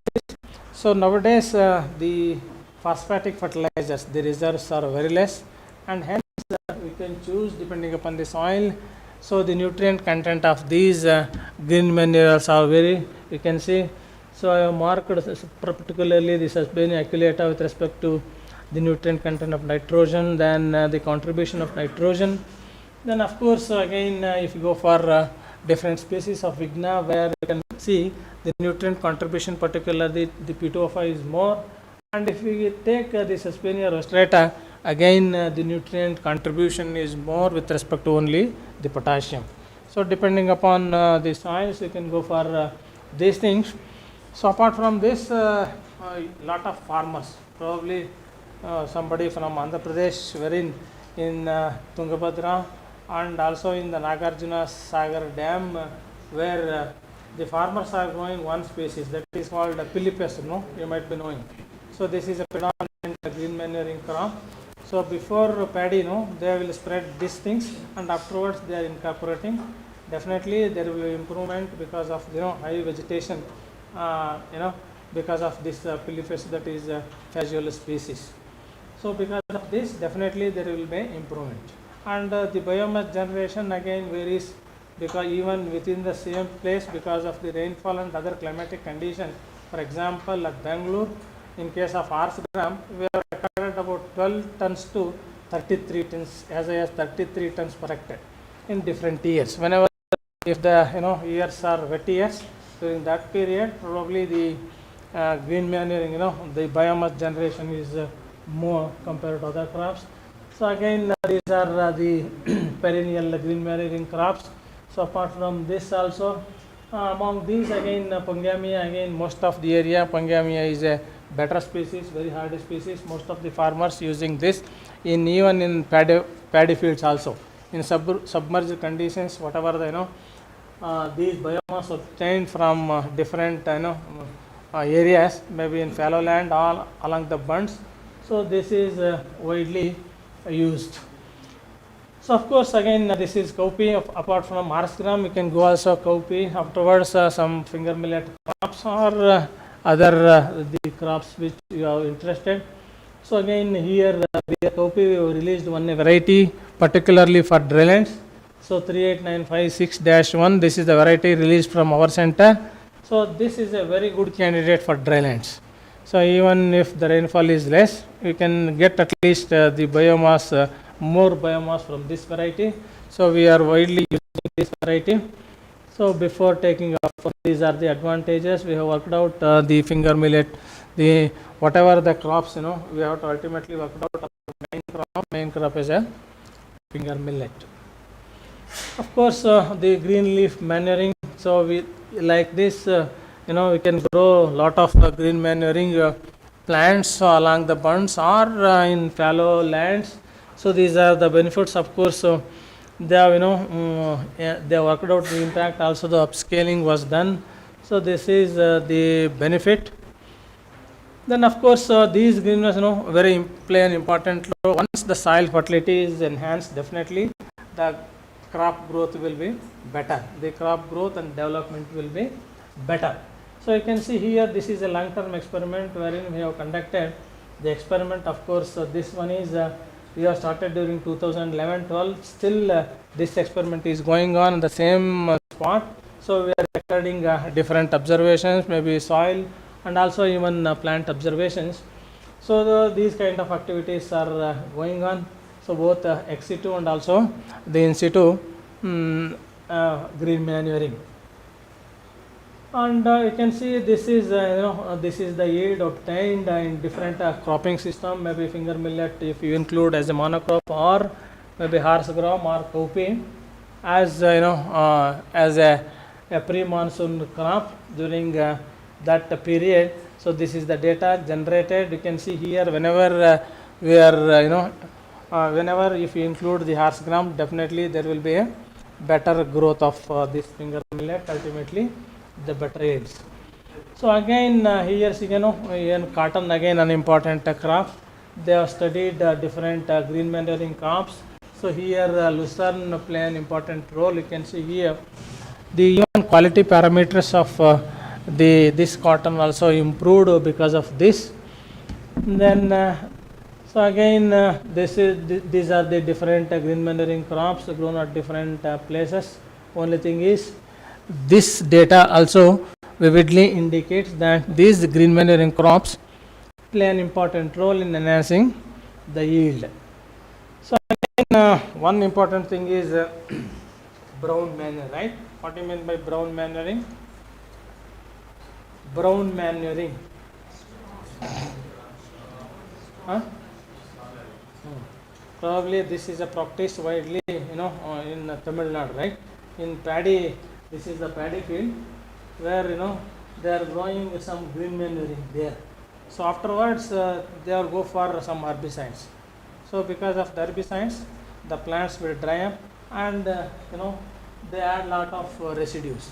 So because of this, again there is an improvement in the soil properties. You can see here the soil properties are enhanced. This is what we referred as brown manuring, widely practiced, particularly in case of Tamil Nadu, where the paddy is a major crop. Then of course, there are selective herbicides for different crops. So we have different herbicides for different crops. Selective herbicides are widely used. Even we are also using post-emergent herbicide at different growth stages. So these herbicides are highly safe. They are selective herbicides. Yeah, definitely. One thing actually I want to, in case of natural farming, these GM crops, these chemicals, then also plastic, mulch. This is not practiced in natural farming. In other cases, you can go for this. So as you rightly said, in case of natural farming, these things are not allowed. Even for that matter, the green GM crops are also not allowed, right? In natural farming or organic farming, even GM crops are also not allowed, right? So just for the information, I share this. Of course, there will be an improvement in the soil properties. You can see here again, there is an improvement in organic carbon also from 0.46 to 0.1.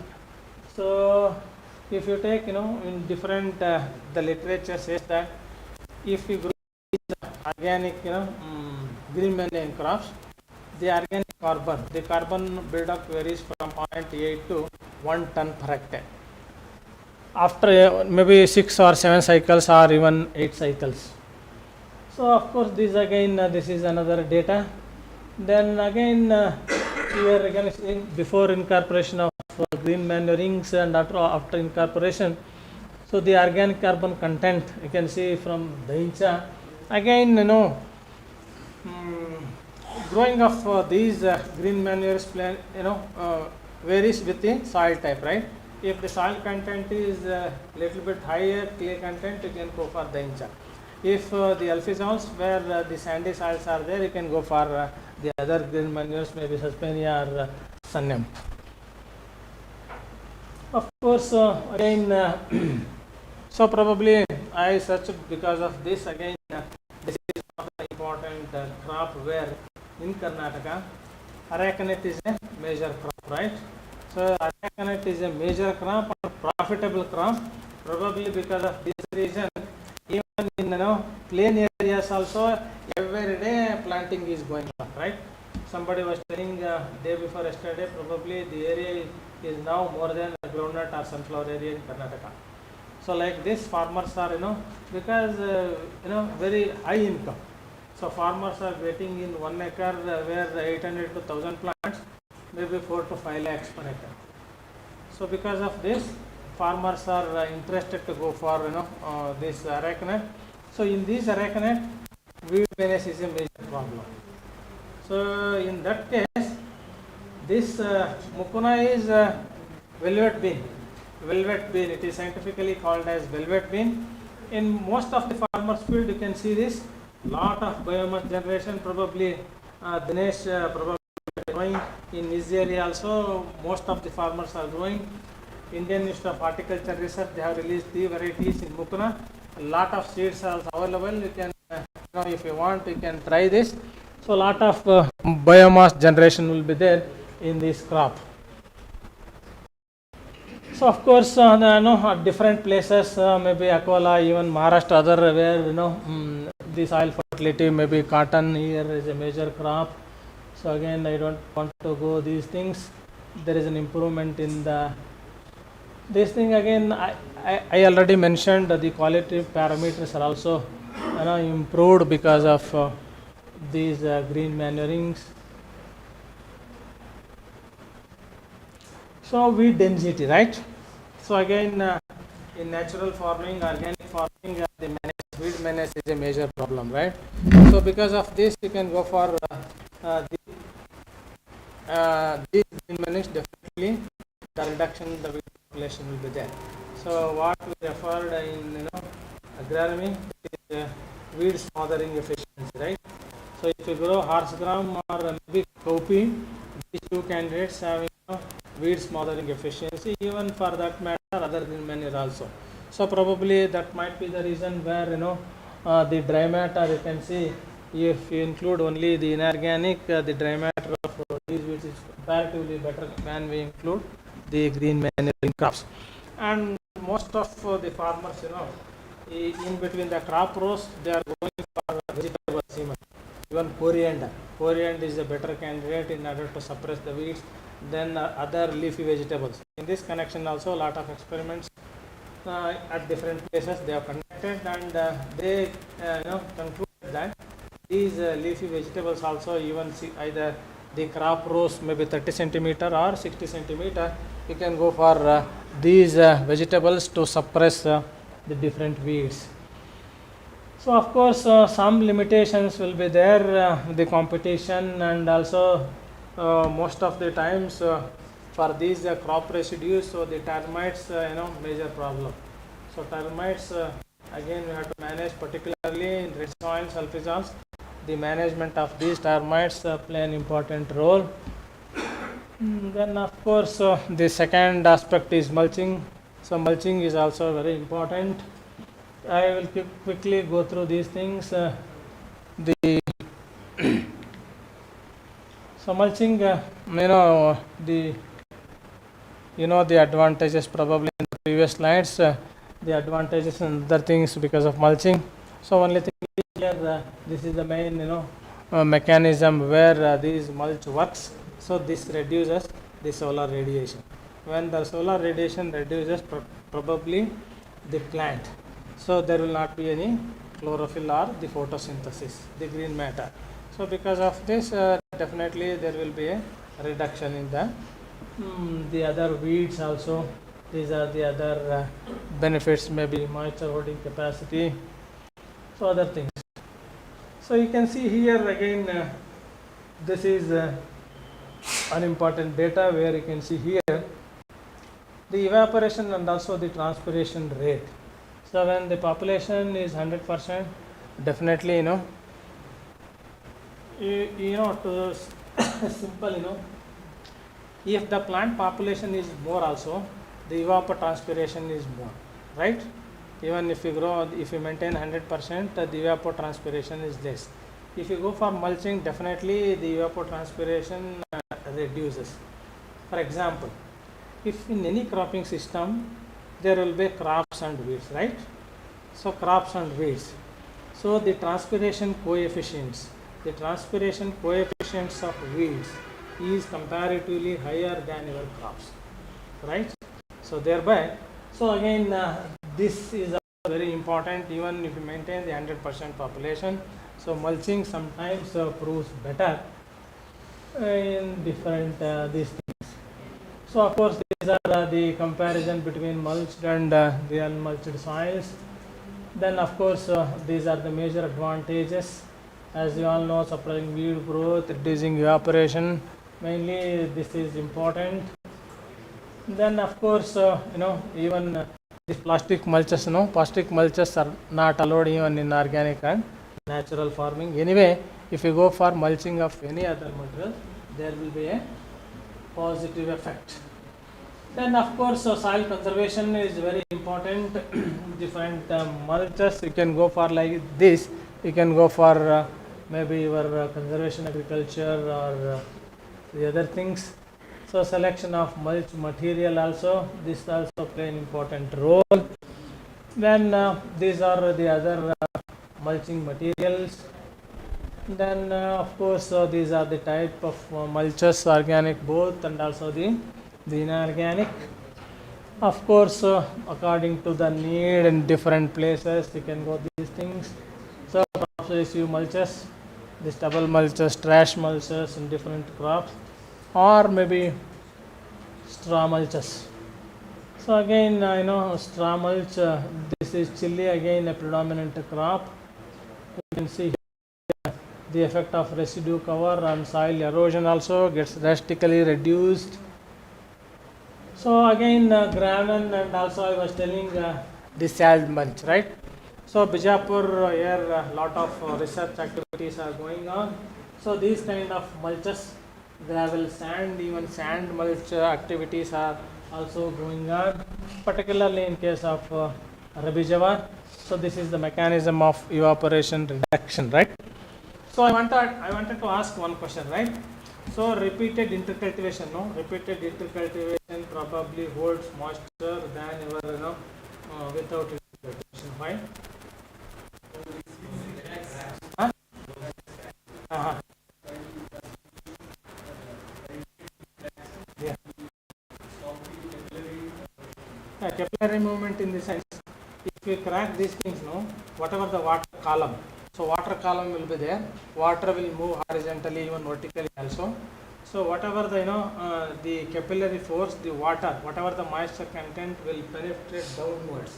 Those moisture content, the moisture will be utilized by the roots compared to you are packing simply.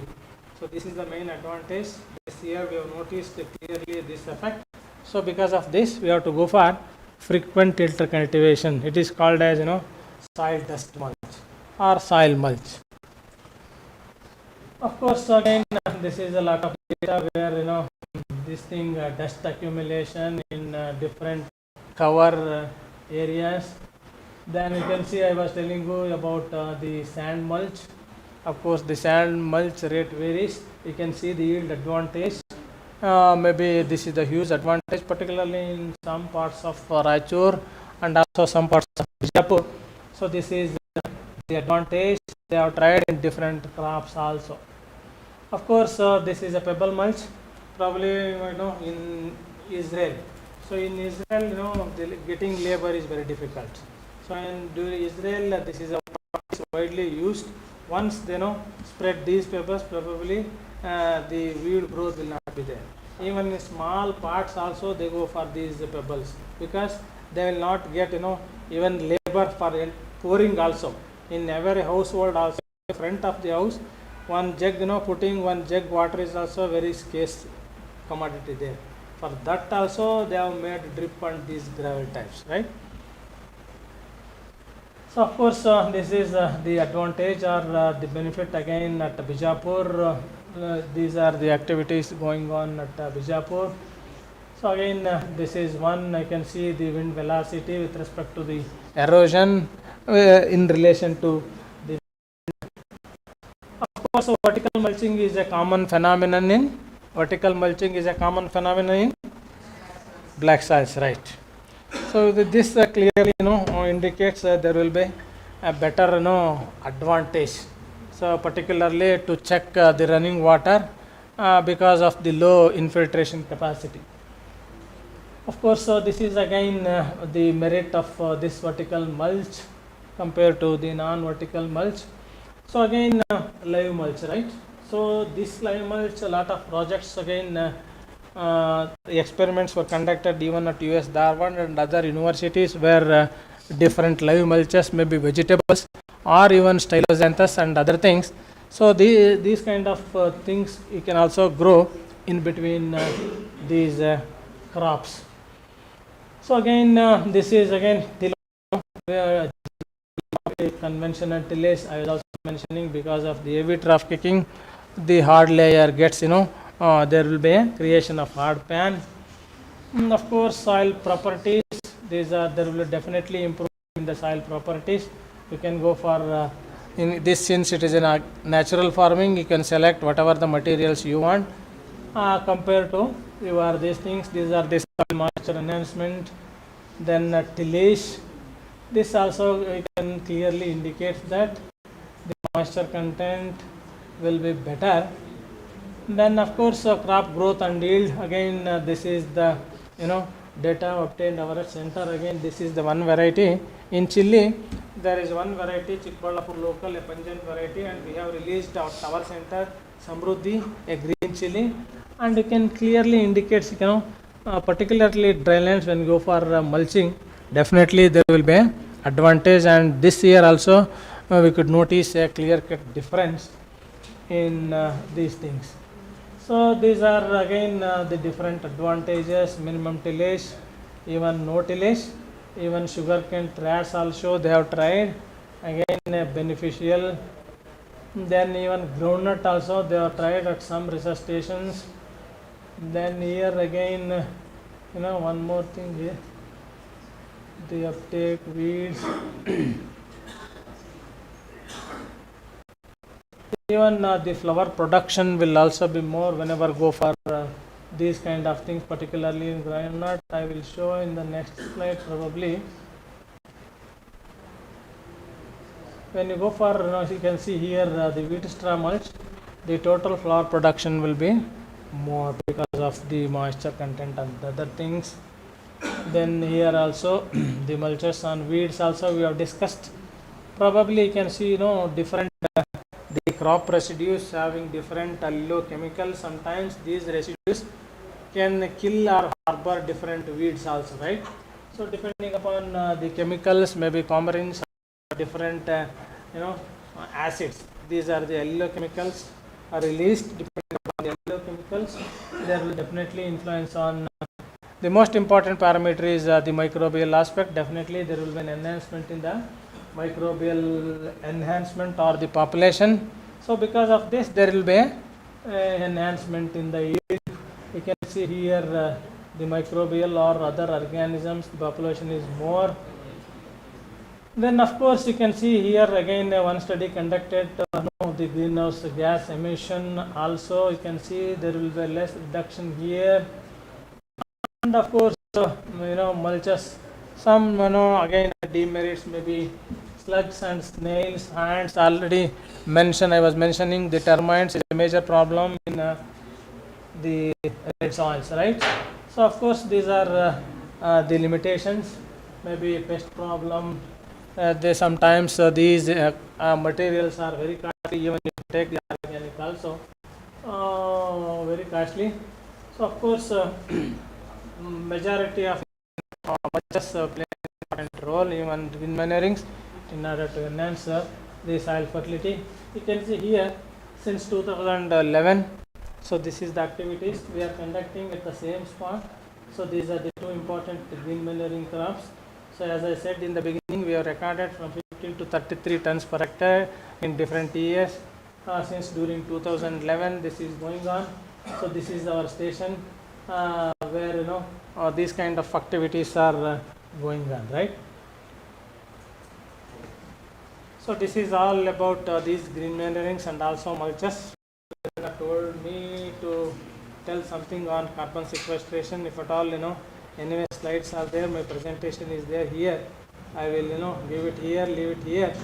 The only thing is I can say, if you grow for these green manuring crops, maybe 5 to 6 cycles, maybe 0.5 to 1 ton per hectare you can add the organic carbon, right? Every year. So mg means 1 ton. 1 mg of carbon is 1 mg means 1 ton of carbon per hectare per year, right? So it depends on the green. So and again we have also worked out the carbon input and also the output efficiency carbon sustainable index, right? So the carbon sustainable index means what we have recorded in Askaram is around 438, right? The carbon sustainability index we have around 438, right? And of course the carbon efficiency is around 4.3 to 4.4 in different right? This is what I wanted to cover regarding these green manurings. If at all, if you want to, if you have any queries, please.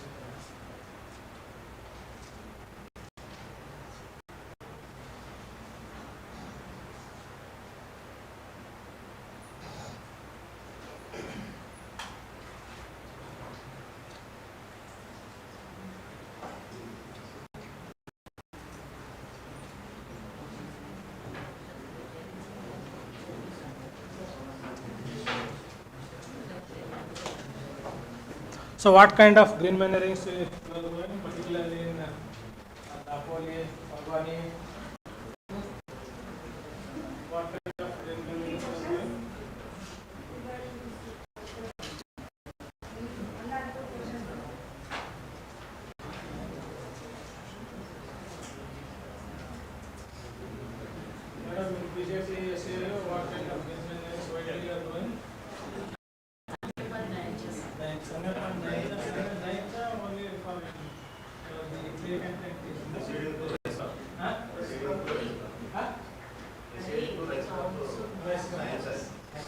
sometimes in some areas green gram also. You can grow any pulses, even any pulses also, green gram. Pennycress, I don't know. This is widely grown, particularly in Shivamogga area. There are a lot of farmers camps are there. So in that camps, Pennycress, the visual species is widely grown. This is the only alternative for they are getting 40 to 45 quintals of the fine quality of rice. So in order to obtain this much of this thing, that is the only option where they cannot go for FY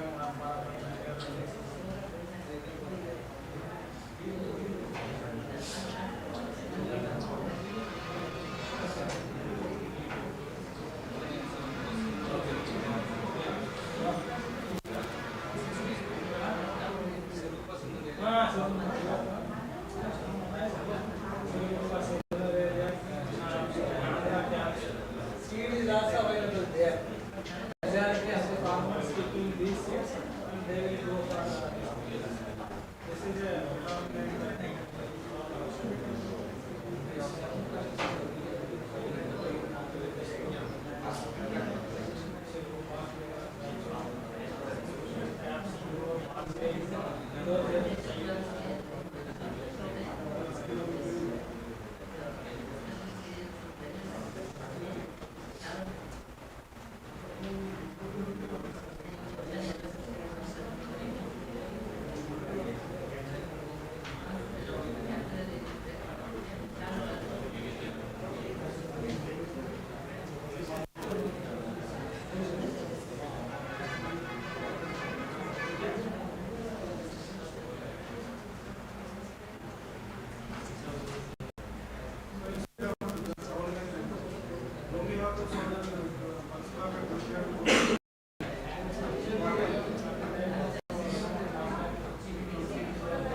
Any more questions?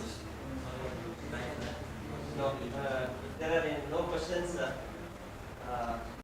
course, why I selected this topic is among 4 principles of natural farming, mulching is very essential. If any microbes we added through Shivamogga, Shivamogga, Bijamruta, they have to multiply in the field when we apply the soil. So this whatever the mulching material we are going to add to the soil serves as a food material and source of energy for the microorganisms.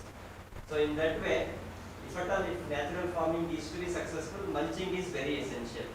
So in that way, I requested Dr. Modi Professor to deliver a lecture on the green manure, role of green manuring and mulching in the natural farming system. I think he has elaborately delivered the topic assigned to him, and he has done a lot of work with respect to mulching only at dryland farming research station in DKVK Bangalore. So anybody wants his number also, I will share the number for clarification. So on behalf of all of you, I profusely thank Dr. Modi Professor for having come over here from Bangalore to here and delivered a talk on mulching and green manuring. Thank you very much, sir. I should say thanks to all of you because since morning, since 9:30, you are all patiently sitting here. Thank you very much for your all kind cooperation and patient hearing. Okay. This will close today's class. Have a nice evening today. And tomorrow I expect at least some more to come for yoga classes because yoga is also one of the part of natural farming.